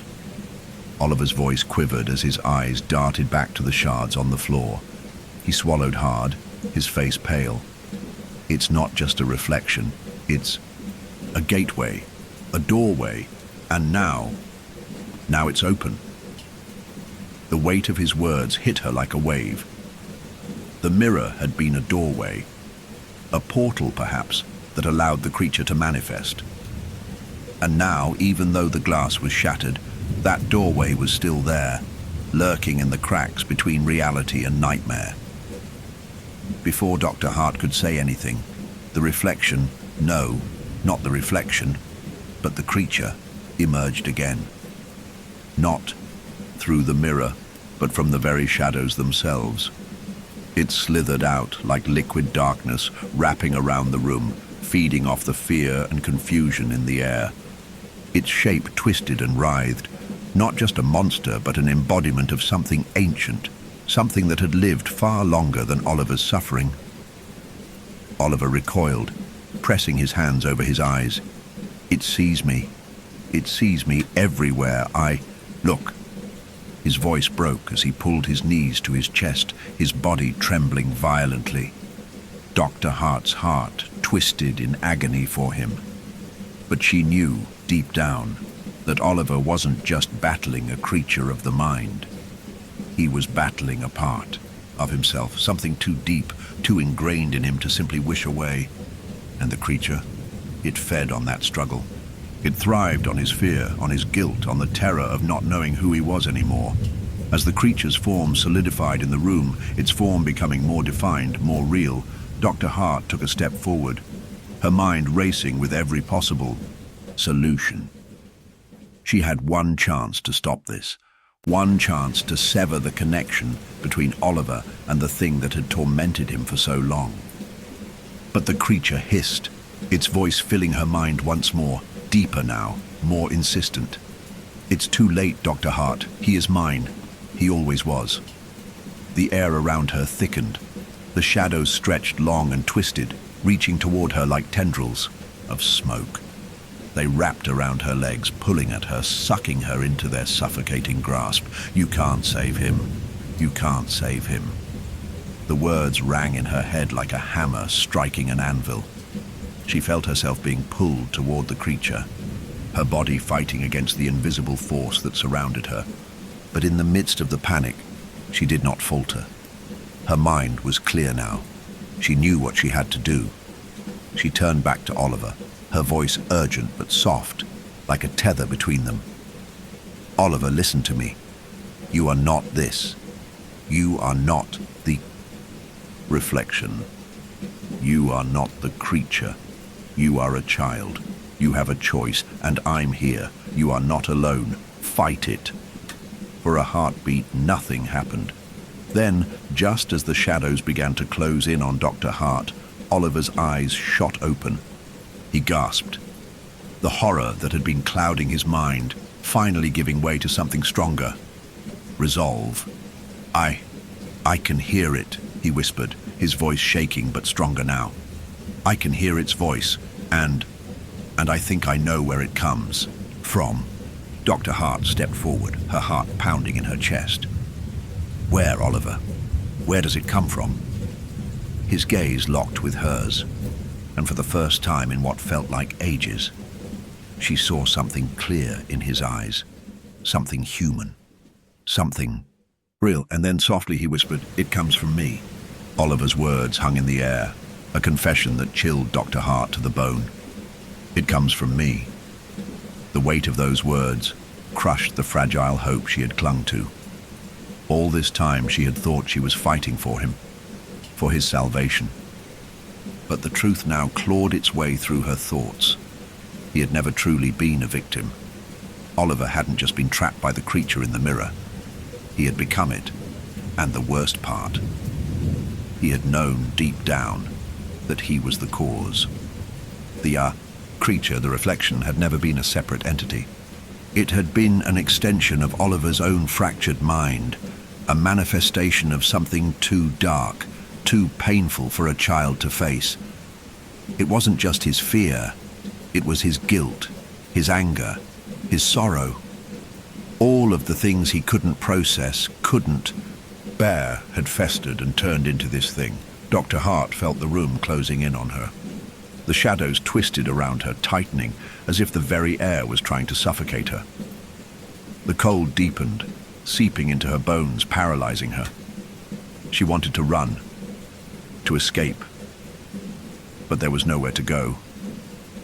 The creature was everywhere now. It wasn't just in the reflection, it was in the walls, in the cracks, in the very fabric of the room, and it had found a way to bleed through into the real world. Oliver was still kneeling on the floor, his hands clenched tightly against his chest. His breath was shallow, ragged, as though he were struggling against something far stronger than his own will. His face was pale, his lips trembling, as he fought against whatever force still clung to him.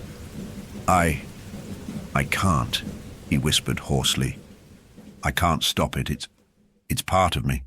It's always been part of me." Dr. Hart took a step forward, her own heart breaking as she reached for him. "Oliver, listen to me. You're not this. You're not the creature. You're a child. This thing, this reflection, it's not who you are." His eyes locked with hers, and for a fleeting moment, she saw something human in them again. A flicker of the boy she had been trying to reach. But it was fleeting, like a candle struggling against the wind. "I'm sorry," he choked out, his voice barely audible. I never wanted this." Dr. Hart knelt beside him, the distance between them seeming to stretch longer with each passing second. "Oliver," she said, her voice urgent yet soft, "the monster is not you. It's something you've carried. It's a part of you, yes, but it doesn't have to define you. You can let it go. You have to." The air around them thickened, the shadows swelling in the corners of the room. A low, guttural growl emanated from the darkness, and Dr. Hart felt the creature watching them. She could sense it, just beyond the edges of her awareness, its presence, pressing in, waiting for the perfect moment to strike. The reflection, the creature, was no longer just an abstract fear. It was real, solid, materializing in the edges of her perception like a creeping fog. The glass from the broken mirror pulsed with that strange, flickering glow, and the very walls seemed to echo with the whispers of the thing that still clung to Oliver, the thing that he had created, that he had become. "You can't escape me," the creature hissed, its voice deep and raspy, like the grinding of stones. "You never could." Dr. Hart stood up abruptly, her gaze fixed on Oliver. There was no time for doubt, no time for second-guessing. The creature wasn't going to give them the luxury of time. If they didn't act now, if they didn't sever the bond between Oliver and this thing, the world would be consumed by it, by him. "Oliver," she said, voice shaking but resolute, look at me. You are not the creature. You are not a monster." The boy's eyes, wide with terror, darted toward her. His whole body trembled. His lips parted as if to speak, but no words came out. The creature's voice hissed from every direction, echoing, distorting. "You can't win. Dr. Hart. He belongs to me, he always has." But Dr. Hart didn't flinch. She had come too far. She had to break this cycle. She had to destroy the creature at its source, the darkness that had been born in Oliver's soul. But how? How could she destroy something so deeply rooted in a child's mind, so intertwined with his very identity? It was then that something within her clicked. Something fundamental. She wasn't here to defeat the creature. She was here to understand it. To understand Oliver. She took a deep breath and lowered herself to her knees in front of him, her eyes locking with his.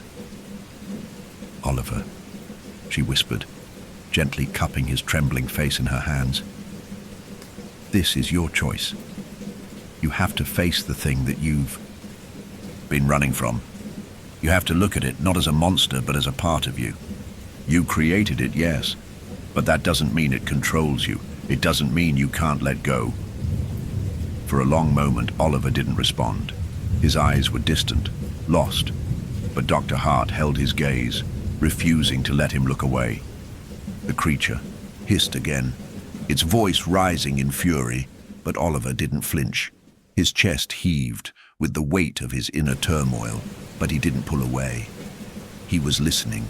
He was hearing her. "I can't," he gasped, his voice breaking. "I'm afraid. I'm so afraid." Dr. Hart's heart clenched as she saw the depth of his pain, but she didn't give up. She couldn't. "It's okay to be afraid, Oliver," she said softly. "We all are. But fear doesn't have to control you. It doesn't have to define you. You can choose to face it. You can choose to let it go." The creature screamed, a deafening roar that made the room tremble, but Oliver didn't move. His eyes were still locked on Dr. Hart's, his breathing erratic, but his hands slowly began to unclench. He wasn't fighting her now. He was fighting himself. And for the first time, he wasn't fighting alone. "You don't have to be afraid anymore," she said, her voice a quiet, steady anchor in the storm of his mind. Oliver's eyes closed for a moment, his face twitching as if in pain. The creature, sensing its weakening grip, roared again, a wave of darkness rushing at them. But Oliver didn't flinch. His fists, clenched tight against his chest, began to slowly relax. And then, with a ragged breath, he spoke. I choose to fight it. I choose. The room erupted in a burst of white-hot light. You're deep into the story now, and the horrors are only escalating. If you're still with us, don't forget to like and subscribe. Tell us where you're listening from in the comments. Who else is staying up late to face this nightmare? Settle in. The terror continues. The light that filled the room wasn't like anything Dr. Hart had ever seen. It wasn't warm or soft, like the glow of sunlight or the comforting light of a lamp. This light was jagged, sharp, almost blinding, and it cut through the air with the force of 1,000 storms. For a moment, Dr. Hart felt her body freeze, paralyzed by the sheer intensity of it, as if the room itself were being torn apart by the force of Oliver's decision. The creature's roar, low, guttural, filled with fury, sounded like it came from the depths of the earth, shaking the very foundations of the house. But in that light, the creature's form seemed to flicker, to lose its substance. It writhed, trying to hold on to something, anything, but the grip it had on Oliver was weakening. The boy's chest heaved, his breathing shallow but steady. His hands, once clenched so tightly that his knuckles had turned white, now relaxed. And for the first time since she had met him, Dr. Hart saw something she had been searching for in him. Hope. It was faint, flickering like a distant star, but it was real. And it was the key. Oliver, she whispered, her voice strained but gentle. You can do this. You can break free. His eyes fluttered open, and for a moment Dr. Hart thought she saw a glimmer of something, of clarity. His gaze was no longer distant, no longer haunted. It was grounded. It was present. His voice came in a raspy whisper, the words thick with emotion but clear. I'm sorry. I've been so afraid. The creature, now shuddering in the corner of the room, seemed to shrink in on itself. Its form was no longer the monstrous, towering figure it had been, but something smaller, more like a distorted shadow, a splintering image that was losing its grip on reality. But still, it hissed, its voice slick with malice. You think you can rid yourself of me? The creature's voice slithered through the air like an oily whisper. I am you. I am what you are hiding from. You can never be free. But Oliver did not flinch. His face was resolute, his eyes fixed forward. He was no longer hearing the creature's voice as a command, but as a lie. He was starting to understand, starting to accept that the thing that had tormented him for so long, the reflection, the monster, had only power because he had let it have power. It was part of his own psyche, his own fear, his own pain. And now, for the first time, Oliver was choosing to let it go. Dr. Hart stepped forward, her voice unwavering. You are not this, Oliver. You are more than this. You are not defined by your past. You can choose who you are. You can choose freedom. Oliver's body trembled violently as he struggled to push the last of the darkness from his mind, the shadows still trying to creep in at the edges of his vision. The reflection flickered again in the shattered glass, but now it was different. The mirror's fragments, once shards of terror, began to gleam with a faint light, as though the pieces of the broken reality were pulling themselves back together, like the universe itself was repairing its fractured edges. You can't win, the creature screamed, but its voice was weaker now. It no longer filled the room. It no longer held the same power. Oliver stood, his legs shaky but strong. He took a step toward the nearest shard of glass, his hands trembling but determined. Dr. Hart's heart beat in time with his steps, her breath shallow as she watched him. She wanted to call out, to warn him, But she knew there was no turning back. This was the only way. He had to face the reflection head-on. He had to sever the bond, to confront the darkness in himself. For a moment, there was only silence. The creature's cries, once so deafening, had been reduced to a low, pitiful growl, like the last gasps of a dying thing. The room seemed to hold its breath, and even the shadows grew still, waiting. Then, with a deep, steadying breath, Oliver reached out and grasped the jagged edge of the largest mirror shard. The light around them flickered as his fingers wrapped around it, the coolness of the glass biting into his skin. He closed his eyes for a moment, and when he opened them again, Dr. Hart could see it. He was no longer the frightened child who had been consumed by his own terror. He was the one in control. With a steady hand, Oliver raised the shard, his eyes locked onto the flickering reflection. The creature was there, its form fractured and twisted in the broken glass. But there was no longer any fear in its eyes, only anger. "No," it hissed, its form writhing as the light around it pulsed. "You can't destroy me. I am you." Oliver's voice was low but firm. "No, I am not you, and you are not me." With one swift motion, he slammed the mirror shard into the floor, shattering the last remnants of the reflection into 1,000 pieces. The room seemed to exhale in relief, as if a great weight had been lifted. The air grew lighter, the cold retreating like a tide pulling back from the shore. Dr. Hart took a step back, her heart racing in her chest, but she knew that the worst was over. The creature's shriek of anguish echoed in the stillness, fading, becoming a whisper, then nothing at all. The shadows, the darkness that had filled the room, retreated as though it had never been. Dr. Hart felt the warmth returning to the air, the oppressive weight lifting from her chest. She glanced at Oliver, and for the first time, she saw him as he truly was, a child, yes, but no longer a prisoner, no longer bound by the darkness that had once consumed him. Oliver stood there, his hands trembling slightly as he looked at the broken shards of glass scattered on the floor. His face was pale, his body weary, but his eyes were clear. The light that had burned so intensely around them was now dimming, retreating into the corners of the room. He took a deep breath, his voice quiet but steady. "I'm free," he whispered, almost to himself.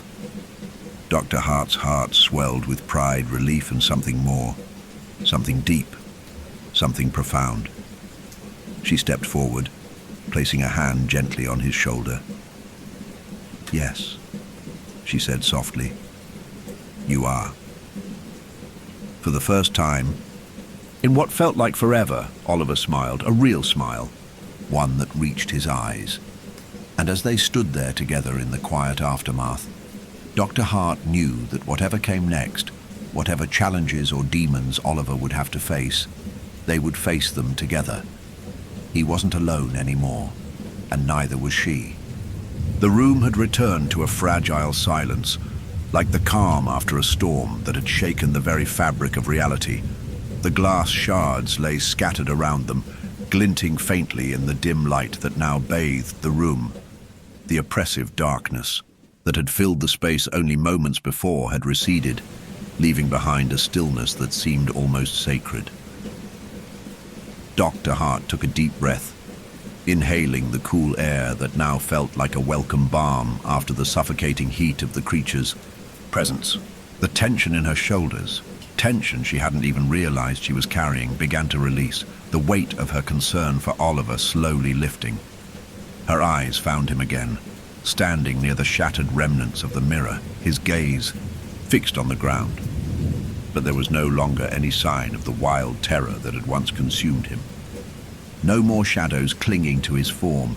He was, in that moment, just a boy. "Oliver," she said softly, her voice carrying the weight of everything they had just endured. He didn't respond at first. He seemed lost in his own thoughts, his fingers absent-mindedly brushing over the shards of glass at his feet as if searching for something. But then, slowly, he lifted his head. His eyes were calm now, still holding traces of sorrow, yes, but no longer bound by the suffocating fear that had once mirrored the darkness in the room. He began, his voice thick with emotion. I thought I was going to be stuck in it forever. The words hung in the air like an unspoken confession, the weight of them sinking deep into Dr. Hart's chest. She knew what he meant. The reflection, the thing in the mirror, had been more than just a physical entity. It had been a prison, a part of himself he couldn't escape. But now it was gone, and with it, the chains that had kept him captive were shattered. You're free now, Dr. Hart said, her voice gentle, reassuring, though it trembled slightly from the intensity of the moment. Oliver nodded, but there was a sadness to his expression that Dr. Hart hadn't expected. It was a quiet, distant kind of sorrow. Not the kind of fear he had once carried, but a deeper, more complex grief. She felt a pang in her heart, knowing that even though the reflection had been severed, the scar it had left behind would remain. Why did it look like me? Oliver whispered, his voice barely audible, as though the question was too heavy to ask aloud. It was me, wasn't it? Dr. Hart knelt beside him, carefully guiding his hand away from the shards of glass, the pieces reflecting distorted images of the room. Her heart ached for him, for the weight of the question he was carrying, one that spoke not just of the creature, but of the pain inside him, of the part of himself he had never fully understood. It wasn't just you, she said, her voice low and thoughtful. It was a part of you, a part of your fear, your guilt, your anger. It became something else, something that you couldn't face. But it was never truly you. You were just the one who created it. Oliver's gaze faltered, a tear slipping down his cheek, and he quickly wiped it away as though ashamed of it. Dr. Hart reached out, resting her hand gently on his shoulder. You don't have to hide from your feelings anymore, Oliver, she said softly. You don't have to pretend you're okay. It's okay to feel sad. It's okay to feel lost. But you don't have to face it alone. Not anymore. Oliver's lips trembled as he nodded, but the weight of his past was still heavy on his shoulders. He didn't speak for a long time, as if the enormity of the experience had left him at a loss for words. But Dr. Hart didn't push him. She understood. She sat in the quiet with him, letting the stillness envelop them, knowing that sometimes the most healing thing was simply being present. The silence stretched on, and for a brief moment, Dr. Hart wondered if this was what Oliver had been searching for all along. The space to breathe. The space to exist without the oppressive weight of the reflection constantly pressing down on him. Then Oliver spoke again, his voice quieter this time. Do you think I'll ever be normal again? The question hung between them, a fragile thing that felt like it could shatter at any moment. Dr. Hart hesitated, considering the weight of it. There was no easy answer, no simple path to healing, but she knew the truth. Normal isn't a thing we can always get back, she said softly, her voice a quiet revelation. But you can be whole. You can be healed. That's all that matters. You don't have to be perfect. You just have to be you. Oliver looked at her, and for the first time, a small, hesitant smile tugged at the corners of his lips. It wasn't a wide grin, not the joyful laughter she had hoped for, but it was something, a sign, a spark of light where there had once been only shadow. I don't know if I'll ever feel like I'm not broken, Oliver admitted, the raw honesty in his voice making Dr. Hart's heart ache. But I want to try. I want to learn how to live again. Dr. Hart smiled, her heart swelling with both pride and sadness. The road ahead would be long.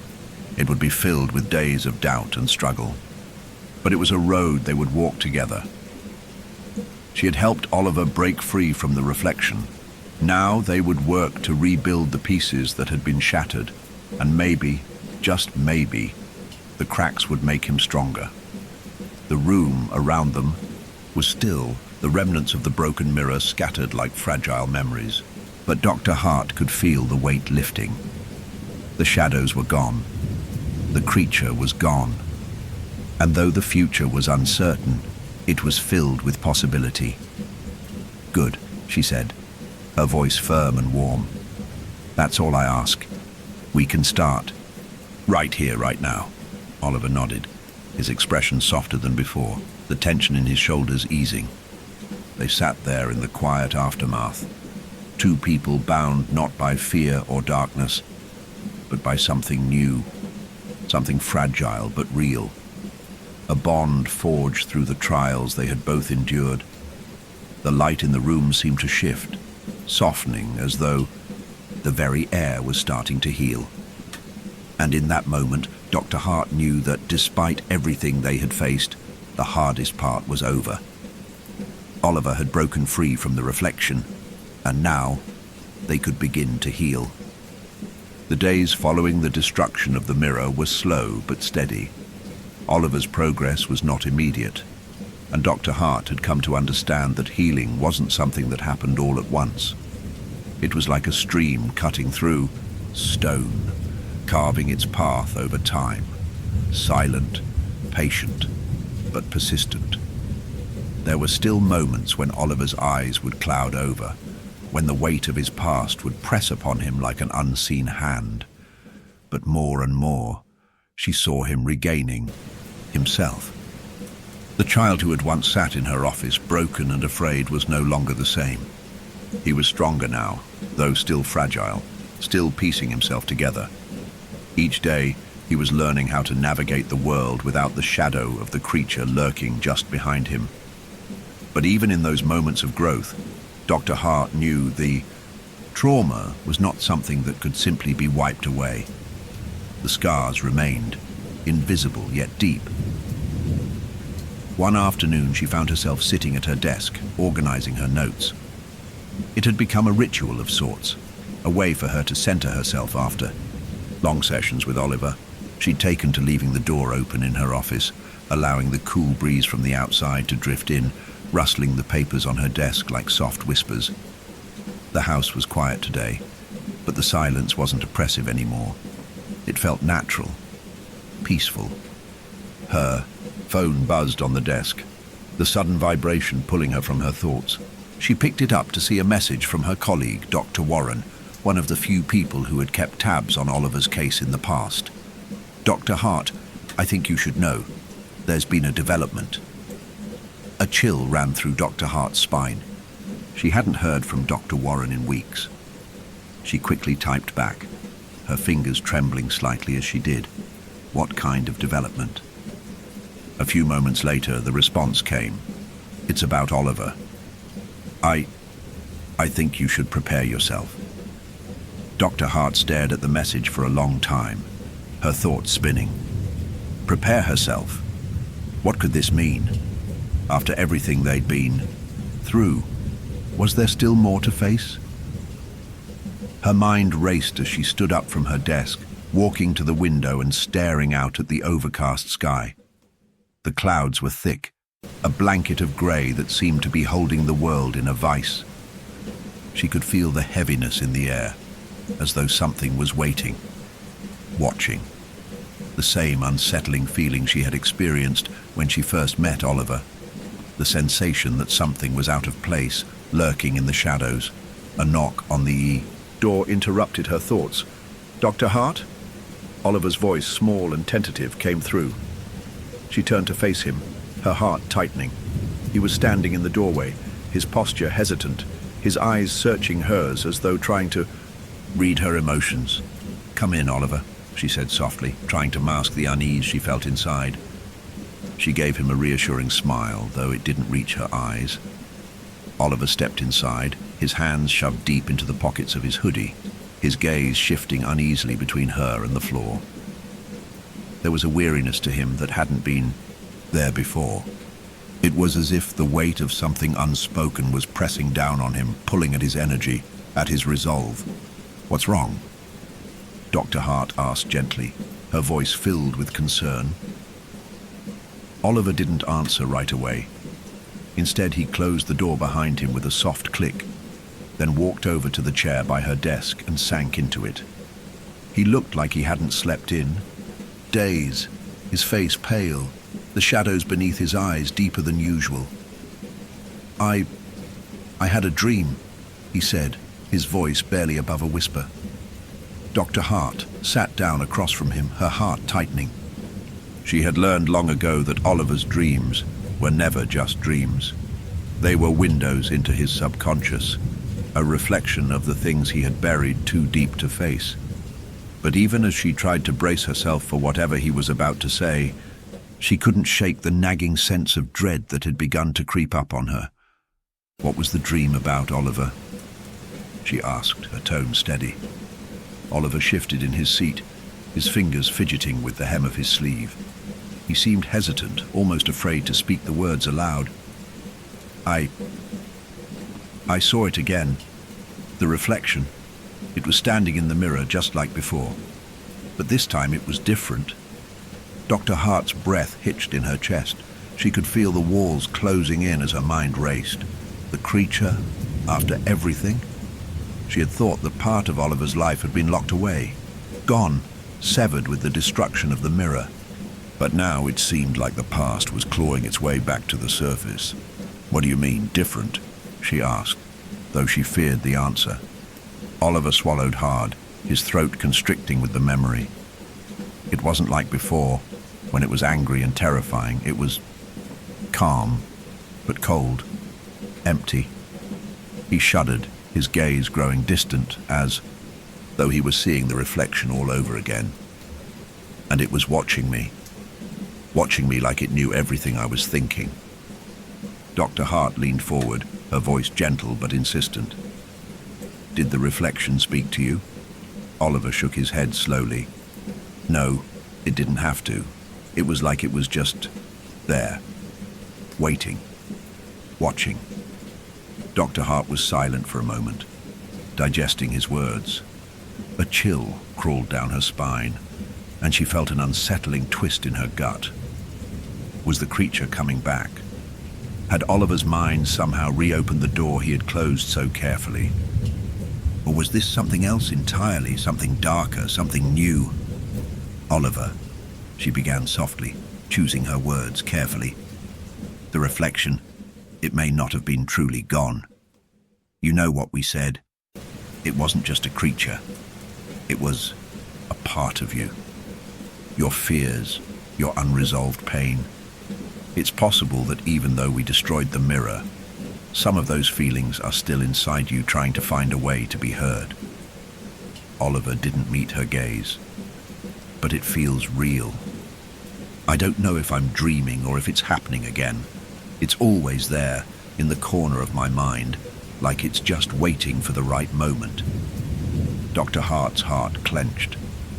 She could see it in his eyes, the same helplessness that had been there when they first met, the terror that had gripped him when the reflection had been alive, when it had controlled him. "I know it feels real," she said softly, her voice filled with empathy. "But we've learned something important, Oliver. The reflection was never a monster. It was a part of your own mind. And just like before, you have the power to face it, to challenge it." Oliver's eyes flickered with doubt. "But what if I can't? What if it's stronger this time? What if it's not just in my mind anymore?" Dr. Hart could see the fear in his eyes, a fear she knew all too well. But she also saw something else, the spark of determination, the resilience that had been buried deep inside him, the same resilience that had allowed him to face the creature the first time. "Then we'll face it together," she said firmly. Whatever it is, we'll confront it. And this time we'll make sure it stays gone. Oliver stared at her for a long time, his expression uncertain. But in the end, he nodded. Slowly, as though he were trying to convince himself. But he nodded. "I'll try," he whispered, his voice barely audible. And with that simple promise, Dr. Hart knew that they were about to face something far more dangerous than a broken mirror, because the past, it seemed, had a way of never staying buried. The following days felt like a slow unraveling of everything Dr. Hart had come to believe. She had always known that trauma didn't just disappear. It lingered, it festered, it changed shape, and sometimes it came back in ways she could never predict. But the idea that the reflection, the manifestation of Oliver's fear and guilt, wasn't truly gone, wasn't something she had prepared for. Oliver's dream, his unsettling feeling that the creature was still out there, waiting for the right moment, gnawed at her. It had been nearly a week since their conversation in her office, and yet Oliver was still struggling to shake the weight of his past. Dr. Hart had resumed their sessions with even more care than before, guiding him through breathing exercises, grounding techniques, and a deep exploration of his memories. But no matter how hard they worked, the shadow of the reflection clung to him like an unshakable presence. Dr. Hart had seen it too, in the moments when Oliver would stare off into the distance, his brow furrowed in deep thought, his eyes flickering with fear. He hadn't spoken of the reflection since that afternoon, but she could feel the undercurrent of his anxiety beneath the surface. It was during one of these sessions that Dr. Hart found herself sitting across from Oliver, her mind racing with everything she had learned, all the techniques she had tried, and still he seemed distant. "Oliver," she began softly, her voice breaking the quiet. "Tell me what you're feeling right now." Oliver looked at her with those deep, haunted eyes that had once been filled with so much terror, and yet now were just empty, like he had already lost something inside of him. Something that even Dr. Hart couldn't reach. "I don't know," he said, his voice low, hesitant. "It's like I'm not really here. Like everything around me is fake, a dream, like nothing is real." The words hit her like a slap. That sense of detachment, of disconnection, was more dangerous than anything they had encountered before. It was as if Oliver's mind had become trapped within its own labyrinth, unable to distinguish between what was true and what was illusion. Dr. Hart nodded slowly, her mind spinning with the implications. This wasn't just a fear of the reflection anymore.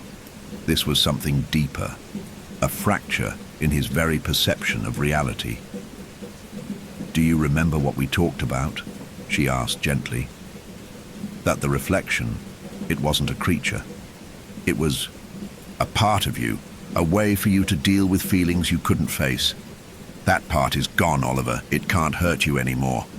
But even as she said the words, she could feel the weight of her doubt. Was it truly gone? Was it possible that the reflection had evolved, taken on a new form, one that no longer needed the mirror to survive? Oliver's gaze flickered to the corner of the room, where the small decorative mirror on her desk caught the faint light. The reflection of the room, distorted and warped by the glass, seemed to shimmer. Dr. Hart noticed it too, the way the shadows moved, flickering as if they were alive. A chill crawled up her spine. "Oliver," she said, trying to pull his attention back to her, but her voice came out strained. "Look at me. We're making progress. You're not alone in this." Oliver didn't respond. He kept staring at the mirror, his pupils dilated, his breath shallow, and then for the briefest moment Dr. Hart swore she saw it. The faintest flicker of movement in the reflection. The distortion of something that was not her office. The way the shadows seemed to pulse, as if they were reaching out from the depths of the glass. Her heart skipped a beat. She looked at Oliver, but his face was pale, his eyes wide, locked onto the mirror. She followed his gaze. There was nothing there, just the same quiet reflection of the room. But the feeling of something watching them, something lurking just beneath the surface, was overwhelming. "Oliver," Dr. Hart said again, more firmly this time. She stood and moved closer, crouching down to meet his eye level. "Talk to me. What's going on?" Finally, he spoke, his voice trembling, his lips parted as if trying to speak but unable to. It's in the mirror," he whispered, his voice barely audible. "It's in the glass." Dr. Hart froze, her stomach dropping. The words were like ice water poured over her. She glanced at the mirror once more. The room was quiet, but the sense of wrongness was overwhelming. Something wasn't right. "Oliver, listen to me," she said urgently, her hand now on his shoulder. "You're safe. The reflection is gone. It was never real. Do you hear me? It was never real." But as she said the words, a sharp, sudden crack pierced the silence.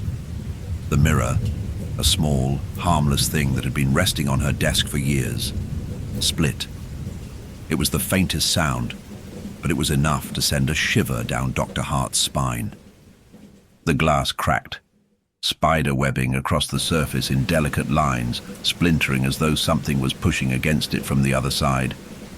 The reflection of the room flickered in and out like a broken television screen.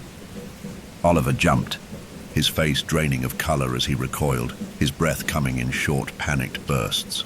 His hands shook violently as he pressed them against his ears, as if trying to block out the sound of his own heartbeat. Dr. Hart's heart was racing now too. She couldn't tear her eyes away from the mirror.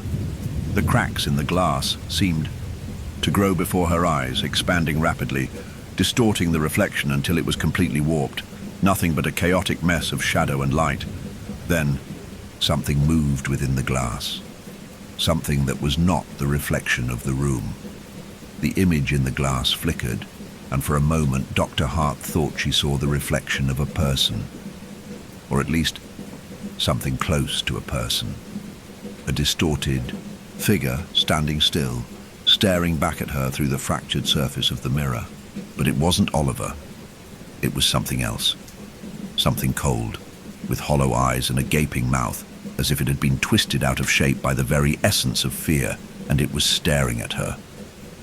Dr. Hart stumbled back, her hands gripping the desk, for support as a wave of nausea swept over her. The air in the room felt thick, suffocating. The reflection was moving, but it wasn't just the reflection anymore. It was like the boundary between the world she knew and something else. Something darker was beginning to collapse. "Oliver, we need to leave.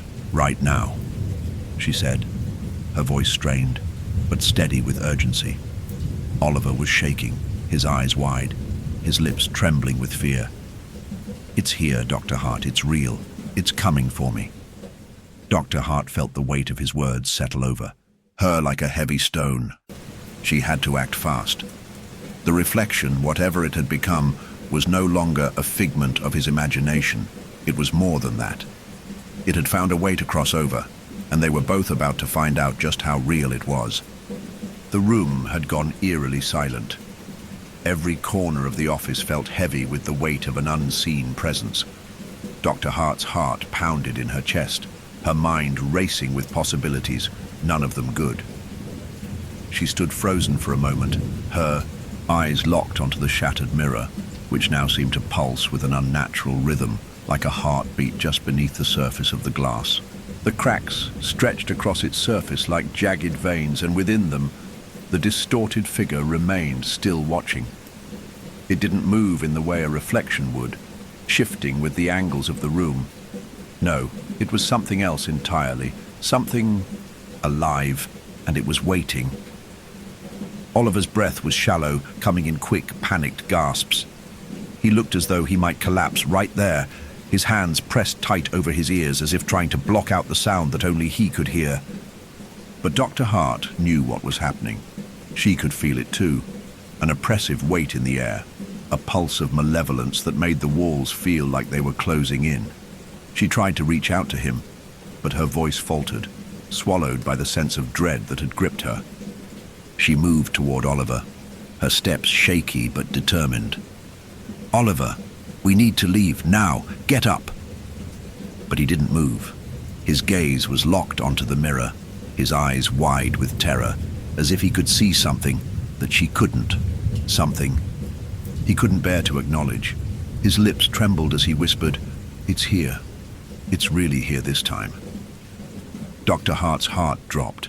He was right. It wasn't just a nightmare. It wasn't just his mind playing tricks on him. Whatever this was, it had crossed over into their reality. For the first time in her career, Dr. Hart felt an overwhelming surge of fear. She had spent years studying the psyche, trying to understand the mechanisms of the mind, but nothing had prepared her for this reality-bending nightmare, where the boundaries between the internal and external world had blurred so completely that there was no longer any difference. The air was thick with something else now, a heaviness that wasn't just fear, but something thicker. It pressed on her lungs, made it harder to breathe, as though the very space around them was becoming distorted, like a funhouse mirage. She took a step back, instinctively reaching for the door, but as she moved toward it, she felt an invisible barrier, a strange pressure that seemed to solidify the air in front of her. She couldn't move. A cold laugh, barely a whisper but unmistakable, broke the silence. It was a sound that sent chills down her spine, like ice water pouring over her skin. Dr. Hart's eyes snapped back to the mirror. The distorted figure had changed. It was no longer a vague, shadowy shape. It was clearer now, defined. It's grotesque, features pressing against the cracks like something trying to break through. It was the size of a man, tall, unnaturally tall, with long, spindly arms and fingers that twisted unnervingly at odd angles. Its skin was pale, almost translucent, with veins that pulsed under the surface like something alive but dead at the same time. Its eyes, those eyes, were the worst part. Hollow but glowing with an inhuman light. And they were focused entirely on Dr. Hart. The laugh came again, louder this time. It was not the sound of a human being. It was something much darker, something ancient. Oliver had begun to scream, a high-pitched, desperate cry that echoed through the room. "Dr. Hart, it's coming for us! It's coming!" Dr. Hart's pulse raced, and for a split second she felt a violent tug in the pit of her stomach, an urge to run, to escape the room, to get as far away as possible. But she knew that wouldn't work. There was nowhere to hide. This thing, whatever it was, had crossed over. The mirror had been its gateway, and now it was no longer bound by its reflection. The glass cracked again, this time with a deep, shuddering sound, as though the very fabric of reality were splitting apart. And then something moved inside the glass, a dark shape, long and twisted, reaching out. The figure's hand appeared, pushing against the mirror's surface, and as it did, the cracks spread further, the glass warping like rubber under the pressure of the force trying to break through. The room seemed to groan as though it was being bent and reshaped by this thing's presence. The lights flickered, dimming, and the shadows around them grew long and stretching, creeping like fingers on the walls.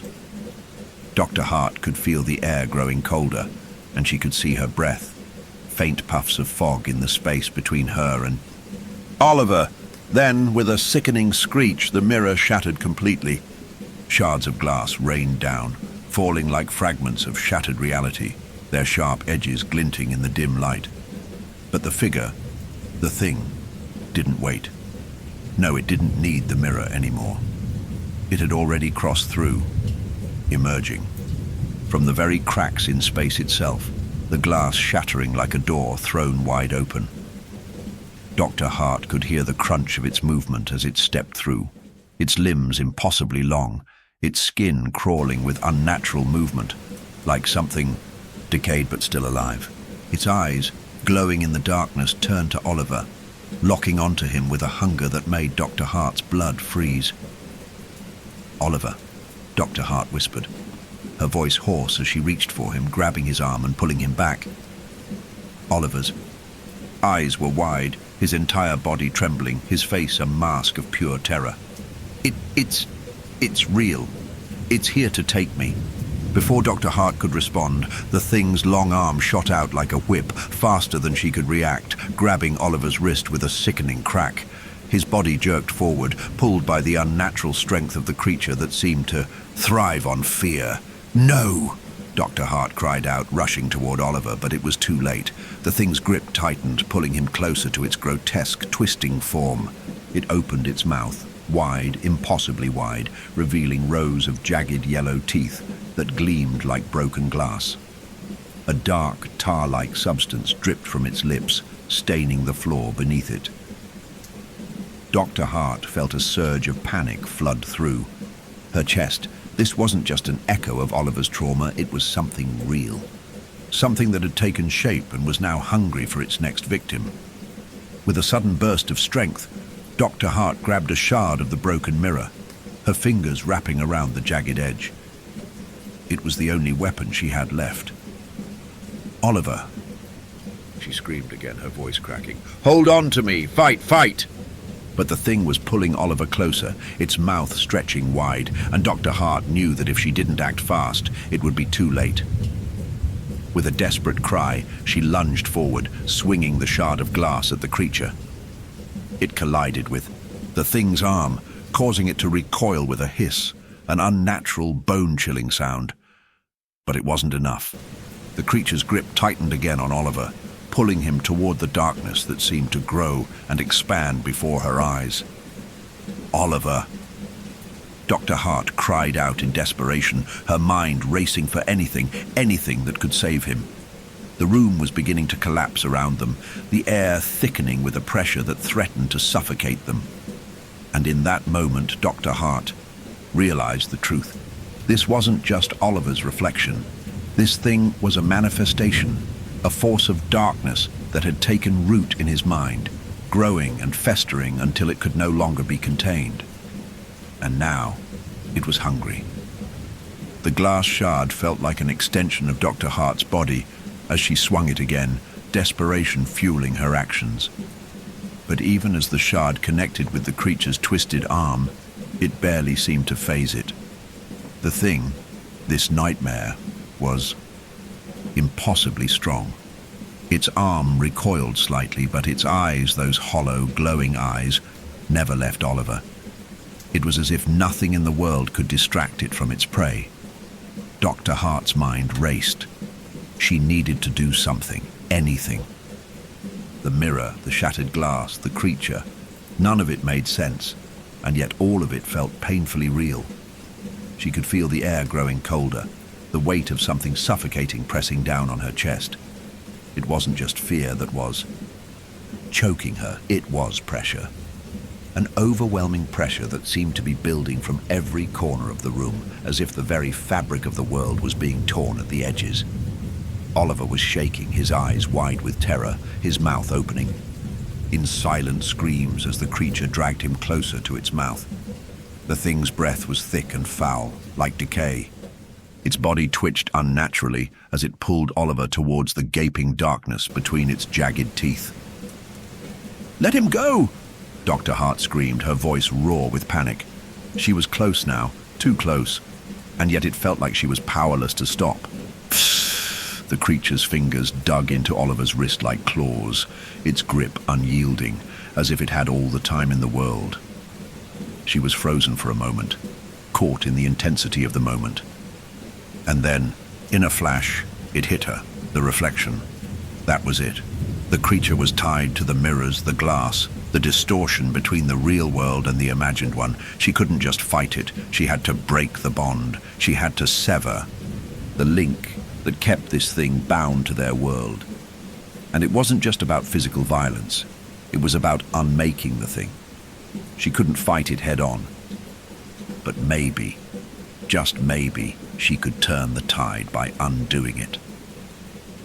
Without thinking, Dr. Hart dropped the shard, her mind now fully consumed by the idea. She darted toward the broken mirror, her heart hammering against her ribs. The room felt like it was closing in on her, but she knew what she had to do. The creature roared as Oliver screamed in terror, but Dr. Hart didn't turn back. She couldn't afford to waste time. She reached for the remnants of the mirror, the jagged shards, and with trembling hands, she began to pull them together, the cold, fragmented glass scraping against her skin like knives. The room seemed to pulse with the effort. A deep, guttural sound reverberated through the walls, and she could feel the temperature plummeting around her, the air turning icy, as if the creature was feeding on her fear, on her desperate attempts to understand.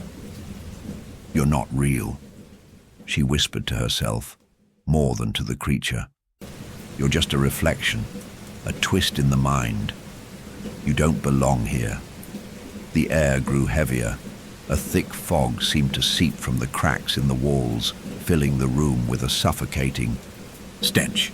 The shadows stretched longer, twisting and moving as though alive, creeping up her legs, curling around her waist, pulling at her ankles. She couldn't see, couldn't breathe.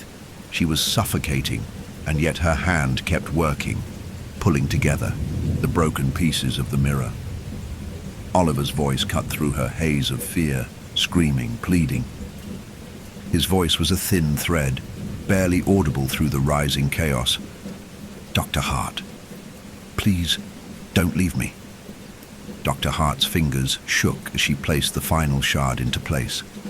She was holding the mirror now, not the reflection, but the pieces of it, broken, disjointed, distorted. It was like holding a piece of the creature's essence. Her mind told her it was the only way. The glass was the key.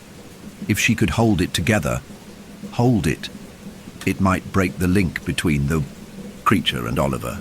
Maybe, just maybe, it would unravel the very foundation of the thing's power. But the creature wasn't going to make it easy. With a violent jerk, it pulled Oliver closer, its teeth now inches from his face. The pressure in the room grew unbearable. The shadows stretched impossibly far, the glass vibrating in her hands. She felt the weight of something ancient, something unreal, pressing down on her. Dr. Hart's breath quickened as she lifted the mirror, trying to steady her shaking hands. But in the instant she raised it, something in the room shifted. The walls seemed to tilt, the floor undulating beneath her feet, as if the very architecture of the office was bending around her. Time seemed to warp. The glass in her hands flickered, the fractured reflections bouncing around the room like fireflies, each one showing a different version of reality. Then the creature stopped. Its eyes, the glowing, hollow eyes, locked onto Dr. Hart. The reflection flickered, just for a moment, as though the creature was reading her, looking into her mind. And then it spoke, its voice no longer the distorted screech it had been before. This voice was cold, calm and ancient, like it had lived through centuries of pain and longing. "You cannot break what is already broken." The words chilled her to the bone, but they also rang with a strange truth. The thing wasn't just a manifestation of Oliver's trauma.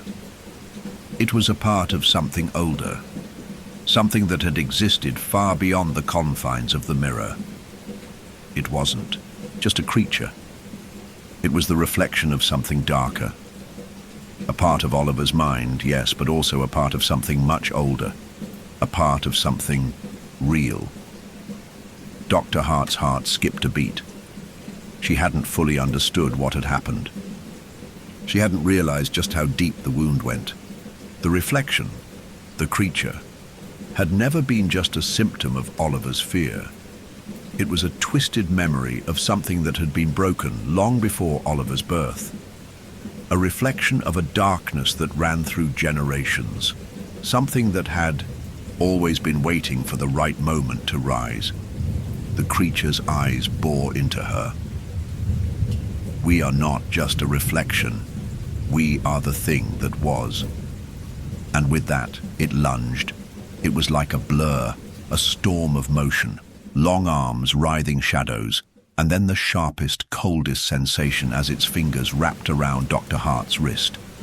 The mirror shard fell from her hand, shattering once again, as the creature's grip tightened, pulling her into the swirling, distorted world beyond the cracks in reality. The air thickened, the sound of rushing wind filled her ears, and she felt her body pulled down, not toward the floor, but deeper, as though she was falling into the mirror itself. In that instant, she understood. The reflection wasn't just the creature. It was everything. It was a fracture in reality, something that existed in both worlds at once, an infection of the mind that had no real boundary. And now, she was part of it. Her scream was lost in the void as she felt herself being swallowed by the darkness. The world around Dr. Hart twisted like a nightmare unfurling itself. The air was no longer cold, it was a suffocating heat that pressed against her chest, leaving her breathless. It was like being trapped in a living, breathing thing, its pulse quickening as her mind reeled, unable to grasp what was real anymore. There were no clear edges, no clear shape to the space she was in. Only a swirling fog of dark, shifting colors, stretching and folding into impossible geometries. A cold, alien emptiness enveloped her, suffocating her, pulling her down deeper and deeper into the chasm. For a moment, Dr. Hart couldn't feel her body. It was as though she had been stripped of her existence, leaving behind only her awareness, a fragile spark of consciousness floating in an abyss. The thing, the creature, was still with her. She could feel it even though she couldn't see it. Its presence was like a weight on her soul, pressing against her, crawling inside her thoughts, its laughter echoing, endless and mocking. She tried to speak, but the words were swallowed by the void before they even formed. She reached out, grasping at the nothingness, but there was nothing to hold. It felt as though the ground beneath her was liquid, as though reality itself had melted into a thick, unyielding sludge. Her mind fought to make sense of what was happening, but every thought, every attempt to reason, was overwhelmed by an overpowering sense of disorientation. Suddenly, the sensation of movement. A sudden, jarring shift.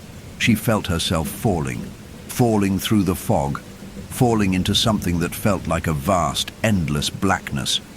Her body slammed against a surface that felt both solid and liquid at the same time, sharp, jagged edges cutting into her skin, but soft, like a memory. She could hear a distant thud, like the sound of her own heartbeat, reverberating through the void.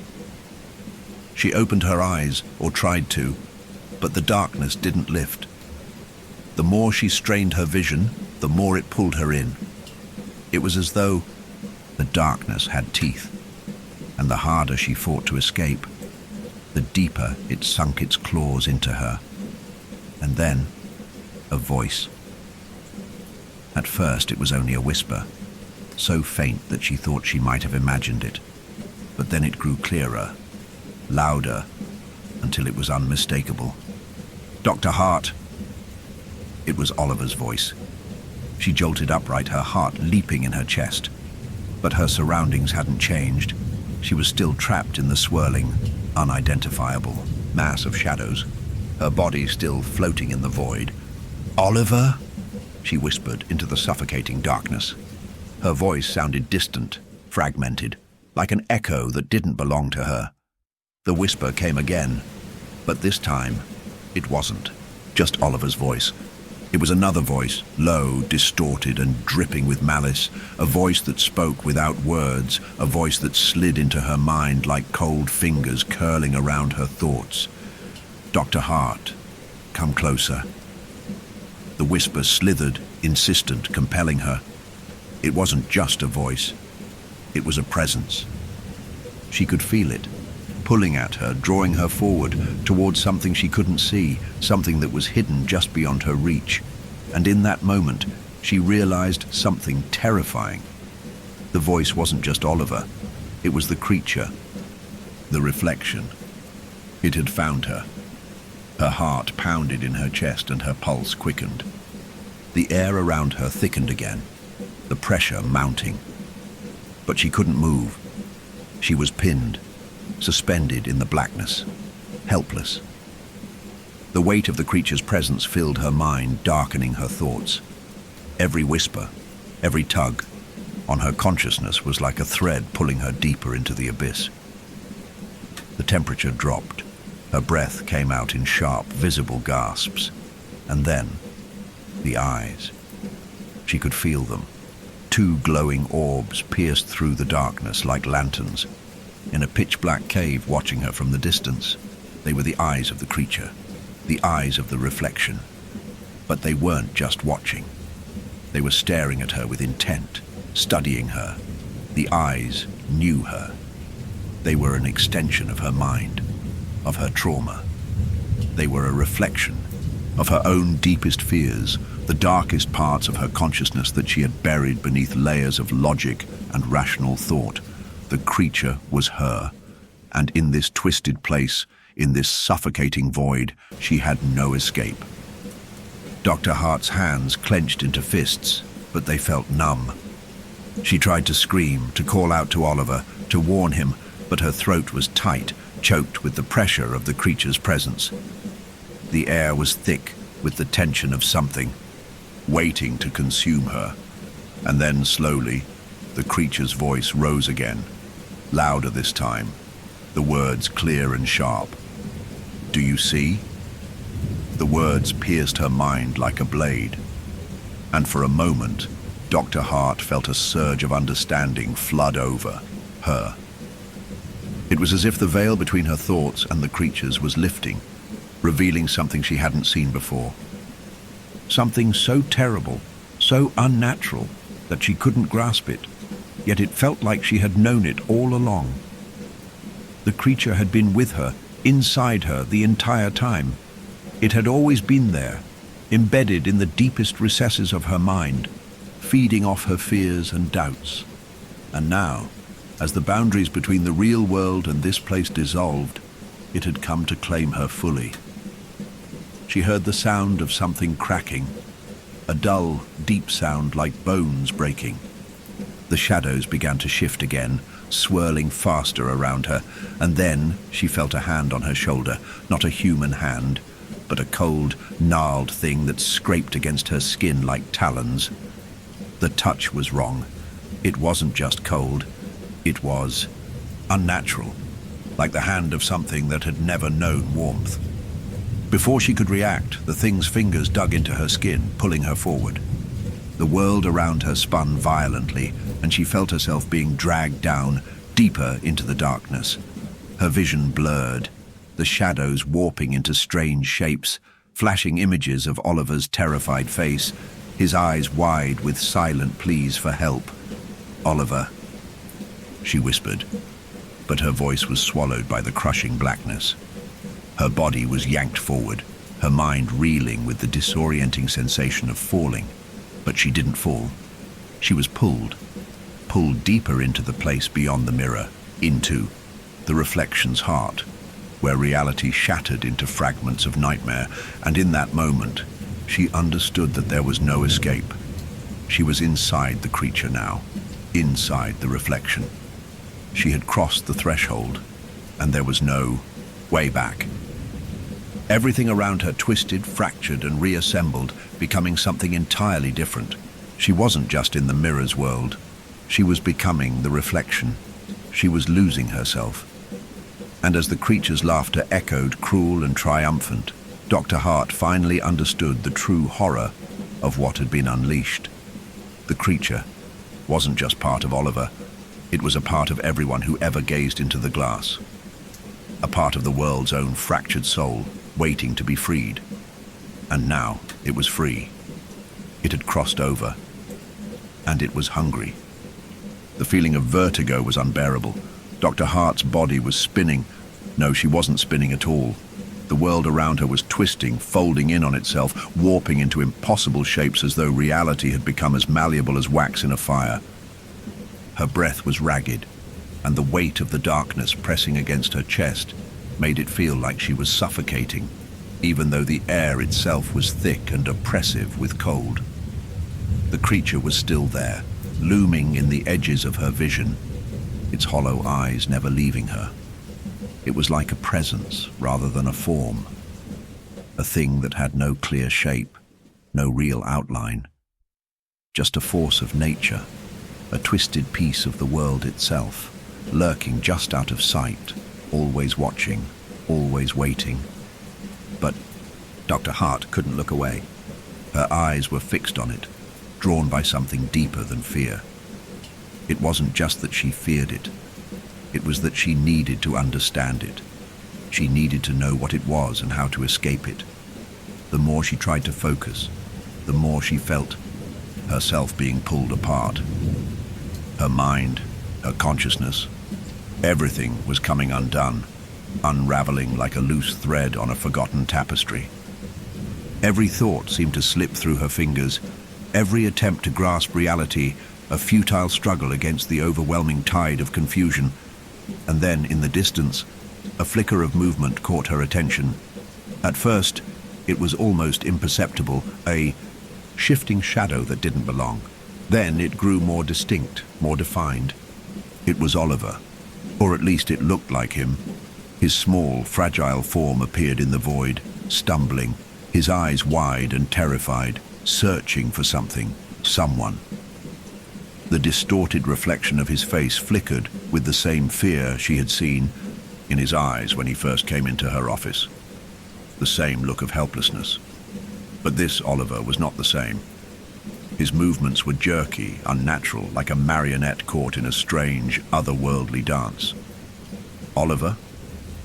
Dr. Hart whispered, her voice breaking through the oppressive silence of the void. He didn't respond. Instead, he tilted his head at an odd angle, his eyes locking onto hers. But they weren't his eyes. They were glassy, hollow, empty. The thing, the reflection, was toying with her. She took a step forward, feeling her body move almost of its own accord. It was like walking through quicksand, her legs heavy and slow. But she couldn't stop. She had to reach him. He was so close. The part of her that was still rational, still grounded, screamed at her to stop, to remember what she had learned, what she had already seen. But the rest of her, the part that was consumed by the terror and confusion, couldn't resist. She reached out, and her fingers brushed against the cold air. But the moment her hand connected with the void, everything shifted again. A violent jerk that wrenched her entire body forward, as if the space she was standing in had just been pulled out from under her. The air around her crackled with a deep, vibrating hum, like the space itself was on the edge of shattering. Oliver's form flickered, distorting, shifting like a broken reflection caught in a glass. For a brief second, she thought she saw a different face, a face not his, staring back at her through his eyes. But before she could even process the thought, the figure was gone, replaced by a new distortion, a new form. And then she saw it.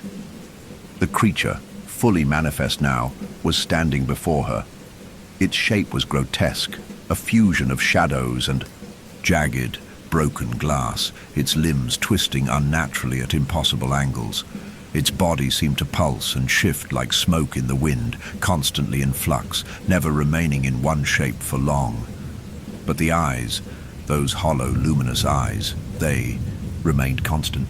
They burned into her like an open flame, stripping away her thoughts, her memories, until all that remained was that overwhelming presence. It wasn't just in her mind anymore. It was everywhere, consuming the air, the space, her very being. "No," Dr. Hart whispered, her voice trembling as her heart hammered in her chest. "No, I won't let you." But the creature was faster. It moved with a speed that defied all logic, its tendrils reaching out, wrapping around her in a suffocating grip. The darkness seemed to expand, swallowing the space around her as the creature's form took on a more defined shape. It towered over her now, its blackened limbs stretching into the distance, filling the void with a sense of endless, infinite hunger.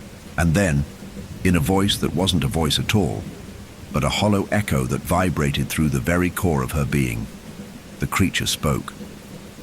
"You are me, Dr. Hart." The words reverberated through her skull, the meaning sinking into her mind with the weight of an avalanche. The creature's voice wasn't just a product of sound, it was felt in every fiber of her being. It was a realization, a truth she could no longer deny. "You have always been me," it continued, its words crawling under her skin. "The fear, the doubt, the shadows that you buried deep within your soul. I have always existed in you.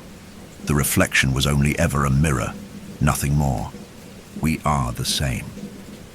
Dr. Hart's breath caught in her throat. It was like a blade to her heart, a truth she had never wanted to confront. She had spent her entire career trying to untangle the minds of others, to heal them from their wounds, but in doing so she had unknowingly peeled back her own layers of fear, of darkness. She had never once questioned the reflection of herself, the parts of her mind that she had locked away. Until now. "No," she gasped, shaking her head, trying to tear herself away from the thing's grip. "No, you're not real. You're just a part of his mind. Oliver's." The creature's laugh was a cold, mocking sound that echoed through the void, a sound that wrapped around her like chains. "He was never the source, Dr. Hart. He only unlocked what was already here. You are the key. You always have been." The shadows grew darker, suffocating her, and the pressure inside her chest grew unbearable. The creature's limbs tightened around her, squeezing the life out of her with its tendrils of darkness. Her lungs burned, her vision blurred, but still, she tried to hold on. She tried to fight back, but the reflection, the creature, was everywhere now. There was no escape. "You cannot run from what you are," the creature whispered in her ear. "We are mirrors of each other. You are the reflection." And in that instant, Dr. Hart understood the true horror of it all. The reflection wasn't just a thing born from Oliver's trauma. It was an eternal part of the human condition, an embodiment of the darkest parts of the soul, the fragments of every fear, every mistake, every lie that people buried within themselves. And once it was freed, once it had been given shape, it would never stop hunting. It wasn't just Oliver's curse, it was everyone's, and now she was its final victim. The world around Dr. Hart was folding in on itself, a grotesque dance of shadows and shattered reality. Every inch of space seemed to bend and flex, as though it were being held together by threads of broken glass. The creature's laughter reverberated through her skull, an endless, suffocating hum that filled every empty corner of her mind. The echo of its words, that chilling truth, it pierced through her thoughts, unraveling everything she had believed to be real. "You are me." The words echoed, reverberating through her every nerve, seizing her in an iron grip. The creature, the reflection, had no form, no body. It was a shifting mass of darkness, an ever-moving cloud of malevolent energy, but its eyes, they burned. They burned with a knowing that was older than time itself, a reflection of something ancient, something buried deep within every soul. Dr. Hart tried to move, but her limbs were paralyzed. She was frozen, caught in the suffocating weight of the creature's gaze. Every inch of her was being scrutinized, pulled apart, atom by atom. There was no escape, no sanctuary, only the crushing realization that she had crossed a line. She had entered a realm that was never meant to be seen. The tendrils of the creature's form slithered around her, tightening, binding her in place. Its essence was now woven into her every thought, every breath. The boundaries between her and the reflection began to blur until there was no difference at all. She could feel it. She was becoming it. A scream bubbled up in her throat, but no sound came out. Her chest felt as though it was being crushed under the weight of something unbearable, something ancient that had always been waiting in the darkness. She was caught in a space between worlds, trapped in the mirror's reflection, lost to a truth she had never wanted to confront. And the creature, the reflection, was her. The sensation of being consumed was overwhelming. It was a slow, suffocating process, the kind of horror that wrapped around the mind piece by piece until there was nothing left but the emptiness. She wanted to fight, wanted to scream, to claw her way out of this nightmare, but it was as though her body no longer obeyed her. Every attempt to move was met with resistance, as though the very air was made of stone, heavy and oppressive. And then, something strange began to happen. The edges of the reflection, the creature, began to crack. At first, it was just a slight fissure, a tiny fracture in the ever-shifting darkness. But then, the cracks spread, tearing through the creature's form like a web of breaking glass. For a moment, everything went still, the hum of the creature's laughter stopping as the reflection seemed to shudder. The ground beneath Dr. Hart trembled, the air thick with tension, as though the very space she stood in was about to collapse. A flicker of light broke through the darkness, and for a heartbeat, Dr. Hart thought she saw something. A figure. No. Someone. A face. Oliver. She gasped, her chest tightening as the figure appeared more clearly. His small face, framed by disheveled dark hair, was staring back at her, his eyes wide with fear. But there was something wrong. His face was distorted, twisted into a grotesque mask, his eyes glowing with a sickly light. Dr. Hart. The voice was faint, almost inaudible, but it sent a shock of recognition through her. Oliver's voice, but it was distorted, altered, as though spoken through a broken lens. And then, the figure blinked. It wasn't Oliver. The thing in front of her was a reflection, a mirror image, a fractured version of the boy who had once sat in her office. Its face was made of glass, shattered, pieced together by jagged fragments. Its eyes were hollow, dark pits, and its mouth was stretched into a twisted grin. The thing moved, its arms jerking in unnatural, disjointed ways as it stared at Dr. Hart with an expression that seemed almost pleased. It wasn't just Oliver, it was everything. The creature that had taken form from Oliver's shattered mind was now reflected in every surface, every mirror, every shadow. It was no longer a simple manifestation of a child's trauma. It was something greater, something more terrible. It was the embodiment of every dark corner of the human psyche, every unspoken fear, every shattered mind. Dr. Hart's heart pounded in her chest. She had seen this before, in the mirrors, in the way Oliver's reflection had moved differently. But now, she understood. The reflection was alive. It wasn't just a copy, a mere image. It was an entity unto itself, an endless abyss of darkness, waiting to consume everything in its path. The cracks in the reflection deepened. The creature's form was unraveling, fracturing into 1,000 different versions of itself. Each version reflected a different version of Dr. Hart's own deepest fears, her own broken thoughts. They were her, all of them, manifested in grotesque, twisted forms. "You will never escape," the reflection whispered, its voice a chorus of hundreds, 1,000 voices, all speaking in unison. "We are you." Dr. Hart staggered back, her breath coming in shallow gasps as she tried to break free from the suffocating grip of the darkness. The creature's laughter rose again, but this time it was joined by other sounds, whispers, screams, cries for help.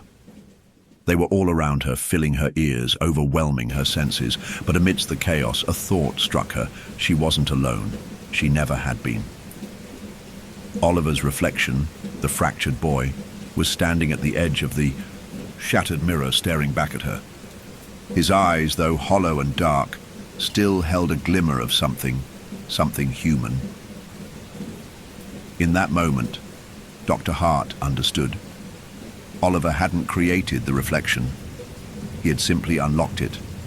The creature, the reflection, it had always been there, buried deep within the human soul. It was the darkness that everyone carried, the part of them they couldn't see or acknowledge. It was the fear of the unknown, the parts of the self they feared to face. And now, it was free. The reflection wanted something. It wasn't just a parasite feeding off their minds. It wanted to merge, to become whole, to be free of its prison, to break through the barrier of mirrors and reality itself. Dr. Hart's mind raced. She couldn't fight it, couldn't escape it. But there was one thing she could still do. The mirrors, the reflections, they were the key. She had to break them. With a gasp of desperation, she reached out, her hand trembling, her fingers brushing the edge of the nearest mirror, a dark, cracked surface that shimmered with the fractured form of the reflection. She felt the mirror's energy, the power thrumming beneath the glass, the essence of everything she had come to understand. And then, with all the strength she could muster, Dr. Hart drove her hand forward, shattering the mirror with a violent crack. The world around her trembled as the reflection screamed, the creature recoiling from the sudden rupture in its reality. It screeched, a sound that shook the very foundation of the universe. But Dr. Hart didn't stop. She grabbed another mirror, another shard of reality, and shattered it. Then another, and another. With every break, the creature's form weakened, its power fading. The voices grew quieter, the darkness lifting, as the reflection cracked into 1,000 tiny pieces. And then everything went still. The silence that followed the shattering of the mirrors was deafening. It pressed in on Dr. Hart like the weight of the world, suffocating and cold, leaving her standing alone in the broken remains of what had once been a reflective prison. The eye darkness still lingered, but it was no longer as suffocating, no longer as thick as it had been. The space felt lighter now, though still ominous, still filled with an overwhelming sense of finality. Dr. Hart's hands trembled. The pieces of glass from the broken mirrors scattered at her feet like the remnants of shattered dreams. She had done it. She had broken through the reflection, shattered the bonds of the creature's power. But in doing so, she couldn't help but wonder, had she really destroyed it? Or had she simply delayed the inevitable? The truth, she realized, with a cold clarity, was more complex than she had imagined. She had thought that breaking the mirrors, breaking the reflections, would sever the creature's grip. But now, standing in the stillness of the broken world, she understood something that twisted her gut. The reflection wasn't just contained in the mirrors. It wasn't just a parasite that clung to the glass and stone. It had always been inside her, inside every soul. The mirrors had only been one form of its existence, a representation of the way human beings faced their own fears, their own darkness. The cracks in the mirrors had reflected her own cracks, her own broken parts that she had spent her whole life pretending didn't exist. The reflection, the creature, had been a manifestation of the parts of her psyche she had refused to acknowledge. The mirror had only been a way for her to confront it, but now that the reflection was no longer trapped, no longer confined, she felt its presence everywhere. It had spilled out into the world, into her reality. Every broken mirror, every piece of fractured glass had left behind an imprint, a shadow, a piece of the reflection. Her breath quickened as the realization sank in. The reflection was free, but so was she. The weight of that freedom felt like a vice on her chest, the slow pressure building, making it hard to breathe. She had been part of the creature's creation, a twisted reflection of her own inner turmoil. And now that turmoil had been released, not just from the confines of Oliver's shattered mind, but from her own as well. It wasn't just Oliver. who had been a prisoner of this broken world. It was her too. How can you fix something broken beyond repair? She muttered to herself, her voice shaking, but the answer came to her, cold and sharp, like a blade across her consciousness. You can't. She had thought that she was saving Oliver, that by confronting the reflection she was freeing him from his torment. But in reality, she had only freed them both. Both Oliver and herself were prisoners of the same twisted mirror, the same distortion of truth. A movement in the corner of her vision snapped her back to reality. She turned quickly. Every muscle in her body tensed, her breath catching in her throat, but there was nothing there. Nothing. Just emptiness. Silence. The void that had once been filled with the creature's presence was now still, eerily quiet, as though everything had been swallowed whole. There were no more screams, no more whispers. The oppressive weight of fear had lifted, but it didn't feel like relief. It felt like the calm before the storm. Dr. Hart took a cautious step forward, the sharp shards of glass crunching beneath her feet. Her heart was pounding, each beat a reminder of the truth she now understood. The creature, the reflection, it was no longer bound by the mirrors, but it wasn't truly gone. She had broken the mirror, but she had not destroyed the darkness within. It was in the air now, in every corner of her mind, every shadow on the walls. She could feel it, lurking. For the first time in her career, Dr. Hart understood what it meant to be truly broken. The therapy sessions, the years of helping others through their own trauma, had all been part of the same lie she had been telling herself. She had never really understood the darkness. She had only been looking at the surface, trying to fix the cracks without understanding the depth of the break. The reflection she had fought so hard to destroy had been her own, just as it had been Oliver's. The reality of this knowledge settled like a heavy weight in her stomach. She had been wrong, so wrong, to think that by freeing Oliver she could free herself. The reflection was not something to be destroyed. It was something to be faced, something to be understood. It was the part of them that couldn't be ignored, the part that had to be acknowledged before healing could even begin. Dr. Hart sank to her knees, the exhaustion of the journey crashing over her in a wave. She had been so focused on finding a solution, on fixing Oliver, on solving the puzzle, that she had never asked herself the right question. The question wasn't how to break the mirror. The question was, why had the mirror been created in the first place? The answer wasn't a mystery. The mirror had been created as a response to pain, to fear, to loss. It had been a way for her, for them all, to cope with the things they couldn't face. It had been a crutch, a tool to hide behind. But now that the mirror was broken, there was no hiding left. The reflection still lingered, but it had lost its power. It was no longer something separate, something external. It was part of her now, and she couldn't run from it. The more she resisted, the more it would consume her. She had to embrace it. The shards of the broken mirrors at her feet seemed to gleam in the dim light, as though calling to her. They were a reflection of the path she had to walk, the path that would lead her to understanding. The creature, the reflection, hadn't been destroyed. It had merely been released. Now, she had to face it head-on. With trembling hands, Dr. Hart picked up one of the larger shards of glass. She held it to her face, the cold, jagged surface biting into her skin as she gazed into the reflection of herself. She saw the fear in her eyes. She saw the woman who had been running for so long. The woman who had thought she could heal everyone else, but never took the time to heal herself. For a long moment, she stared at the woman in the glass, the broken, flawed woman who had fought against the very thing she was now holding.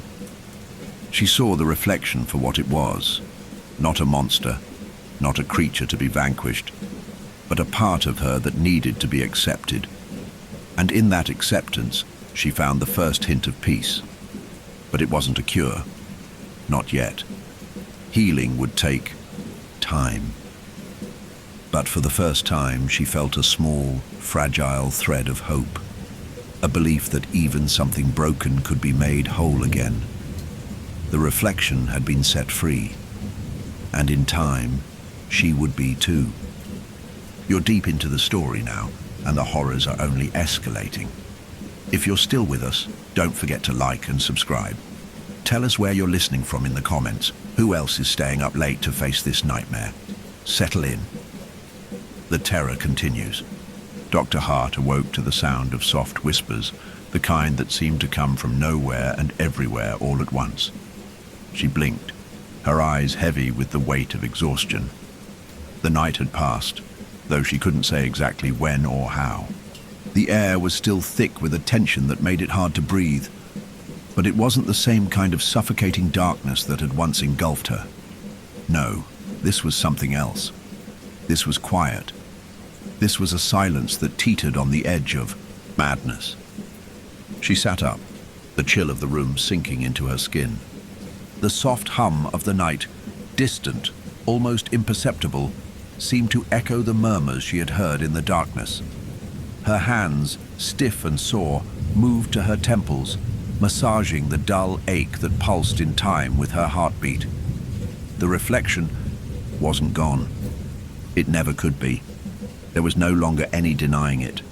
The creature, the reflection, was inside her, woven into her thoughts, tangled in her dreams. Every time she closed her eyes, she could feel its presence, like a shadow, following her every step. A constant reminder of what she had become.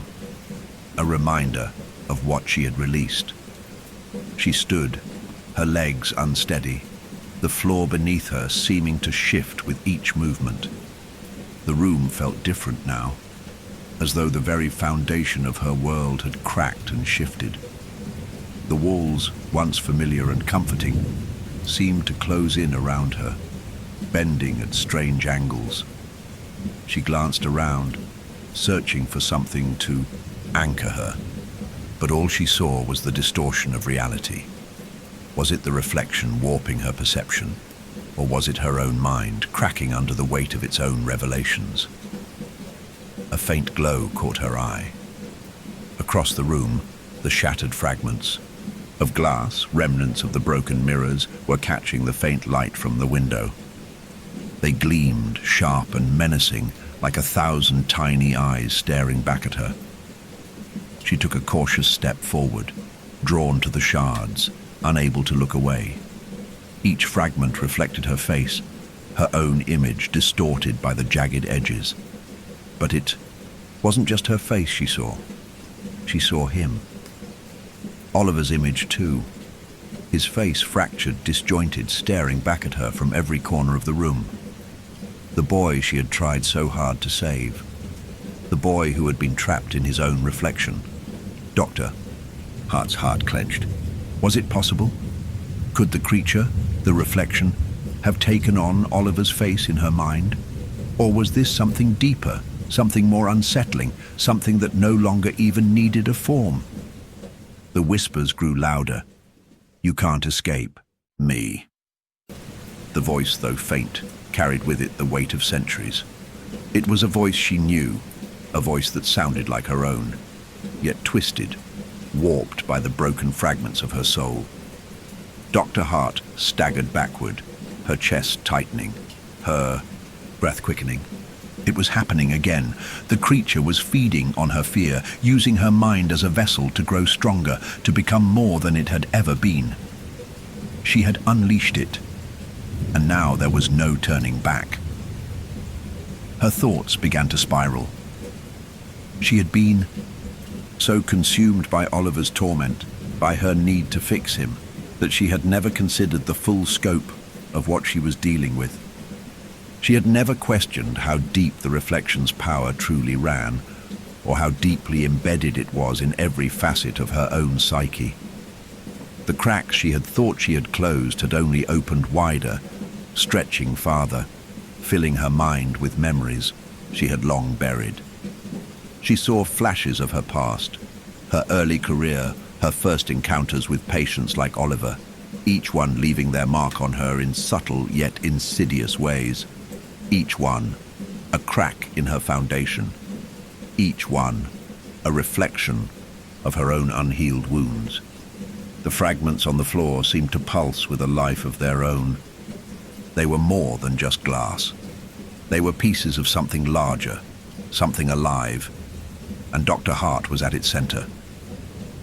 She could feel it now, the creature's presence, not just in the shattered mirrors, but inside her. It was in the very air she breathed, in the shadows that clung to the corners of her mind. Her reflection, the reflection, was never just Oliver's. It was hers too. She stumbled toward the broken fragments, her fingers trembling as she reached down to pick up a shard. She held it up, staring at the jagged edges, her own face reflected back at her, distorted and twisted by the sharp angles. But something was different now. The reflection didn't just show her face. It showed the darkness she had tried so hard to ignore. It showed her fear, her regret, her guilt. And as she gazed into the reflection, she understood. The creature wasn't something separate. It wasn't a monster she had to fight. It wasn't a demon to be banished.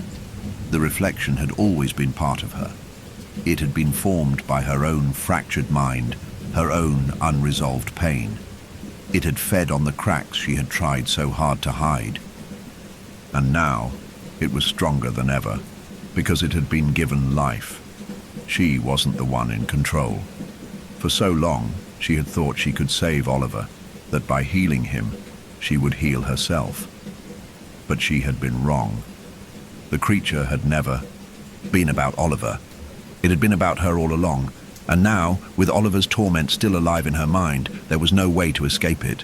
The reflection was her broken, fractured soul, the truth she had been running from. But now, the truth was here, and she had to face it. Dr. Hart took a deep breath, steadying herself as she lowered the shard of glass. Her hands shook, but she didn't drop it. She couldn't drop it. The reflection had been released, and there was no putting it back. She had broken the mirrors, but the mirrors had only been a symptom of the greater illness. The fractured soul she had spent her life pretending didn't exist, and now she had to confront it. She had to face the darkness within her own mind, the pain she had buried deep, deep inside. But as she turned toward the broken glass, she realized something. The creature, the reflection, wasn't a separate entity. It wasn't a thing she could destroy. It was her own fear, her own darkness projected into the world. To heal, she would have to accept it, to embrace the parts of herself she had always tried to bury. Only then could she begin to rebuild. The air seemed to grow heavier as Dr. Hart closed her eyes, taking one final breath before stepping into the reflection, letting it consume her. Not in fear, but in understanding. The creature didn't need to be destroyed. It needed to be understood. And as the darkness closed around her, Dr. Hart realized that the only way out was through the reflection, through herself. Dr. Hart's eyes opened slowly as though emerging from deep water. The darkness that had once seemed so suffocating was now strangely comforting, like a blanket wrapped around her. She blinked, the edges of her vision blurry, as if the world itself was waiting to be put back into focus. She could feel the air thick with the pulse of something, but she couldn't place it. The feeling lingered like a heavy perfume filling her nostrils, making her head spin with its intensity.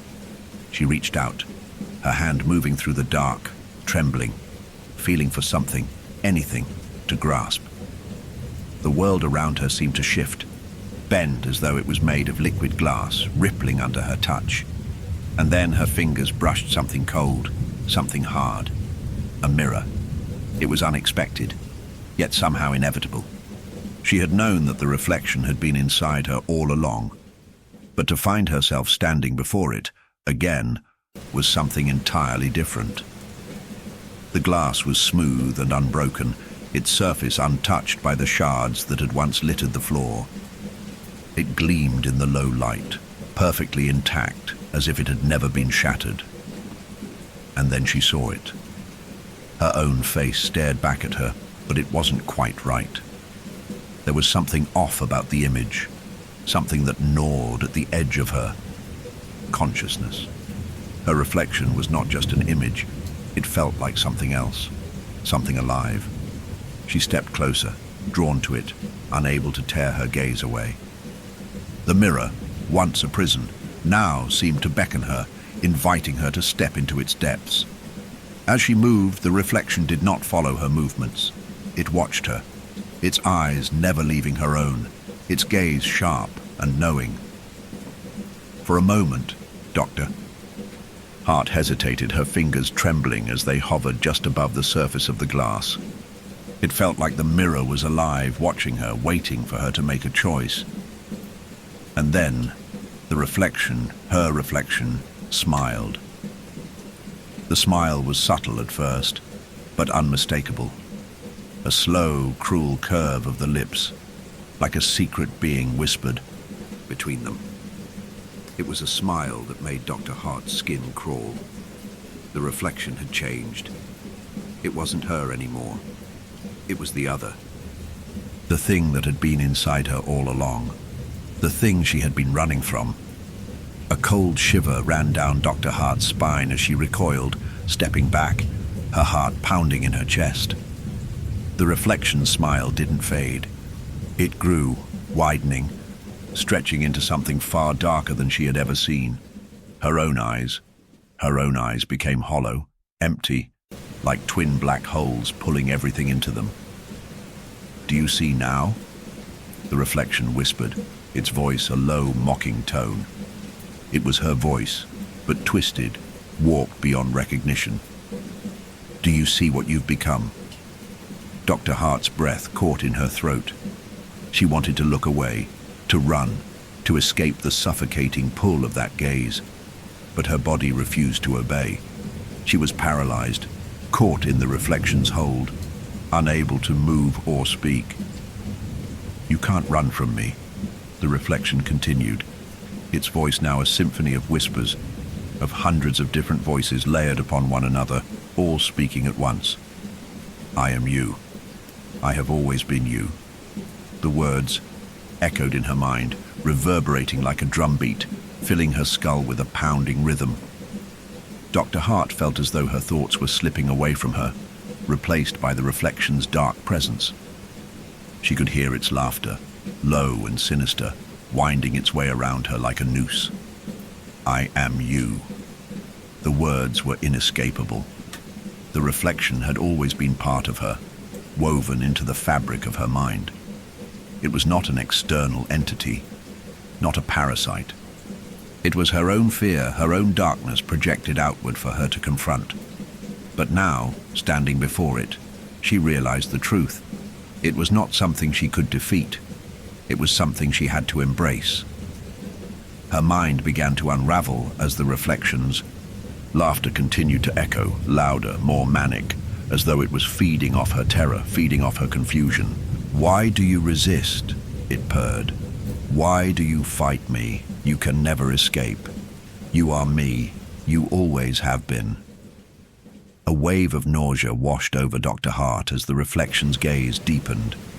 It was pulling at her, drawing her in, as though it had become a black hole at the center of her existence. Every inch of her skin, every nerve, every fiber of her being screamed for escape. But there was no escape. There is no escape from yourself. She stumbled back, desperate to break free, to tear herself away from the reflection's grip. But the harder she tried, the more the darkness seemed to close in around her. The mirror pulsed, the edges of its glass rippling like water. And for a moment, Dr. Hart couldn't tell where she ended and the reflection began. The boundary between them, had dissolved. I am you. And then she understood.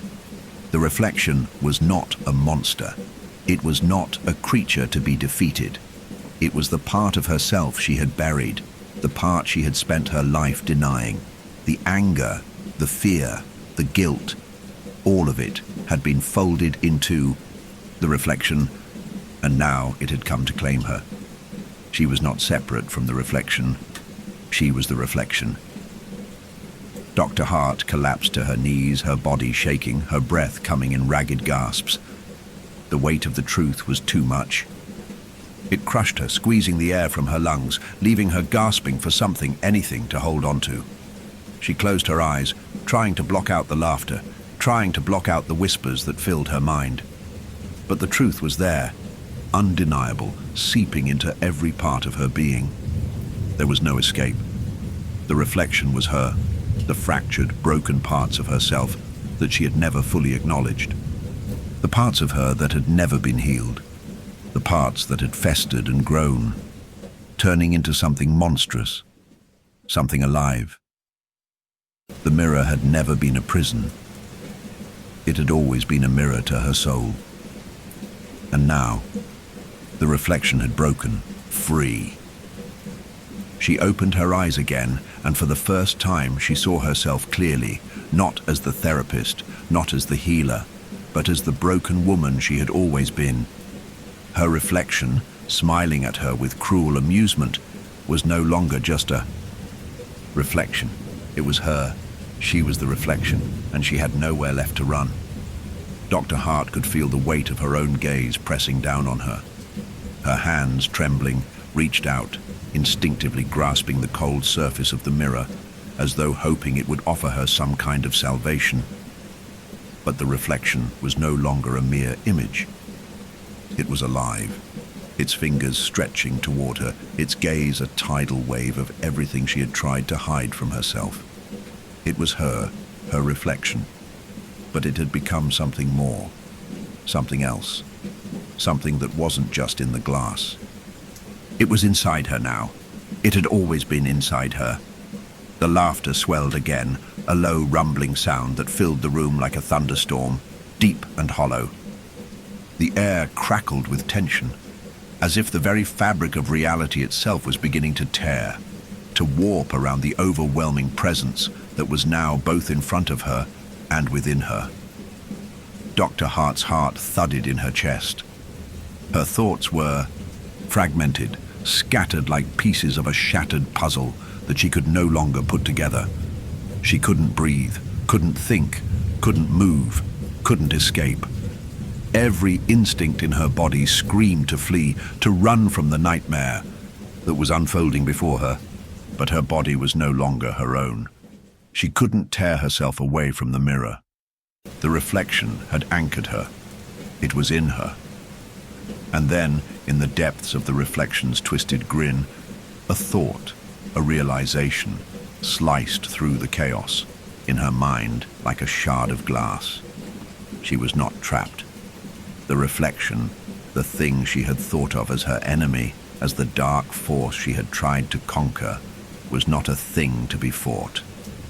It was a part of her, a part she had long refused to acknowledge, a part that had festered, darkened, and now, at its peak, was pulling her into its embrace.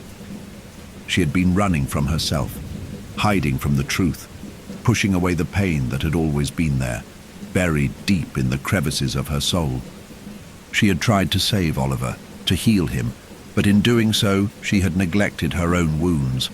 She had never truly confronted what was within her, the shadows she had kept locked away.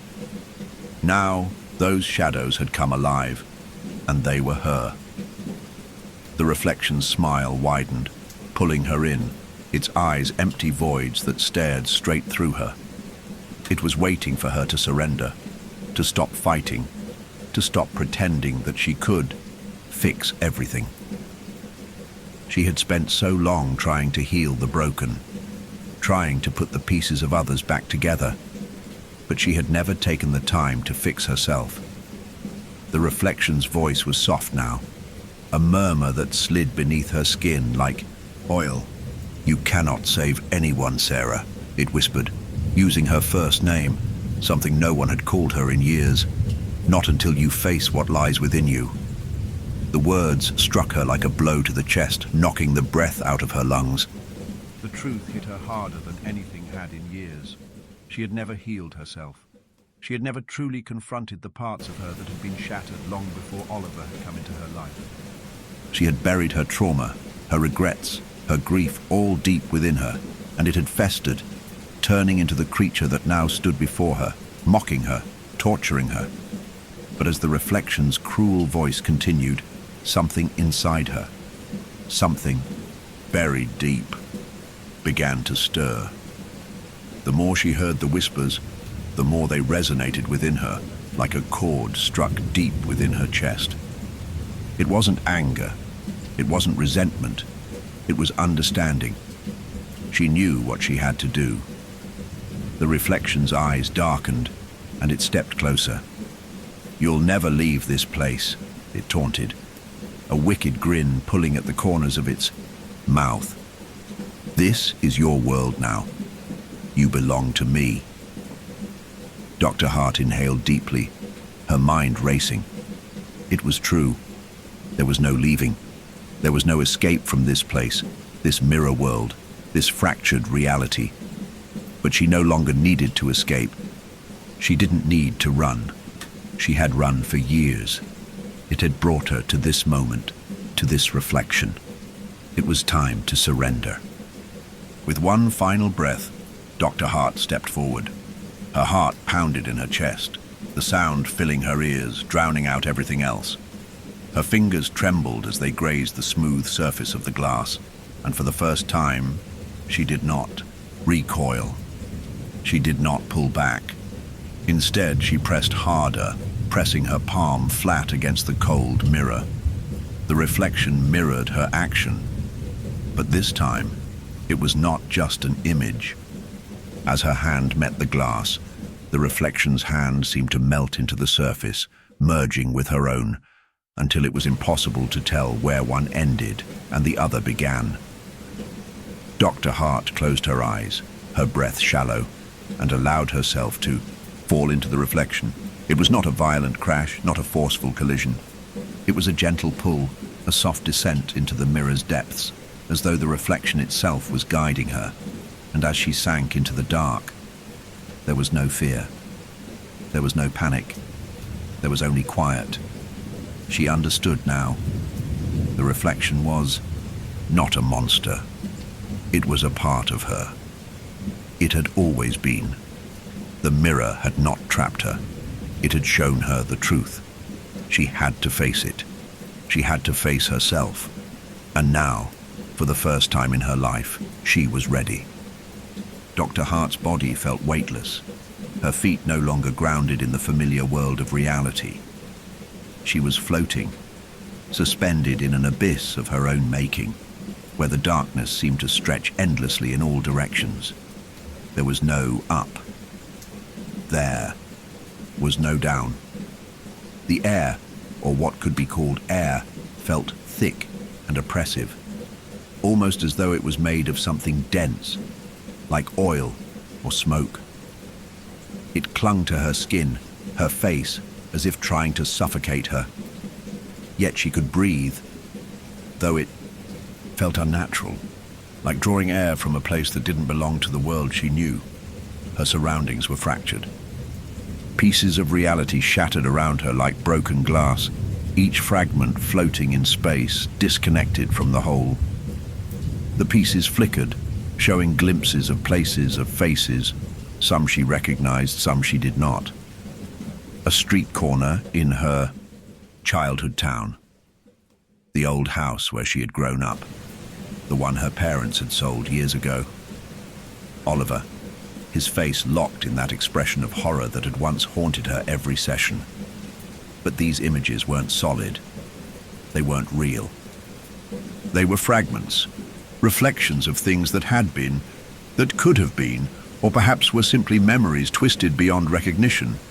They were all pieces of her mind, scattered like debris in this strange liminal space. Her reflection was with her, though. It hovered just outside her reach, not quite a solid form, but not entirely a shadow either.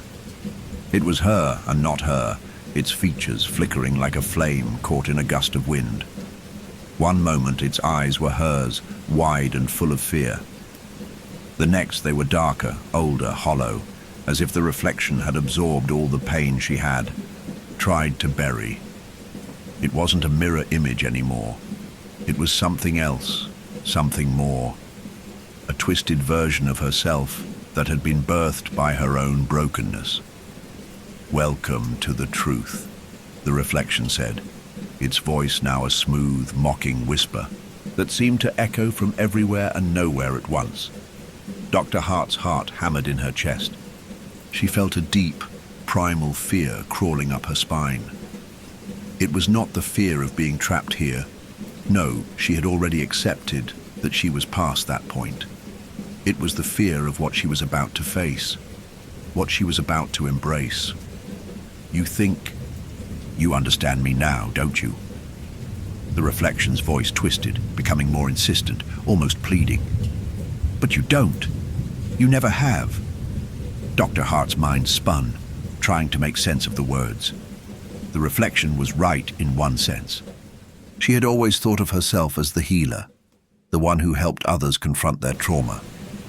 She had spent years guiding others to confront their darkness, to face what had been buried deep within them, but she had never truly faced her own. The reflection grinned, an expression that felt more like a snarl, as though it had been waiting for this moment too. "Look around you, Sarah. Look at the pieces of your soul. Every crack, every fragment, every broken piece of you that you've ignored, buried, or tried to fix." The reflection's hand reached out, and with it, the floating fragments of her memories began to swirl around them, twisting like leaves in a storm. Images collided, clashed, flickered in and out of focus. Her first case as a therapist, when she was young and full of hope. The terrified face of a patient who had screamed for help but never been listened to. Her parents, distant and cold, and her own unspoken, unresolved resentment toward them. Every failure, every mistake, every wound she had ever suffered was now before her, unshielded, exposed. The reflection's grin widened as the shards of her past tore through her, raking at her heart, pulling her apart. "You've tried so hard to be the one who heals others, to fix what's broken. But you've never healed yourself, Sarah. You've never faced the pain that's been clawing at you from the inside." Its eyes bored into hers, seeping into her very thoughts, speaking the unspoken truths that had always been too painful to admit. "You've been running from yourself for so long." A wave of dizziness washed over her as the fragments began to move faster, spinning around her in a violent storm. The images became more vivid, more tangible, pulling her deeper into this swirling maelstrom of memory, guilt, and grief. She could feel her heart breaking, but it was not the heartache of the past. It was the pain of finally confronting the parts of herself she had kept hidden for so long. The part of her that was afraid, the part of her that hated herself for her failures, the part of her that had never been able to forgive. For the first time in her life, Dr. Hart wasn't just seeing these fragments of herself. She was feeling them, the crushing weight of regret, the sting of betrayal, the ache of lost love, and the bitter taste of resentment she had carried for far too long. She gasped for air as the fragments continued to spin, faster and faster. Her mind was being shredded, piece by piece.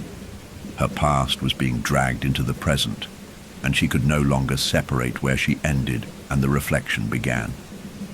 The pain was unbearable, and then, just when she thought she would be consumed entirely, the reflection spoke again, but this time its tone had shifted. It was softer, quieter, almost soothing. "Let go, Sarah. You don't have to fight anymore. Let the darkness take you. Let me take you." The temptation was there, so strong, so compelling. The reflection was offering release. It was offering an end to the struggle, an escape from the pain. But that was what she had been running from for so long. That was the lie. Dr. Hart closed her eyes, her hands trembling as she reached out into the storm of memories. It was time to face it, to face the truth that had been buried for so long. She opened her eyes again, meeting the reflection's gaze, no longer filled with fear, but with a quiet acceptance.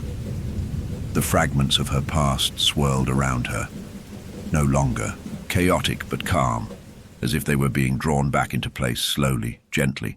She saw the pain, the regret, the failures, and she embraced them. She accepted that they were hers. Every piece, every crack, every shattered fragment was part of her story. And for the first time, she no longer wanted to run from it. She needed to face it, to heal it. The reflection's face softened, the twisted grin replaced with something almost tender. "Finally," it whispered, its voice filled with both relief and sorrow. "Finally, you see." As the fragments began to settle, the chaos receded, leaving behind only silence. The reflection's image no longer flickered. It was still, and it was whole. Dr. Hart stepped back, taking a deep, steadying breath. The air felt lighter, no longer thick with oppression. Her body, though battered and broken, felt somehow freer. The reflection, her reflection, was still there, standing before her, but no longer as a dark, twisted version of herself. It was simply her. The reflection smiled softly. "You have made peace with me, Sarah. Now you can finally make peace with yourself." And in that moment, Dr. Hart knew that the reflection was not just a reflection anymore. It was her. A part of her, yes, but a part she had learned to accept, to understand. It was no longer a monster to be defeated. It was a part of the healing process, a part of the whole. She stepped forward and touched the glass once more. But this time, it was not a dark, suffocating pull. It was a gentle touch, a soft connection. She wasn't falling into the reflection. She was merging with it. And as she did, the darkness, once all-consuming, began to fade away. The pieces of her past fell into place, not erased, but understood. She was no longer trapped in the fractured world of broken mirrors. She was whole. The silence that followed was profound. Dr. Hart stood, her fingers still gently pressed against the mirror. But there was no longer the tension of fear or struggle. The glass felt warm under her touch, almost alive, as though it were no longer an object of separation, but a portal, a bridge between what was real and what had been buried deep inside her for so long. Her reflection, once a fractured and distorted version of herself, now mirrored her perfectly. But it was more than that. It was no longer just an image. It was her, and she was it. The darkness had lifted, and she could feel a quiet sense of peace beginning to settle within her. For the first time, she realized that the world in front of her, the twisted, shattered reality of the mirror, was not an illusion. It was simply the reflection of what had been inside her all along. Her mind, her pain, her fears, they had manifested in this space, but it was never a prison. It was a part of her healing, a place where the broken pieces of herself could come together, finally. And now, the pieces were whole. But the most remarkable thing was the clarity. She had been running from herself for so long, hiding in the role of the healer, the guide. She had spent years trying to fix others, but all the while she had ignored the cracks in her own soul. The reflection, her reflection, had made her see the truth she had buried so deeply within herself. She had feared what she might find. The darkness, the anger, the grief, the shame. But in confronting it, she had learned something vital. The darkness wasn't something to be eradicated. It was part of her. It was the source of her strength, the source of her humanity. The pain didn't have to be feared. It could be embraced. The reflection had shown her that she could heal, but only by first accepting the scars. The reflection stepped forward, its eyes meeting hers with the same understanding that had been building between them. There was no longer any mockery in its smile, no cruel intent. It was simply a reflection of her, of everything she had been, everything she was, and everything she could still become. "Are you ready to return?" the reflection asked softly. Its voice no longer twisted or hollow, but clear and calm. Dr. Hart nodded slowly. She had come so far, faced so many parts of herself that she had hidden away for too long. And now she was ready to return to the world outside the mirror, ready to face the life that awaited her, no longer burdened by the lies she had told herself, or the pain she had suppressed. "Yes," she whispered, her voice steady, as if she had finally found the strength to speak the truth. With that, the reflection took one last step toward her. It reached out a hand, not to pull her in, but to guide her. She extended her own hand, and their fingers met. The warmth that spread through her arm was like a healing light, a light that wrapped around her like a soft embrace, washing away the last remnants of the fear that had held her captive for so long. The air shimmered around them, the space between the mirror and the world outside becoming fluid, like water rippling on the surface of a still pond. Slowly, gently, Dr. Hart felt herself being drawn back, not in a rush, but with a slow, deliberate pull. The shards of reality, the fractured images, began to fade as she left them behind, each one slipping back into the darkness, returning to where it belonged. The memories, the pain, the brokenness, they were all being woven together, no longer fragmented. And then there was light. The mirror was gone. The darkness, the fractured reality, the swirling chaos, they had all vanished. Dr. Hart blinked against the sudden clarity, her eyes adjusting to the light of the room around her. She was standing in her office again, the familiar setting of her therapy room. The desk, the chair, the plants. Everything was as it should be, but it was different. The air felt lighter, the space more open. The weight that had once pressed down on her chest was gone. She felt free. And standing in front of her was Oliver, the troubled boy who had led her to this moment. The boy whose reflection had sparked the unraveling of everything she had once known. His wide, innocent eyes looked up at her, filled with curiosity. There was no fear in them now, no dark shadow lurking behind his gaze. "Dr. Hart," he said softly, a tentative smile tugging at the corners of his mouth. "Are you okay?" Dr. Hart exhaled deeply, her breath steady for the first time in years. She looked down at him, her expression softening. For the first time, she truly saw him, not just as a patient, not just as a broken soul, but as a child who had been through his own darkness, who had been trapped in his own reflection. "I am," she said, her voice steady, but filled with an emotional weight she hadn't known was there. I think I'm finally okay." Oliver nodded, as if he understood. The tension in the room seemed to ease, the atmosphere clearing. He took a small step toward her, his face alight with something resembling hope. "Does that mean I'm not crazy?" he asked, his voice uncertain, but carrying a hint of relief. Dr. Hart smiled, a small, knowing smile. "No, Oliver," she said, her heart full, her soul lighter than it had ever been. "It means you're not alone." And with that, the door to her office opened, not just physically, but emotionally. For the first time, Dr. Hart understood the true nature of her work. It wasn't about fixing others.